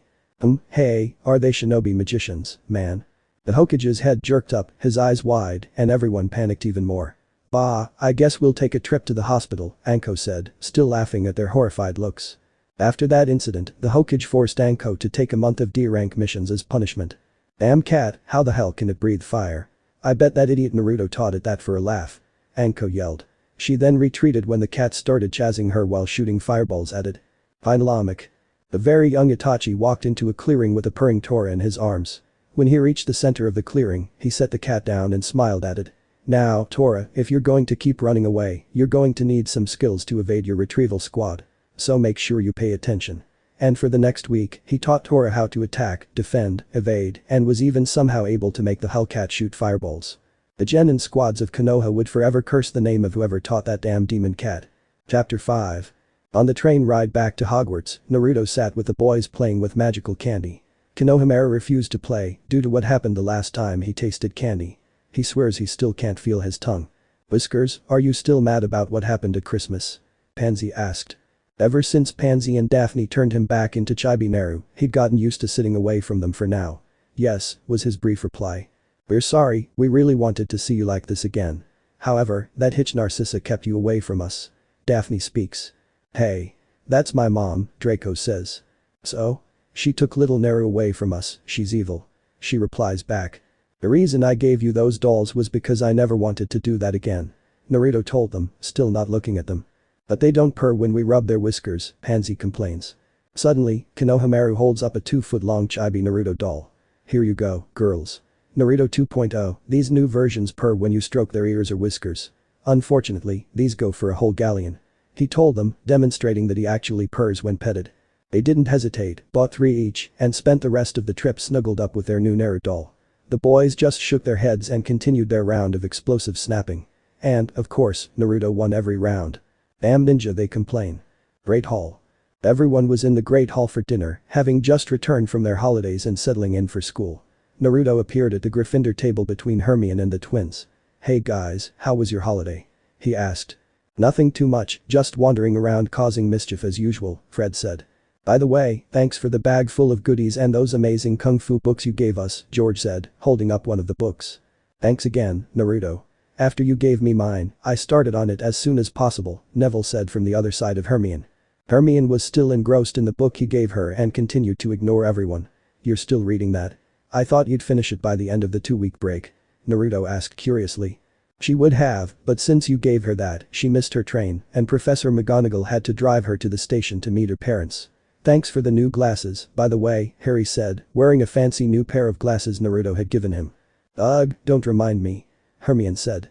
My parents took the book away all break and said I couldn't get it back until I got back to school. She looked up to explain, then went back to her book. Naruto just laughed and returned to his table. He sat with his friends and smiled at them all, enjoying his last day off before school resumed. Forbidden Forest. After school resumed, Naruto returned to his training ground in the forest to resume his training. He worked on some of his earth-style jutsus, as they were harder for him to master. He knew his element was wind, and that was almost natural to him, but since earth is the opposite, learning those jutsu took time. He also went ahead and worked on some of the spells he learned. He worked on making his protection spell strong enough to withstand an attack from a jutsu that would cause a clone to shoot at him. He had to put a lot of power behind it because it seems chakra is a bit denser than he expected. At one point, his clone shot a fireball at him before he was ready, and instinct made him raise his wand in front of him. The purple spiral of his wand ignited, and a powerful shield appeared and absorbed the fireball, making it stronger. Naruto blinked as he realized how he made the shield so strong. He somehow instinctively added chakra with his magic and passed it through his wand. The spell seemed to be more powerful and could not only stop a jutsu, but even absorb it. Interesting. This can be useful, imagine using magic to fight shinobi. It would be a perfect ace in the hole, he thought to himself. This was the first time he had experienced the mixing of the two energies. The glow of the runes spiraling around his wand indicated that this was exactly what Mito wanted to happen. He decided that when he returned to Konoha, he would have to stop by the Uzumaki mansion to find something that would explain what she had just done. He tried again, but couldn't mix them. He looked at his wand and tried to remember how he did it before. He tried putting only chakra through the wand, but nothing happened. No spell or shield came out. He tried summoning both energies, but couldn't focus on more than one at a time. For the rest of his training, he tried summoning magic and chakra at the same time, but ultimately was unsuccessful. He decided to return to this another time and left the forest. As he left the forest, he looked to his right and saw Hagrid's hut with light coming from the windows. He changed course and headed to Hagrid's to visit him. He hadn't seen him for a while, and he was always excited to see what the creatures he met knew. He went up to the door and knocked. Hagrid was tending the fire in his fireplace watching the dragon egg he won in a bet with a friendly chap at Hogsmeade. He couldn't wait for it to hatch. He'd always wanted his own dragon and had thought of a lot of names, depending on whether it was a boy or a girl. There was excitement in his eyes, and he was giddy about having his own dragon. He heard a knock on his door and his eyes widened. He couldn't let anyone see the egg. It was forbidden to own a dragon. He knew this, but he was confident enough that he could train it to behave around the students. Just look at Fluffy. She behaved very well and even stayed on the grounds with Dumbledore's permission. Hagrid slowly opened the door and peeked in. To his amazement, Naruto stood there smiling and waving at him. "Hey, Hagrid, just dropping by since I decided to finish training a little early. Can I come in?" Hagrid was a little lost for words. "Sure, but be careful," he said as he stepped back to allow Naruto to enter. Naruto looked around Hagrid's hut, seeing how cozy it felt, with a warm fire going, and saw some of his rock cake sitting on the table. "So, what are you doing that made you nervous about opening the door?" Naruto asked with a gleam in his eye. "Bah, I'm nervous, bah, I'm not nervous," said Hagrid, a little sweat running down his forehead. "Aha," said Naruto, still looking around. He saw some kind of egg in the fireplace and looked at Hagrid. "So, what kind of egg are you cooking? I've never seen one like that before," he said, pointing to a sky blue egg that was slowly glowing brighter the longer it was in the fire. Hagrid's eyes widened and he became more nervous, was all he could say. "If you're not allowed to have it, I won't tell anyone," Naruto told him. "You promise?" "Yeah. It's a dragon egg and I'm going to hatch it. I've always wanted one of my own." Naruto's eyes widened and a flash of excitement swept over him. "Really? A dragon egg, can I stay and watch it hatch, please, please, please?" Naruto kept asking. He also looked at it with patient puppy eyes. "Alright, you can stay," Hagrid laughed. "But you have to promise not to tell anyone or they'll take the poor thing away from me, okay?" Naruto nodded his head rapidly up and down, excited to see his first dragon. "What can you tell me about dragons? And are they as cool as they say in the books?" Naruto asked. His childish glee was coming out and he sat down in one of the chairs to listen to Hagrid tell him everything he knew about dragons. Gryffindor common room. "So this Nicholas Flamel created the Philosopher's Stone that grants immortality. That's what the dog in the room is guarding," Harry explains to Ron and Hermione. "So Snape's trying to get the stone because he wants to live longer. With that face, I think he'd want something to change his appearance and make himself look better," Ron jokes. Hermione pats him on the shoulder. "This isn't a joke, Ron. This means Snape might do this to bring back you-know-who." "Yes, but we still need more information about the stone, and we need to let Dumbledore know that Snape is trying to steal it," Harry explained. "Let's talk to Hagrid again. He might know what to do." Back to Hagrid's. It was well past curfew when the trio left the castle and headed for the cabin at the edge of the forest. Once they reached the door, Harry quickly knocked. The door opens and Hagrid's face appears behind it. "Sorry, I'm not in the mood to entertain right now, come back later." As he was about to close the door, Harry said, "We know about the Philosopher's Stone." Hagrid quickly opens the door and lets them in. "Come on, get in here before they see you," he said, leading them inside. When they entered their hut, they saw Naruto sitting at the table enjoying a cup of tea and rock cakes Hagrid made. "Naruto?" Harry asked. "What in Merlin's name are you doing here and how can you just casually eat that? I broke a tooth trying to bite one." Ron exclaims. "Hey. Those are family recipes, don't look down on Mum's cooking skills," Hagrid chides. "Sorry," said Ron, taking a seat. "What are you doing here, Naruto?" Hermione asked, taking a seat next to him. "Well, I just finished my training for the night and thought I'd visit Hagrid. He told me all about the amazing magical creatures he's encountered and said he'd let me play with some of them. Isn't that amazing?" Naruto said excitedly. "By the way, what are you doing here after curfew?" Said Ron hesitantly. "So, this is about the Philosopher's Stone and how Nicholas Flamel created it and what that furry three-headed dog in the third corridor is guarding." Naruto tells them while tilting his head slightly to the right with a smile on his face. The four occupants had their jaws on the floor as they stared back. "How could you?" Hagrid said in confusion. He never said anything to Naruto about Fluffy. "How did you know what we wanted to ask him?" Harry asked as they continued to stare at Naruto. "Ninjas?" Hermione slaps him across the face. "For once, please give us a real answer." "You guys are very loud, so I decided to do some research of my own last night," he said, still with his grin on his face. "Maybe next time you won't talk about secret things in public. Oh, and I was reading over your shoulder when you three were in the restricted section." Harry, Ron, and Hermione's jaws dropped again. "What were you three doing in the restricted section?" Hagrid asked them. "Us? What about Naruto?" Ron exclaims. "I was following you guys," Naruto quickly replies. "We wanted to know what the dog was protecting. Snape might have let the troll in on Halloween so he could sneak into the third corridor. I saw a large bite mark on his leg," Harry explained. "Why would Snape want to steal the stone in the first place? He's loyal to Dumbledore," Hagrid told them. "You three, I'm sorry, you four should leave this alone." "But," the trio said simultaneously. "No buts," said Hagrid before straightening. He went to the fireplace and put on some oven mitts and went to grab something from the fire. "Is it time?" Naruto asked, clearly showing his excitement. "Time for what?" Harry asked. Hagrid returned to the table with a large egg that was steaming as he placed it on the table. "Is it what I think it is?" asked Ron, his eyes growing. "Hagrid, how did you get a dragon egg?" "I won it from a guy at the pub. He bet on cards and lost. I was thrilled when I won. I've always wanted a dragon of my own." "You know dragon breeding is illegal, right? You can't keep it," Ron tells him. Suddenly, the egg began to shake and everyone's attention turned to it. After a few shudders, it cracked open and a baby teal dragon slowly stood up and looked around the table. The baby dragon chirped at them just before belching out some fire that caught Hagrid's beard. Oh, Hagrid quickly puts out the fire. Naruto cracks a little at that. "Look, he already knows who his mum is. I think I'll call him Norbert," he said with a grin. "Norbert?" Harry asked. "Is that what you call the dragon?" "That's no ordinary dragon, that's a Norwegian ridgeback. My brother Charlie works with them in Romania," Ron said, ogling the little guy. "Ah, Norbert, come on Hagrid, this little one needs a powerful name," Naruto said, petting the dragon. He gestured as he rubbed its head against his hand. "Norbert is a good name. What would you call him then?" Hagrid said, glaring at Naruto for laughing at his choice of his dragon. "When he grows up, he'll need a name that will scare his enemies." Naruto stamps his foot on the table and points dramatically at the dragon. "When they see him fly up to attack, they'll scream, 'Godzilla, ah, Godzilla, oh, buck, oh, let it go, ah, Godzilla's attacking, Godzilla's attacking.'" Naruto yells, waving his hand back and forth, trying to dislodge the dragon from his finger that it just bit. The other four occupants laugh at Naruto as he runs around the room trying to get Norbert out. "I guess he didn't like that name," Ron said, bursting into a fresh laugh. "Besides, there's already another reptile with that name." Harry chokes out. "What?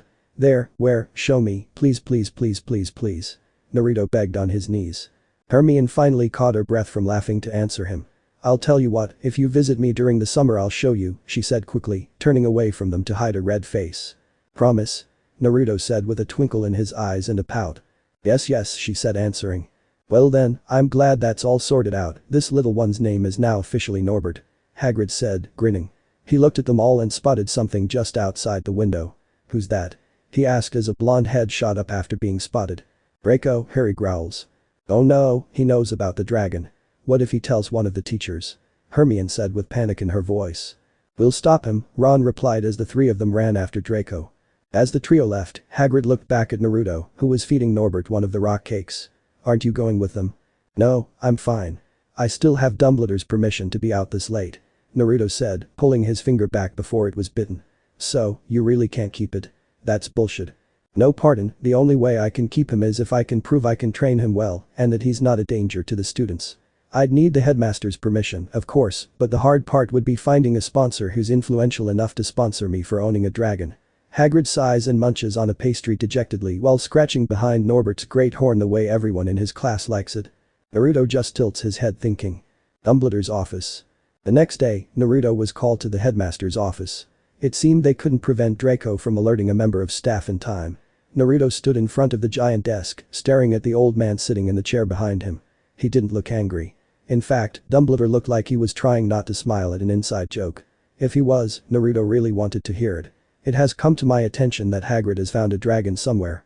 He's not in trouble now, Mr. Uzumaki, but can you tell me if those rumors are true?"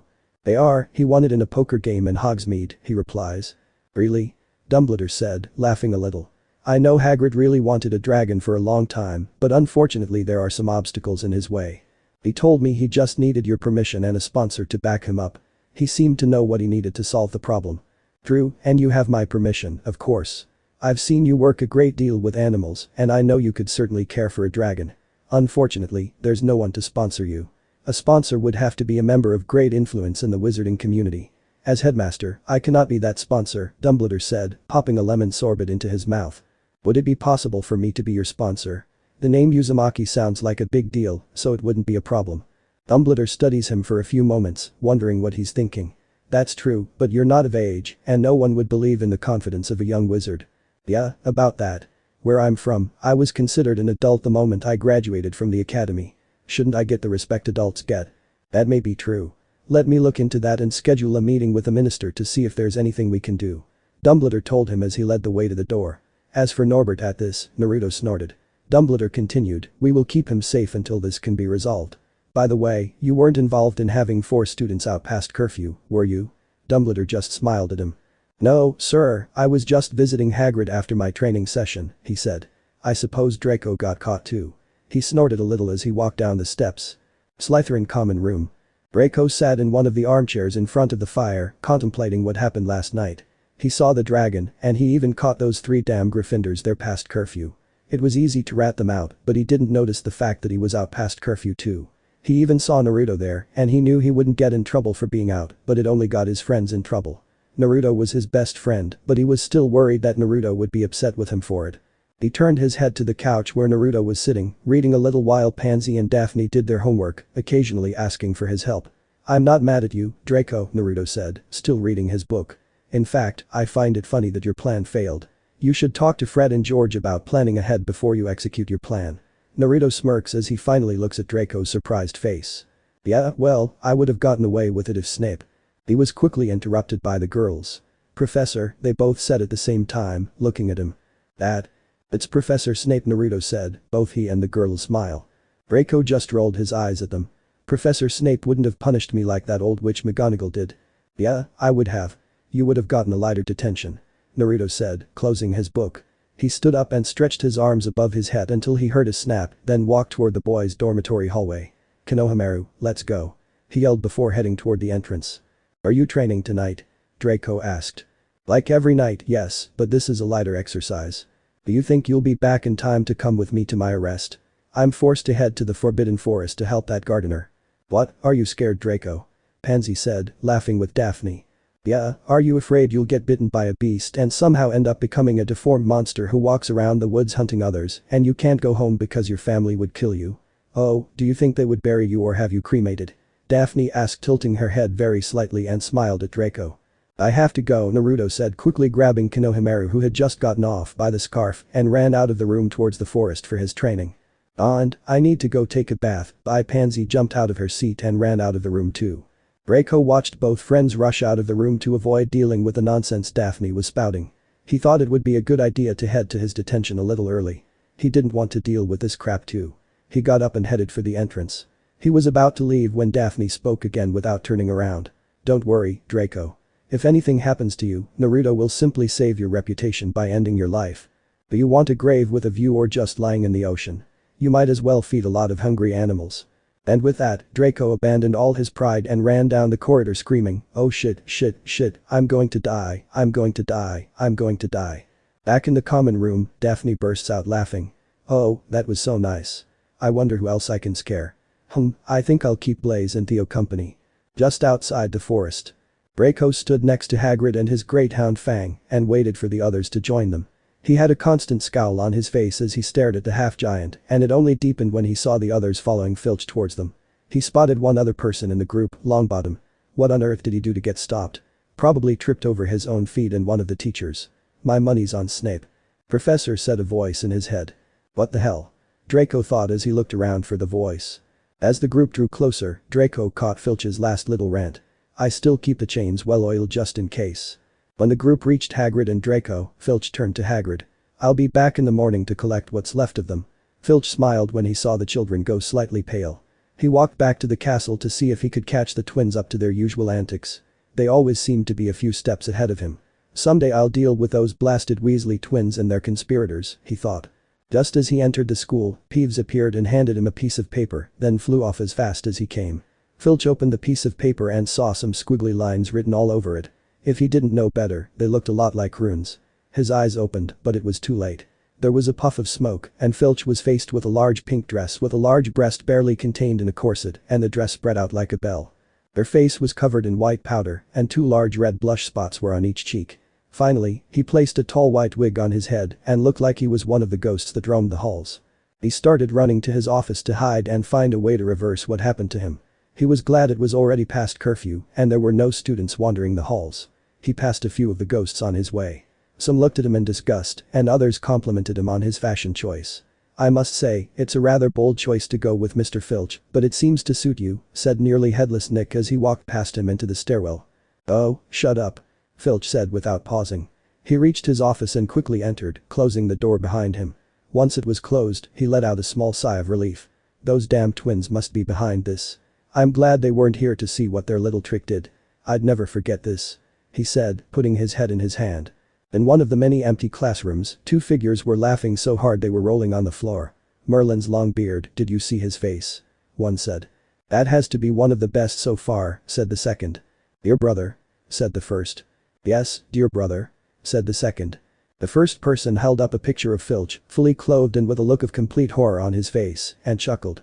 He took the picture using Captus Tempore to forever capture this great prank. "We should have Naruto make more of those runes for us. We could use them all over the school. Just imagine the fun we could have." Both Fred and George walked back to the Gryffindor common room laughing all the way and planning their next big prank. As the group of 6 enters the forest, Draco turns to Neville as they pass through the trees. "So, Longbottom, how did you end up in detention?" he mocked as he waited on a log. "I tripped coming down the stairs and made Professor Snape spill some of his potions," Neville replied, jumping as an animal screamed in the night. "Bingo," Draco thought. "You're too clumsy for it to be natural. Are you sure someone didn't curse you for your clumsiness?"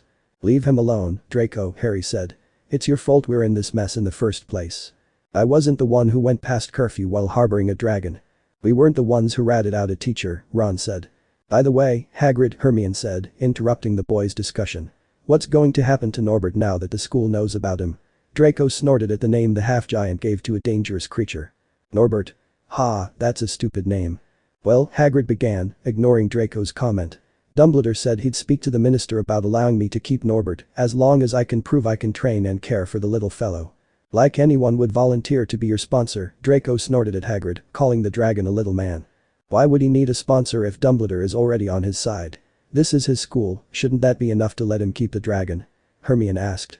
"Since Professor Dumbledore is the headmaster, he can only give his permission for Hagrid to keep it on school grounds," Neville told him as he jumped out of another voice.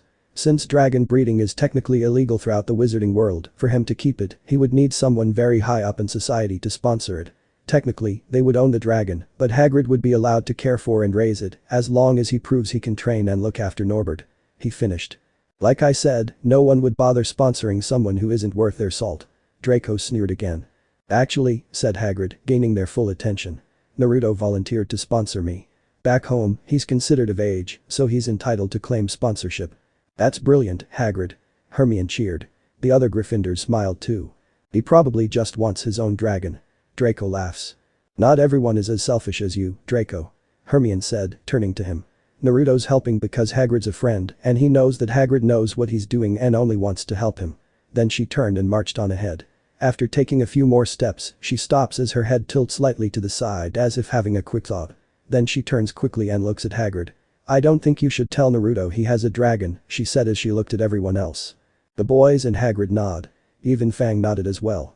"Yeah, he'd like to ride on its back and fly around, spraying fire on helpless victims, while laughing like a maniac as he slowly takes over the world. Then Hagrid can clean up the mess left behind," said Draco. Everyone looks at him like he'd just lost his temper. "What?" he asked as he looked at them. "Buck, now I sound like Daphne." The other just turned around and walked away. Draco laughed as Neville tripped and took Hermione with him. Somewhere in the forest. The blonde head looked up as a tingling sensation ran up his spine. "I feel like I'm going to burst, whatever, come on, Konohamaru, more fire, more heat. Let it burn."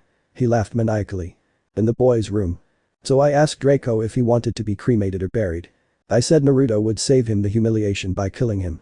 Then he ran out of the room screaming," Daphne told Blaze and Theodore. Ever since Draco left for his detention, Naruto went off to train Konohamaru. She was still waiting for Naruto to come back without Konohamaru one night and say, "Oops, I killed him, sorry guys." And smile an adorable smile with a shrug. And all his friends would forgive him and help hide the evidence. Even Pansy left. She knew she'd be spending a lot of time in a bathroom. With that, she looked for the other two, who just happened to be in their beds when she walked in. "Daphne?" Blaze asked in a whisper, since he woke them up a little sleepy. "Yes, Blaze," she asked in a cheerful mood. "Can we do this tomorrow? I want to sleep in." Well, Pansy probably locked me out of the room, so here I am. I'm not tired yet either, so stay awake and listen. Let me tell you about the time I grabbed a match and how the muggles banned me from Chuck E. Cheese's. As he rambled, Theodore had enough. He jumped out of bed and grabbed the duct tape from Naruto's stand and headed straight for Daphne. He used the last of the duct tape to wrap and gag her and stuffed her into a trunk. It was just big enough to fit her in, with a little wiggle room. After that, he closed it slightly so air could get in and returned to the bed. Daphne was trying to wriggle out of her restraints, screaming for them to let her go. With duct tape over her mouth, it wasn't very comprehensible. Wait until Naruto comes back. They've used the last of their tape. He's going to be mad. I wonder if Pansy's still in the bathroom? She thought as she continued to struggle. Slytherin girls' bathroom.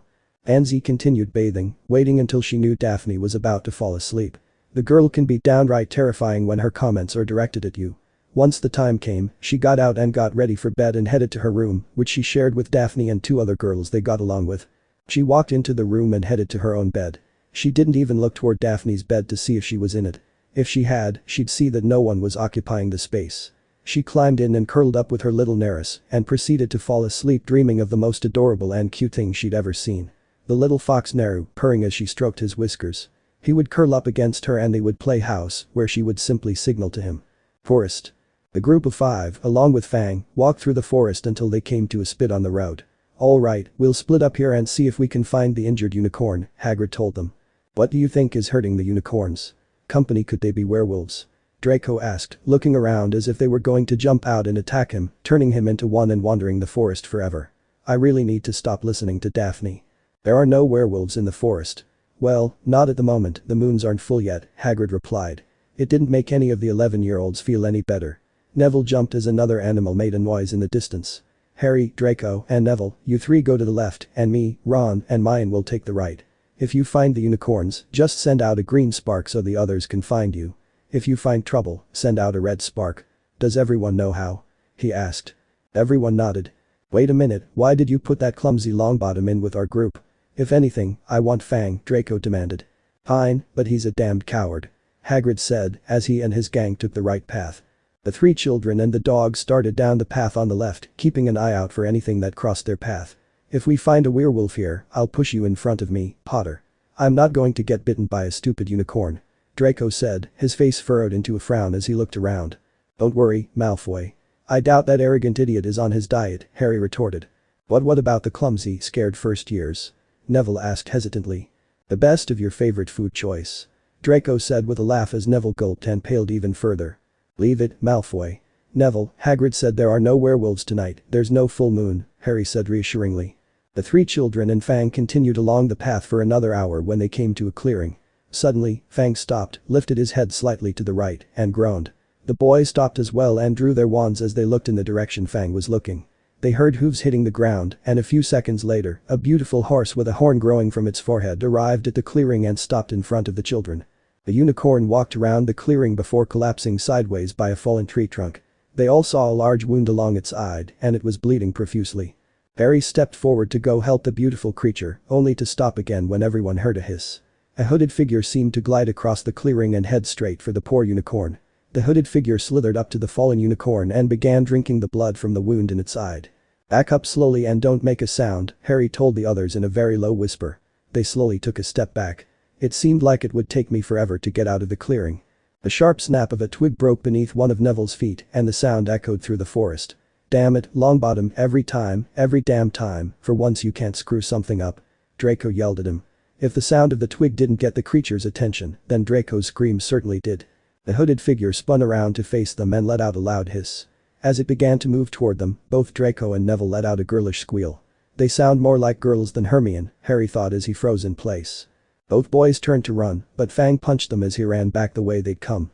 They quickly followed, just before Neville seemed to trip in midair and fell on top of Draco. Damn it, go! Draco never finished as he hit the ground and was knocked out. Neville quickly got to his feet and ran off, saying, sorry. He disappeared right after Fang, leaving a frozen Harry in front of the hooded figure and an unconscious Draco. Harry finally regained some feeling in his legs and slowly inched back as the figure advanced toward him. As he backed away, he couldn't see Draco on the ground, right in his path. As he took another step back, he tripped over Draco and fell backward, stunned for a few moments. When he looked back at the figure, it lunged forward, sensing its imminent victory. Harry was so scared that he couldn't remember a single spell to help him, and his heart began to pound in his chest. Fireball jutsu, a voice sounded as a ball of fire raced toward the figure. The hooded figure jumped back, barely missing the fireball. A second later, he heard horse hooves behind him. A man who appeared to have the lower body of a horse leapt over him and swung a spear at the creature behind him. Riding on its back was Konohamaru, firing another fireball from his mouth at the creature, causing it to flee. When they turned to face him, Konohamaru looked a little wobbly sitting on the centaur's back. Harry, what are you doing in these parts of the forest?" Konohamaru's slurred speech told her he must have taken a few sips of alcohol somewhere. "These woods aren't safe for you tonight, Harry Potter," the centaur said, staring at him. "Come with us if you wish to live." Harry couldn't help it. He let out a small laugh as he stood up and thanked them for saving him. "Thanks, you sure saved my bacon." "Bacon? Where?" Konohamaru asked as he turned his head in search of non-existent bacon.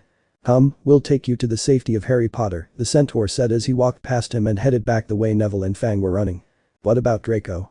Harry said, pointing at the still cold Slytherin on the floor. The centaur shrugged and Konohamaru looked at Harry. "What happened to him?" asked the youngest of the group. "Neville accidentally knocked him out when they escaped." Konohamaru burst out laughing and ended up falling off the centaur. "Oh my god, that's funny. Wait till I tell the boss, he's going to love this." "So you're going to help me take him to Hagrid?" Harry asked, he too was laughing silently at Draco. Konohamaru looked at Harry and a big grin appeared on his face. "Sorry," he said with a twinkle in his eyes. Draco shuddered as he felt something wet hit his face. When the stream of wet liquid didn't stop, he also noticed that it was warm. He quickly opened his eyes and turned to where the stream of liquid was coming from. When he turned around, he opened his mouth to speak, only to get a mouthful of the liquid. Still a little groggy from his quick nap, he swishes the liquid around in his mouth as if it were poured to him. It tasted and smelled rancid and he quickly spits it out, now wide awake. He looked up only to see Konohamaru standing over him with his pants down and he seemed to be the source of the disgusting liquid. Realizing he was being peed on, he rolled over while cursing Konohamaru. "You bloody hellhole. What the hell were you thinking, you could just pee on me?" Draco said, getting up from the floor. He tried to get the taste off his tongue, only to realize that Konohamaru urinated on him and his clothes as well. "Damn Konohamaru. Let's go." Konohamaru slurred as he stumbled along the path, only to trip and fall face first onto the ground because he forgot to pull up his pants. Harry was on the floor, trying to catch his breath from laughing so hard. His face was turning purple as he laughed. The centaur next to him slapped him on the back and he was finally able to breathe. He looked at Draco, only to laugh again, and again, he couldn't catch his breath. The four of them met up with Hagrid and the others coming in the opposite direction and seemed to run into Neville and Fang. "Harry, are you alright? Neville told us you found the unicorn and the thing that was hunting it," Hermione said, running over to give him a hug. "Yeah mate, why are you laughing?" Ron asked as Harry collapsed into another fit of laughter. Then. Haha. Meru stood up. And waved. Haha. No one could understand him because every time he tried to explain himself he would burst out laughing. "You've been doing nothing since Harry Potter," Hagrid said, looking at the centaur. "Thanks for saving the Firenze children." "It was no trouble, Hagrid," said Firenze. "Now, if you follow me, I'll take you somewhere safe." Then he led the way deeper into the forest. "Hey guys, why is everyone here, joining us?" Konohamaru slurred. "What are you doing in the forest, Konohamaru? Why aren't you with Naruto and you're drunk?" Hermione scolded him. "I'm not drunk." Konohamaru scolded, "I'm perfectly functional." He finished, and as he turned around, he crashed into a tree and fell backward. "Naruto's gonna get it now, mate," Ron whispers to Harry as they both laugh. They continued through the woods until Fang's head shot off in the direction they were going. Soon they all picked up the sound of stomping feet and the sound of flutes being played in the distance. "What's that?" Neville voiced all his thoughts. "Ah, that would be Imea's coming-of-age celebration. Everyone is welcome to join in this joyous occasion," Florentia said. They entered the clearing to see a herd of centaurs dancing and eating around bonfires with roasted meats. There were also several pools of water scattered around the field with small fires underneath to keep the water warm. They were also large enough to fit 5 centaurs, as those sitting in the bowls enjoyed the warm water soothing their skin. To one side was a circle on the ground where 2 centaurs could be seen wrestling with each other and trying to push the other out of the circle. As they made their way deeper into the clearing, Konohamaru took off in a random direction and they lost him in the crowd. "This here is nice and all, but these 5 are supposed to be under arrest. No partying past curfew in the forest," Hagrid told Firenze, but he also had a look of longing. "It's not every day you get invited to a centaur celebration." "Come on, Hagrid, this is a once-in-a-lifetime thing," Ron grumbled. "Ronald, we're not here to have fun. This is detention. We're here to finish our punishment," Hermione scolded him. "We're done. We found the unicorn and the thing that's killing them, so why don't we sit back and enjoy some good work? Ron asked her.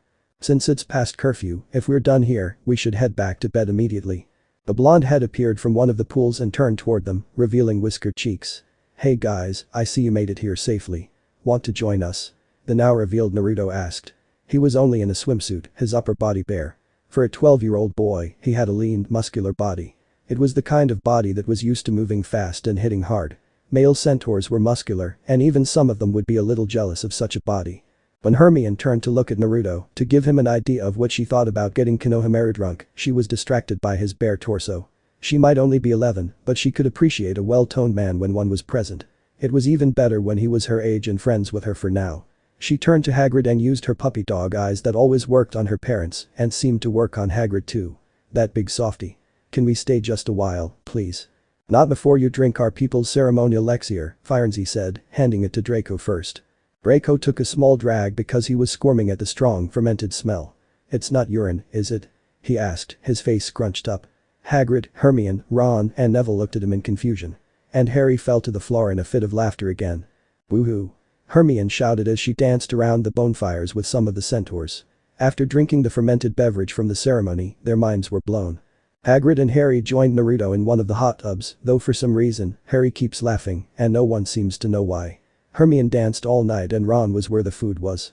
Naruto watched as Draco sat in another hot tub with a group of female centaurs surrounding him. They sat there laughing and sometimes pressing kisses to his cheek while he flirted with them. I want to show you how beautiful you all are. He said, holding his hand up to his stag. The female centaurs were amazed and gave him hugs while raining kisses down on him. Last but not least, Naruto looked over at the sparring circle that was erected so many of the centaurs could battle for dominance. Naruto joined some time ago, but left after defeating some of the more aggressive centaurs. Naruto saw Neville in the middle of the circle, shirtless, shouting his battle cry as he tried to push a younger centaur out of the circle. Those around the circle cheer for Neville, despite him continually being pushed back or knocked to the ground. He doesn't give up, getting up and charging again. When he's not in the circle, he stands on the sidelines cheering with the rest of the young centaurs. Oh boy, I'm going to be in so much trouble when we get back, said Hagrid as he looked at the children, as drunk as they could be while they were supposed to be in detention. Professor McGonagall's going to skin me alive, I could lose my job. He continued while panicking as Neville was thrown out of the circle and into the hot tubs. Neville poked his head out of the water, shouting, oh yeah, amazing. He jumped out and headed toward the circle. The boy was brave. Stupid, but brave. Relax, Hagrid, Naruto said, patting him on the back.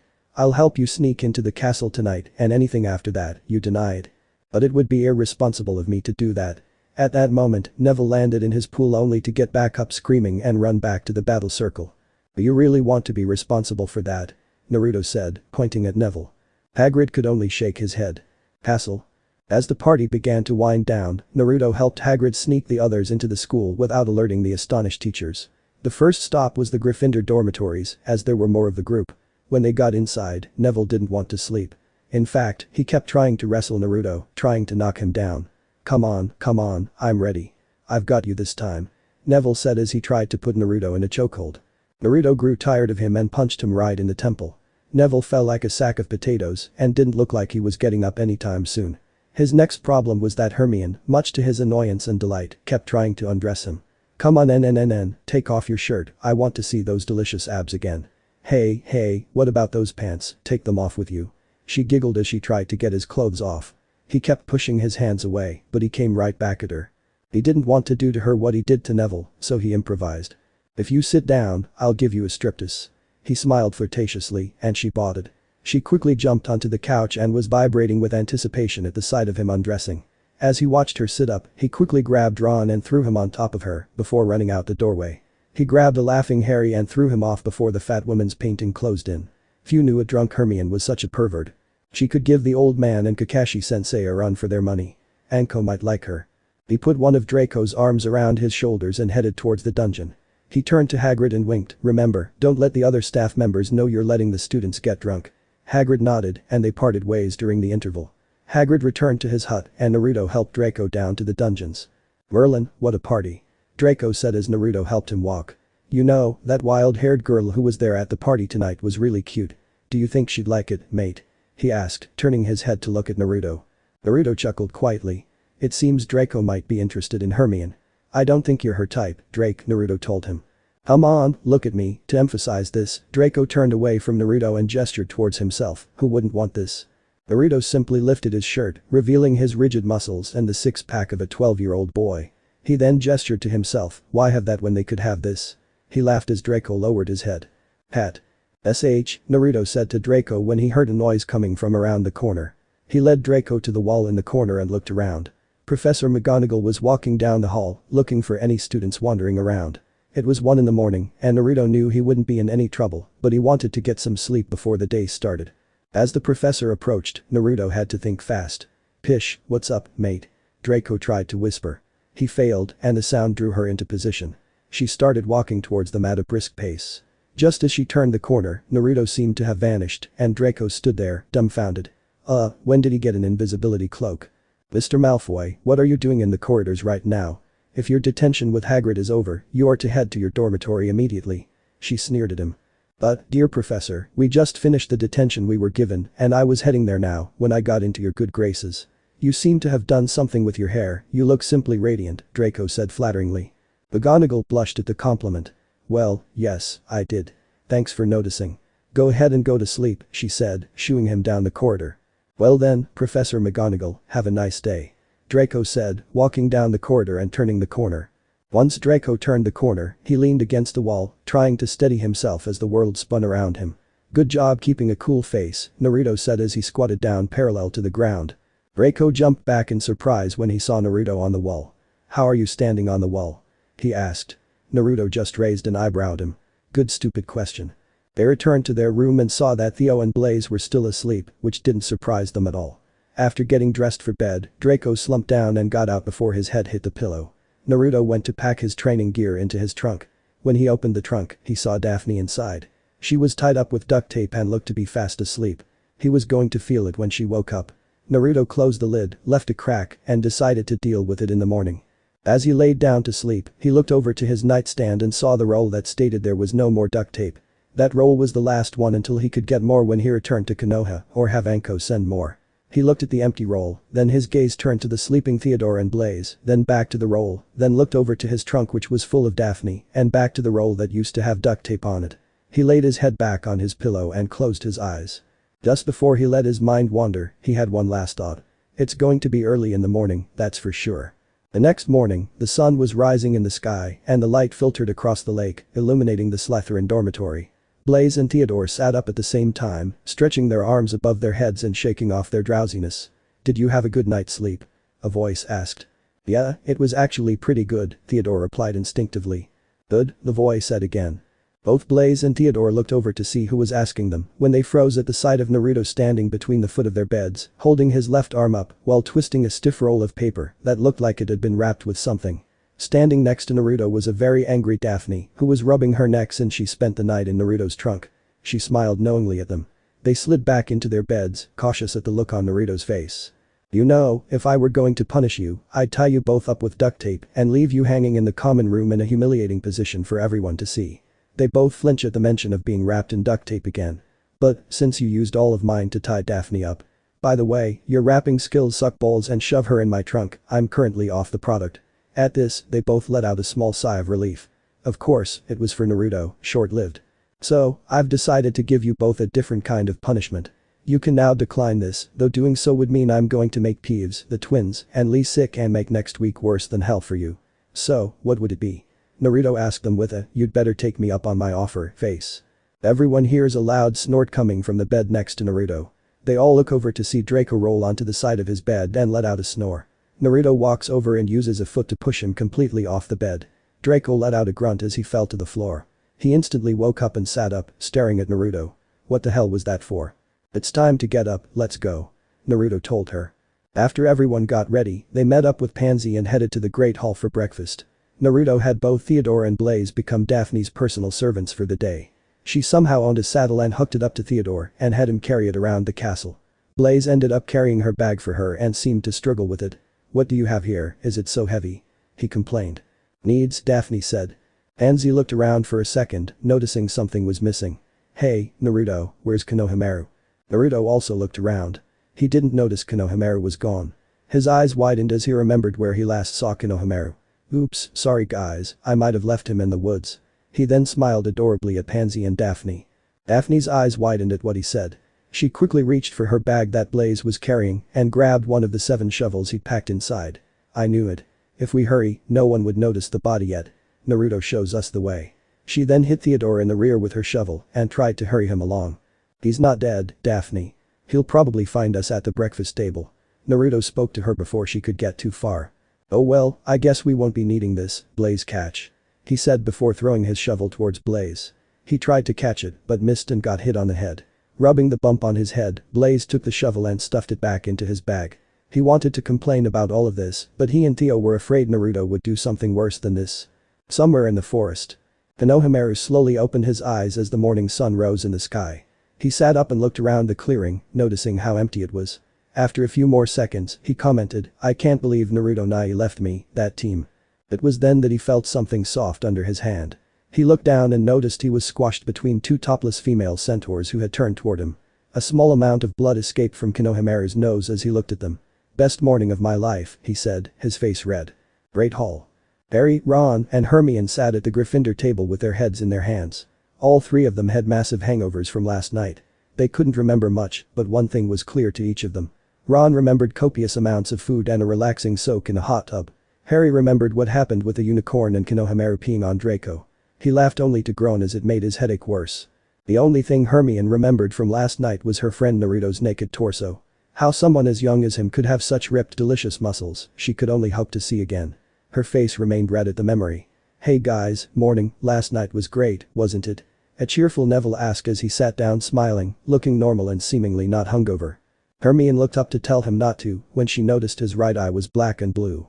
Hey Neville, what happened to your eye? She asked, pointing her right eye at him. You know, I don't remember getting this. It just showed up this morning, Neville replies. The room suddenly fell silent as they heard a noise coming from across the hall at the Slytherin table. Ooh Naruto, that's perfect. Harder, harder, harder, oh right, I'm close, so close. Ah, what are you doing to me? It feels so good. Daphne moaned loudly. Naruto was rubbing her neck to help get the lump out in her neck, he developed it from sleeping in a trunk all night. After a few more seconds of rubbing her neck, he undid the knot and she moaned louder. Oh Merlin, you have the hands of a god, Naruto. Please, more please. She asked, snuggling closer to him. Many of the boys around the room had their faces red after hearing Daphne's erotic moan. Girls from all years and houses looked on in envy at how good Naruto made her feel. Lucky hitch, Hermione muttered to herself under her breath. Anzi, who was sitting on Naruto's other side, timidly pushed Naruto's arm to get his attention. He looked at her, and with a scarlet face, Pansy asked, Hey hello Naruto, do you think I could get a massage from you? Sure, but after class, I think there's a pop quiz in potions today. She just nodded delightedly. After school, Hogwarts seemed a little emptier than it should be. Fred and George searched high and low to find Hogsmeade dates for the last visit of the year before the final exams. They were puzzled by this and determined to get to the bottom of it. They caught a pair of second-year Ravenclaws whispering to each other before running off into the dungeons. The twins started to follow them when they ran into Harry and Ron. Hey guys, have any of you seen Hermione around here? We had plans to study for the finals earlier and she never showed up, Harry asked them. No, I haven't seen Mayan, but oh well, Fred said. We haven't seen most of the Ether girls, Jorge said. Where the hell is she? She's the one who forced us to make these plans, the least she could do was show up. Ron ranted, throwing his arms in the air. We just saw a couple of Ravenclaw girls heading towards the dungeon, maybe that's where everyone is. Fred told them. They decided to follow the girls and find out where they were sneaking off to. As they walked further and further, the boys heard voices coming from around the corner. They leaned over and saw rows and rows of female students standing in front of 5 doors side by side. They could clearly hear Konohamaru's voice shouting over all the chatter. Remember, ladies, 3 sickles give you a 10-minute massage. If you want another, you'll have to wait in line again. They watched the girls at the front hand over the money and headed to one of the 5 doors. Groans were heard on the other side of the doors and all the boys blushed at some of the things they said. They also saw the girls coming out of their rooms, their hair and clothes disheveled and a satisfied, stupid look on their faces. Those girls got back in line while others pouted at not having enough for another round. A moment later, a disheveled Hermione ran up to them. Hey guys, do you have 3 sickles on you? She asked. Sorry, Mayan, I'm a little down. Ron said, picking up some knots. What about you, Harry, please? Hermione pleaded. Sure, he said, pulling out 3 sickles. But what do you need them for? He asked. Thank you, was all he said as he grabbed them, left them unanswered, and ran to the front of the lines. Well, said Fred. That answers our question, George finished. We should have thought of this, George. Imagine the money we could have made, Fred whispered to his twin. Yes, but we're better at pranks than massages. Besides, McGonagall would catch us and detain us for something like this. Yeah, if McGonagall catches Naruto doing this, just imagine the points and detention he'll get.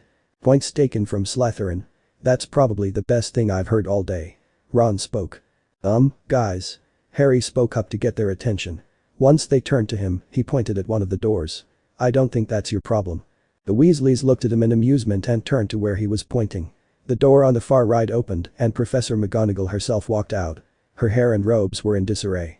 She smoothed her robes and hair with a flick of her wand and walked past them, her face red. The boys were amazed. Naruto was the most unpredictable person they knew. Dear brother. Fred said. Yes, dear brother, Jorge replied. It's brilliant. That's brother, that's right. In one of those rooms.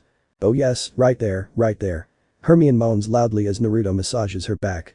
When he entered the room, she removed her outer robes, leaving only her blouse and skirt on as she lay down for the massage. You're God with those hands, she moaned again. Where did you learn to do this, oh? Naruto just smiled as he loosened the knot in his back. Ninjas. Hermione just moaned as she slapped her face with her hand. Hey, look at another flashback. Are you sure the guy we're supposed to meet is there, sensei? 6.5-year-old Naruto asked, looking at the older person next to him. That's right, Naruto-kun, Master Jiraiya is Konoha's spy master. He usually meets in these kinds of establishments. Naruto looks up at the building and tilts his head to the side. But it's a brothel. Naruto was on his way out, even if he denied he was pouting. His sensei and an old man with long, spiky white hair tied in a ponytail, wore a grey gi and a sleeveless red coat over it. The two went upstairs to a room while Naruto sat in the lobby waiting. He watched the many scantily clad women walking and talking to the men as they came in. Well, hello there cutie, a beautiful woman said as she sat down next to him. She was wearing a bra and panties that were a deep red and a sheer negligee that showed off much of her skin. What are you doing here in this place? I'm on a mission with my sensei, and he left me here to wait while he talks to a perverted old man with long, spiky hair. The women thought about the man he described. You must be referring to Lord Jiraiya. If that's who your sensei is meeting, they'll be there for hours. Why don't you come with me and I'll show you something all women love. But I don't have any money. Naruto said. Don't worry, what I'll be showing you isn't something you can buy here. Okay, let's go, then I can go back and make Hinata happy. Naruto smiled at her. His smile was so cute that the women blushed. Oh, you already have a girlfriend. Well, then this will really help. Jiraiya and Naruto sensei left the room they were in, finished their transaction, and headed to pick up Naruto. So, how's the brat's training going? He's learning very quickly, he's a rookie who's even better than me. When they reached the stairs, they saw a line of women who worked at this establishment outside a room. They also heard loud moans from the room they were looking at. Oh my god, yes. That's perfect. Deeper, deeper, oh so deep. A scream echoed around the room. Both men's faces turned red and Jiraiya seemed to have a small amount of blood dripping from his nose. After a few more minutes, the noises stopped and the door opened, revealing a beautiful, disheveled woman walking out with a very satisfied look on her face, her body still trembling from the pleasure she was being given. That's when they saw Naruto leaving the room. He saw them on the stairs and greeted them. Hey sensei, are you done? He asked. Yes, Naruto-kun, we're done here, we should go. Okay, bye girls, thanks for teaching me so much. Oh, no, please stay with us. All the women cried. They all hugged him close and he had several pairs of breasts shoved in his face. Jiraiya was jealous of this little boy. He never got this reaction from the ladies and he paid dearly for it. Naruto and his sensei were walking along the road back to Konoha to deliver Jiraiya's report. Hey, sensei. Yes, Naruto-kun. When we get back, I want to try out my new technique. Do you think Hinata would be happy to volunteer? Her sensei's face turned scarlet at what she was saying. Yeah, I think she'd enjoy that. Thank you Itachi-sensei. Naruto shouted excitedly to try out his new moves that he learned at the brothel. Let me know in the comments below if you guys want the next part. Also check out my other video that has been shown and left. Thank you for watching. If you enjoyed this video please like and share this video. And have a fantastic day. Bye.